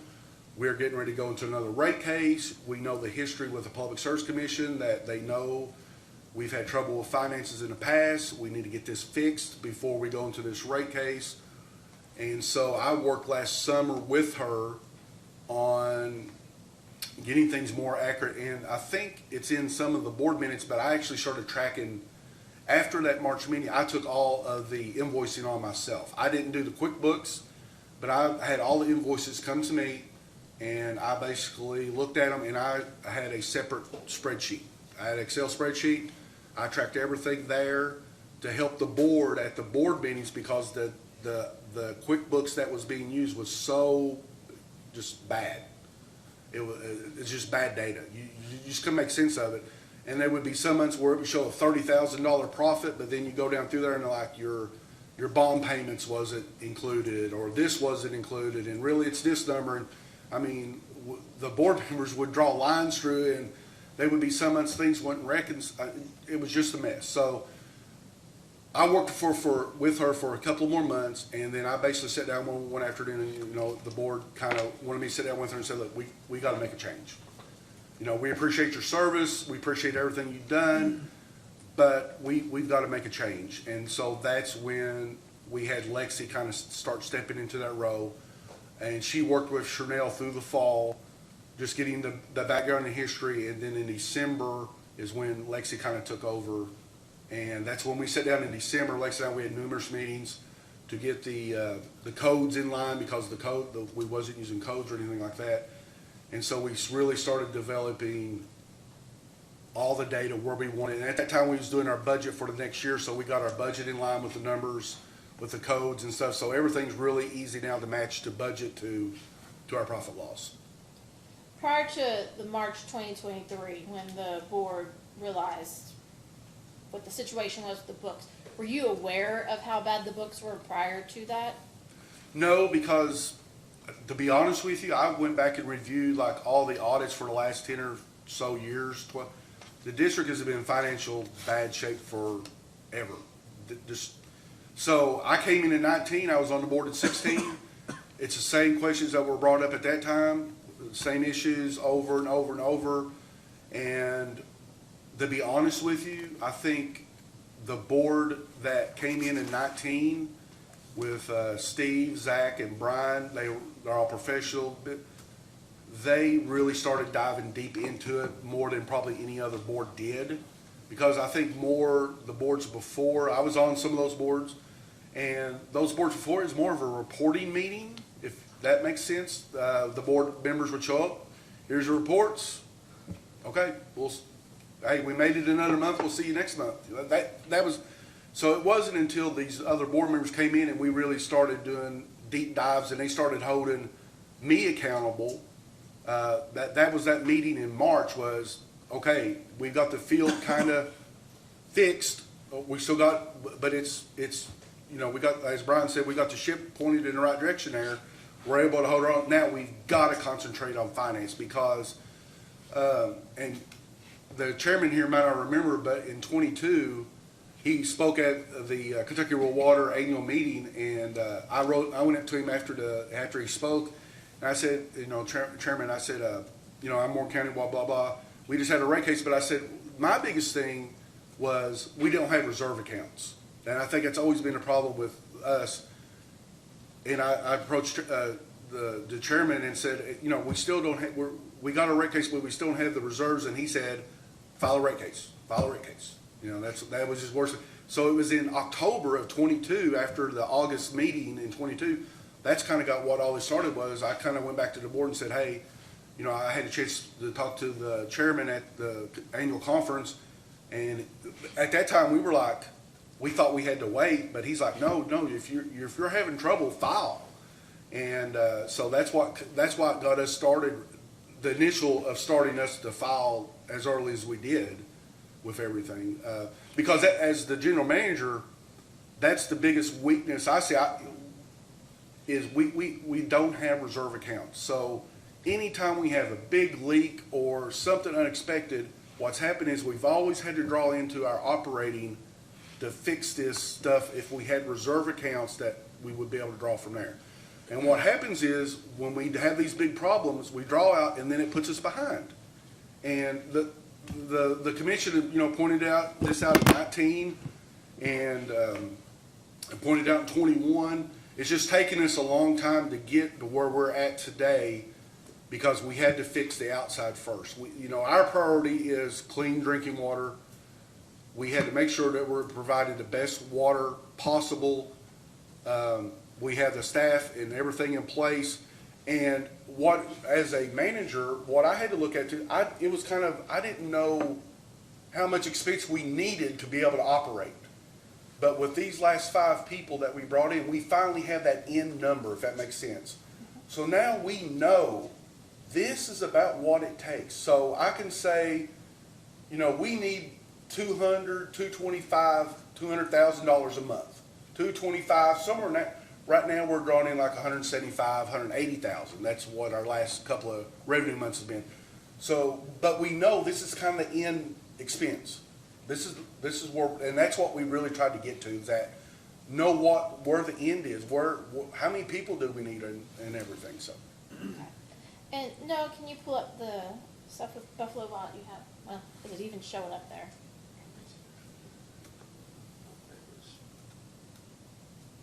Okay. So, Mr. Elam, they're on it was in the general ledger Yep. from March of 2024. This was March 4th of 2024. Of $463.63 for Buffalo Wild Wings. Yep. What was that for? That was our bookkeeper. That was her 20-year anniversary, and we had a 20-year employee dinner for her to recognize her 20 years of service. And did that include all the employees? That was all the employees, yes. Yeah. And then Noah, can you flip to the career day? Okay, and then from also March 5th, 2024, a little over $1,900 for products for career day. Yes, so that was part of us. One of the things the board had talked about again was getting out in the community. And so this was used for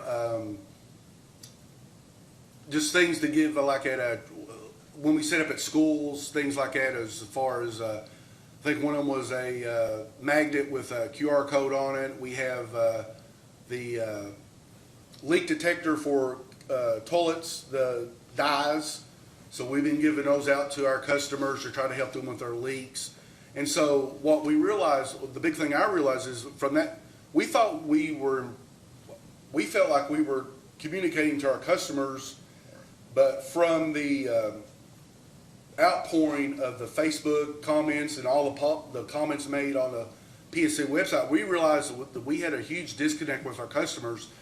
We wasn't doing a good enough job of telling our story of all the success we have done over the last few years.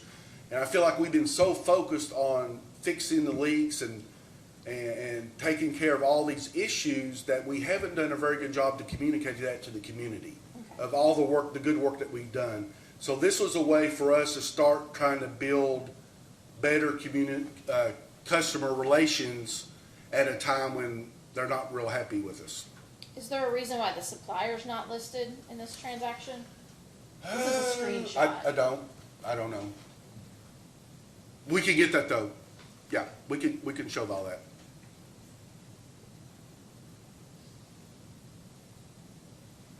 Okay, and Mr. Elam, I'd asked Ms. Franklin that in the event you all get this increase for this emergency rate, Uh-huh. and then the commission grants a lesser amount. Would the Morgan District actually have the ability to refund customers that money, that difference? If it came to that, what I suspect what we would do is we would make the refunds, but it would hold up payment to a vendor. That's the way we would do it. It would hold up a payment somewhere. And let me just make sure I didn't skip any that somebody else directed to you.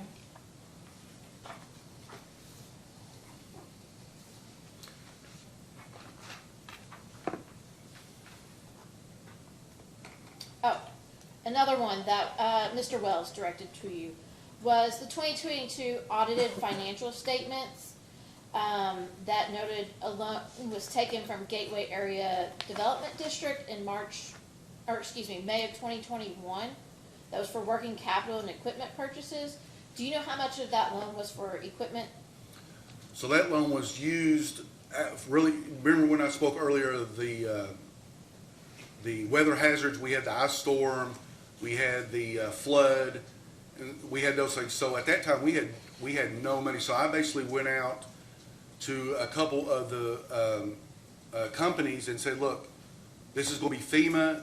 FEMA takes a long time, and they kind of worked out a deal with us so a lot of this was creek bores. So we had a lot, when I took over, we had a lot of pipe exposed in creeks. So when that flood hit, it took out a lot of our pipes. So a lot of this was spent on infrastructure, fixing leaks, fixing pipes that was exposed. I have that. I have all that information. I have all the checks. I saved all that. Okay, so you'd Yeah. be able to provide Yes, that? absolutely, yes. I With a saved. breakdown of the items? Yes, Yeah, yeah, okay. I do. Thank Yeah, you. I have copies of all the checks to all the vendors. Yes. Do you know what the current status of that loan is? So we initially took that loan after COVID. It was known as a COVID relief note. So at that time, when we came in, we started making the changes and stuff, and, I basically went to the board and said, hey, Gateway Area Development, they have this loan. I don't remember all the exact details on it, but what we thought about doing is, well, we need this money to kind of take care of these vendors. Let's do this as a note, because it's my understanding we have 5 years on a note, and then if you have to either roll that over and ask for permission to roll it into a loan, or you have to pay it off. So at that time, we looked at it as, well, we could get this, and then we can maybe try to roll this over into our next R&D project. So that's the way we kind of approached it at the time. That's why it was never brought to the commission, is we done it as a note in order to roll it into a project down the road that the commission would approve. So but the question was, was it paid off? No, it's not It's paid off. outstanding. So when was it taken out? 20 or 21? 21, And it's still outstanding. right. That's part of this R&D project that we have. And it's a 5-year note. It's a 5-year note. And it's not been brought to the commission. It's not been brought to the commission yet, no. No, our hope is maybe this fall to be able to start that process. Okay, Mr. Elam, I'm gonna ask you the same question I've asked everybody else. Explain why Morgan District needs the emergency rate. Just kind of summarize it up. Yeah. We have made so much progress over the last 4 years across the board. I didn't mention, Brittany mentioned earlier, but we have won a couple of awards with Kentucky Rural Water. We were a finalist in 22 with the top 10 water districts in the state. Last year, we won the Wooden Bucket Award with Kentucky Rural Water for all the work that we've done.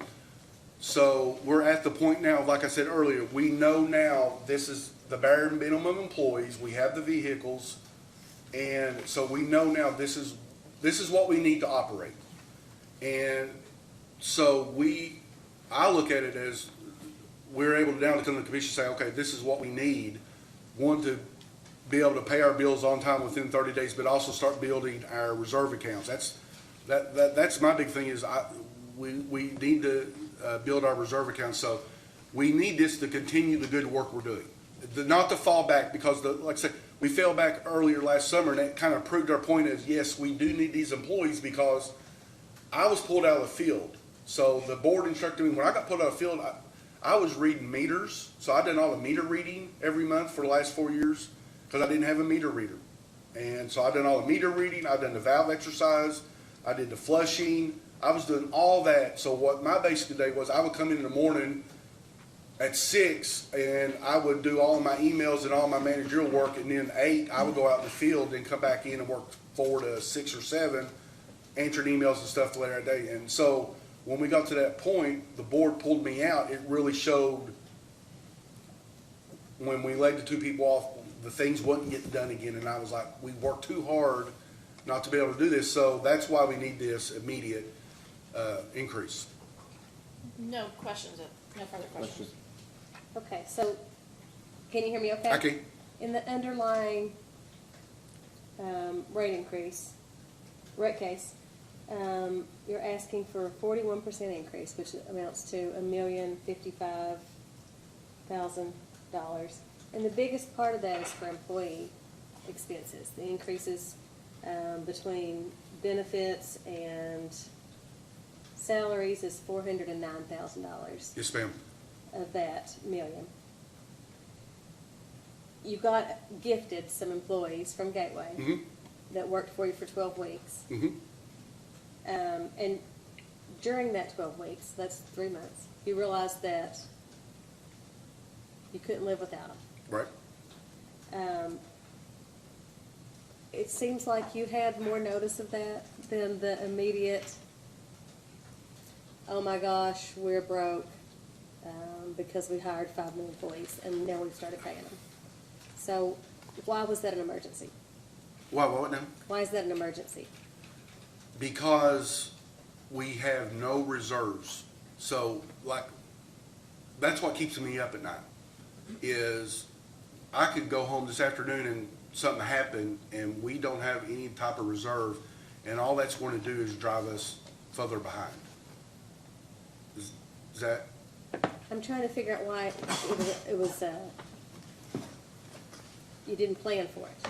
If you knew you weren't gonna have those employees paid for after the 12 weeks ended. I was looking at, we was going to cut costs and get our rate increase. That's the way I was looking at it. So I knew we was going to be filing pretty quick, and the last time we filed it, like it takes about 6 months being at the commission. And to be honest with you, this is all I've known with the district is this financial peril. So it's like we always find a way to make it. I know that doesn't sound good or right, but we figure out a way every month. We sit down every month and we figure out how to make it work every month. And it's an every month look at. What do we got coming up this? So we already know June we have 3 payrolls.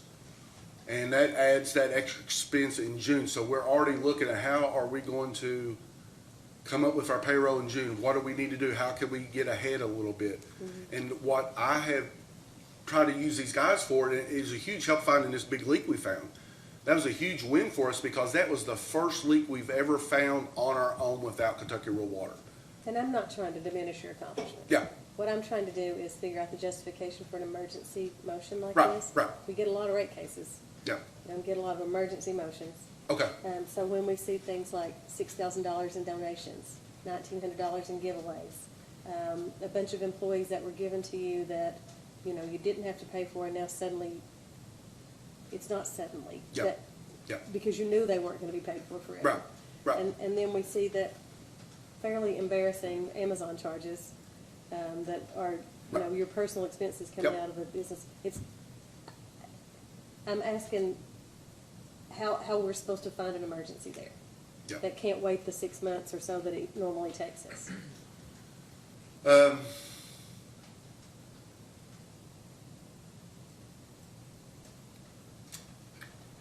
Just thinking. And also the short-term cost reduction plan that you were looking at specifically said employee raises on hold, but you gave some raises, right? I couldn't hear you. you've given some raises in the past year or so for your employees? Yeah, that cost study just came out like a month ago. Okay. Okay, yeah, And so, then hiring freeze, Yeah, this yeah. just came out? yeah, This is yeah, not yeah, in the we plan. just did this, prepared for this hearing. Okay. That's all. Can you talk a little bit about the backlash from the community about the rate increase? Yeah,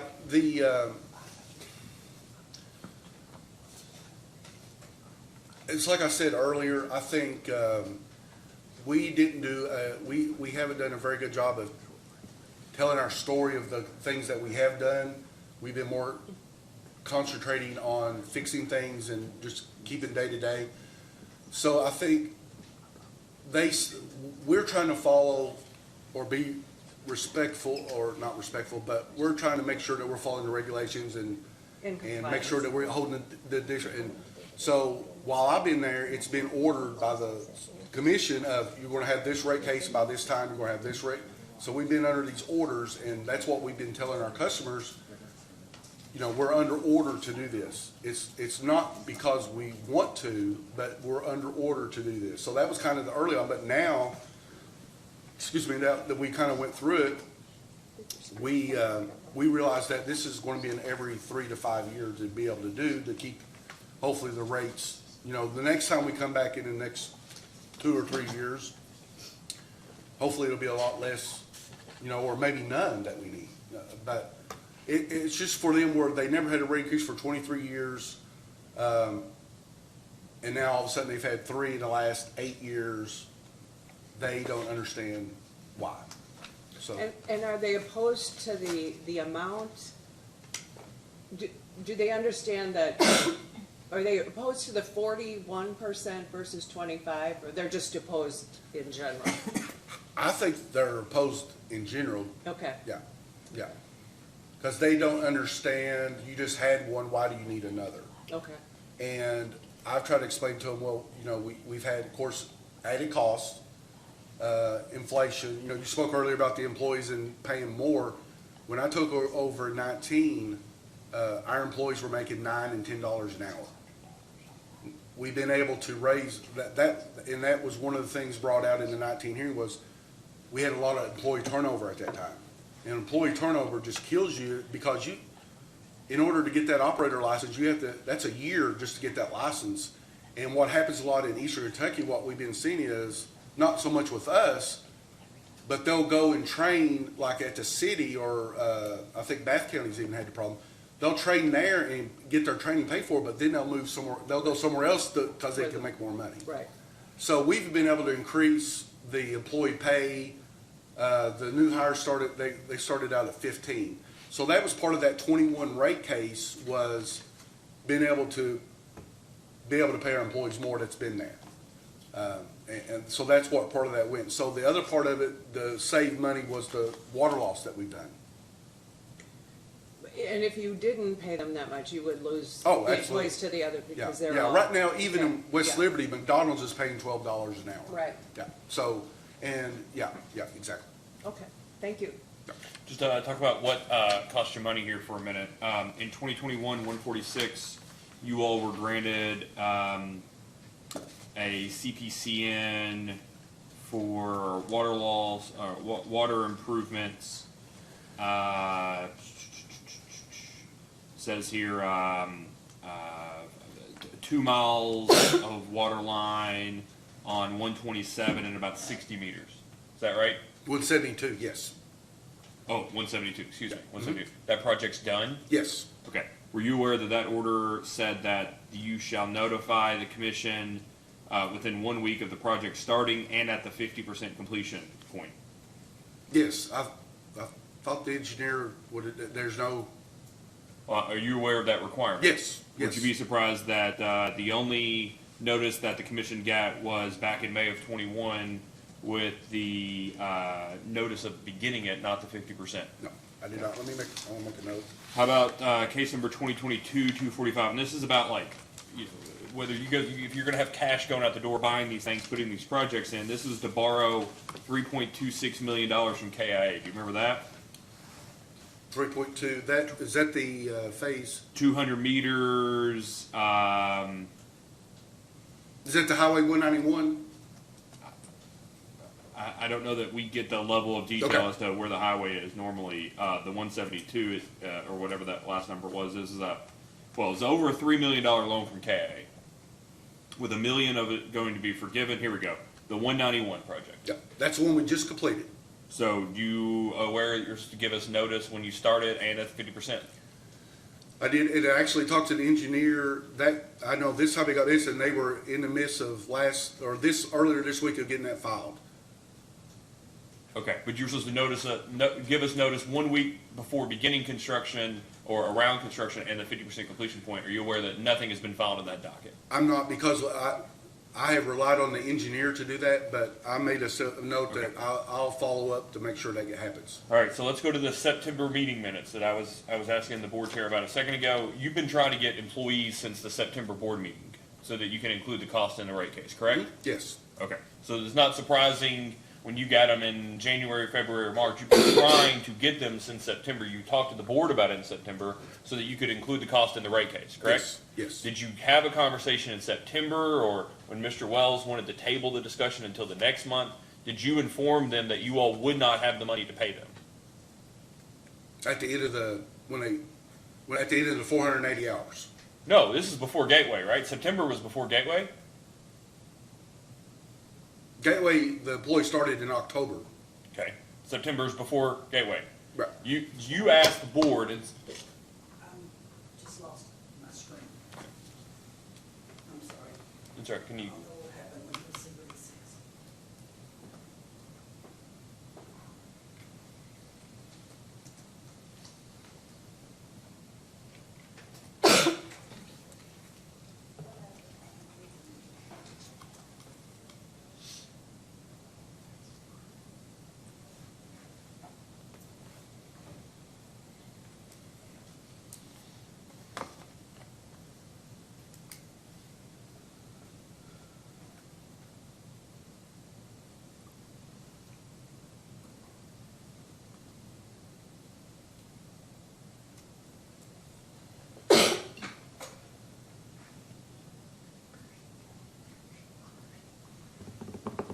Jim's coming.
We're okay, Chairman. You got it. We're back on the record. So in September, you asked to hire people and the board tabled it, correct? Yes. Okay. Then you hired them in October. Yes. Okay. You hired people in October. When you brought it to the board in September and October, did you inform them that you would or would not have, did you inform them, did you have any concern that you wouldn't have enough money to pay them before the rate increase went into effect? No. You didn't know? No.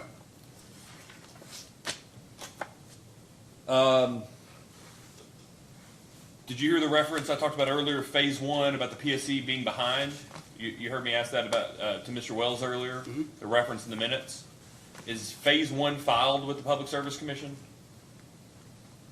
Phase one is, I don't know. It's in every single one of your minutes. It refers to phase one. phase one is the, how, I don't have it in front of me, so just, Okay. Well, phase one is the water line extensions project cleaner water grant. okay, yes. So that is the, we're waiting on the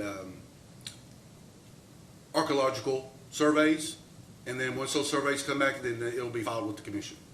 Okay, but to be very clear, from the minutes, it says you still need permission from the PSC, and they are running behind on their reviews. Well, yeah, so what we meant by that is, once we get everything done, then we'll submit it to the Public Service Commission. We don't know how long, we don't know how long it's gonna take, but we're looking at doing this, probably later on in the fall, once everything's been completed. Well, but so it previously said construction will start in the spring. You don't expect that to Oh, occur? no, sir, no, that's not, no. We're still waiting on archaeological, this project, we got the money, we got the big check from the governor in October of '22, so we've been waiting to get this through, for almost 2 years. It'll be over 2 years before this project probably gets started. Have you spent that money? No, this is, no, we've not received any of it.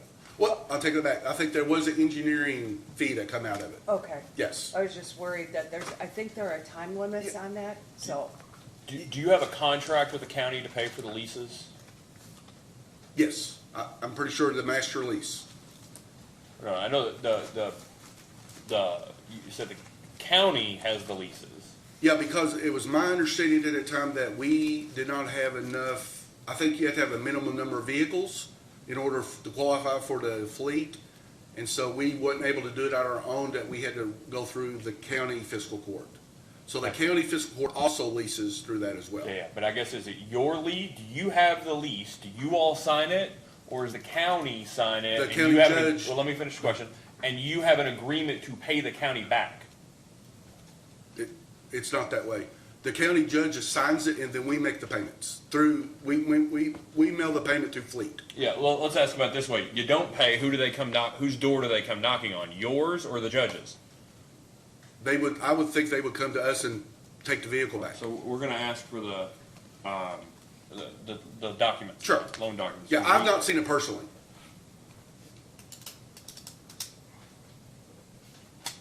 Did you ever end up, following the September meeting minutes, did you ever end up having discussions with other districts about consolidation, regionalization, or joint purchasing? That's part of our clean water money. I've met with Sandy Hook, Rattlesnake Ridge, McGoffin County, and Wolf County. Right now, we're selling water to Wolf County, to the city of Camden. We're selling about 2 million gallons a month to them. They are requesting another master meter, and we're also looking into adding another master meter to Sayersville. We're looking at adding a master meter to Rattlesnake Ridge and to Sandy Hook. So in our posting data request, we'll ask for the details of those conversations. Okay. All right, we'll take a short, Ms. Koenig, how much redirect do you think you'll have? You don't have any? Okay. All right, anything else? No. Following those? All right, thank you very much, Mr. Elam. We will have post-hearing data requests. We're gonna, surprise, we're gonna amend the procedural schedule. The post-hearing data request will be included in what is otherwise the DR2, I think. And we will enter an order setting that out on the 10th to be responded to by the 24th. Would you like to file some comments or briefing on the emergency nature of the hearing, or just submit it on the motion? I'm sorry, you want a brief or? I was just asking. Do you No, I'm do sorry. you want to? Yeah, The that's choice okay. is a You were brief writing. That's or- okay. Just submit the motion. As it is. Yeah, I'm asking whether you want to file a supplemental memorandum or something in support of that motion, or leave the motion the way it is. Will it hold up your deliberation? Because I I know. So As the far as question becomes, do you think in doing that you'll need to know you'll know the data request by the 10th, but will you actually need the evidence that we will get from those in order to write your memorandum, if you were going to file something? I do not need the So I think if extra it's stuff, so- filed between the 10th and the 24th, it will not hold us up. Okay, So how about the 17th? that's fine. Okay. So, should you choose, you may file a memorandum in further support of your motion by the 17th. So data request on the 10th, responded to on the 24th, and a memorandum, if you like, on the 17th. Okay. We've admitted exhibits 1, 2, items 1, 2, 3, and 4, which are the March and April respectively P&Ls, the pre-19, post-19 efforts of the district, and the cost reduction plan. These were in lieu of filing in the record. Were you going to file the pre-March ones, or you already have, did you indicate, filed the pre-March P&Ls? February has been filed. Okay. I don't believe that January was requested, Okay. but I think that could, I mean, if you wanted to add that to the DR, whatever you're missing, we'll I think provide that's- whatever you need. Okay. I think that's fine. Is there anything else? I don't think so. Okay. Anything else from you, Ms. Connie? No, thank you. Okay. All right, this hearing is adjourned. Thank you. Thank you.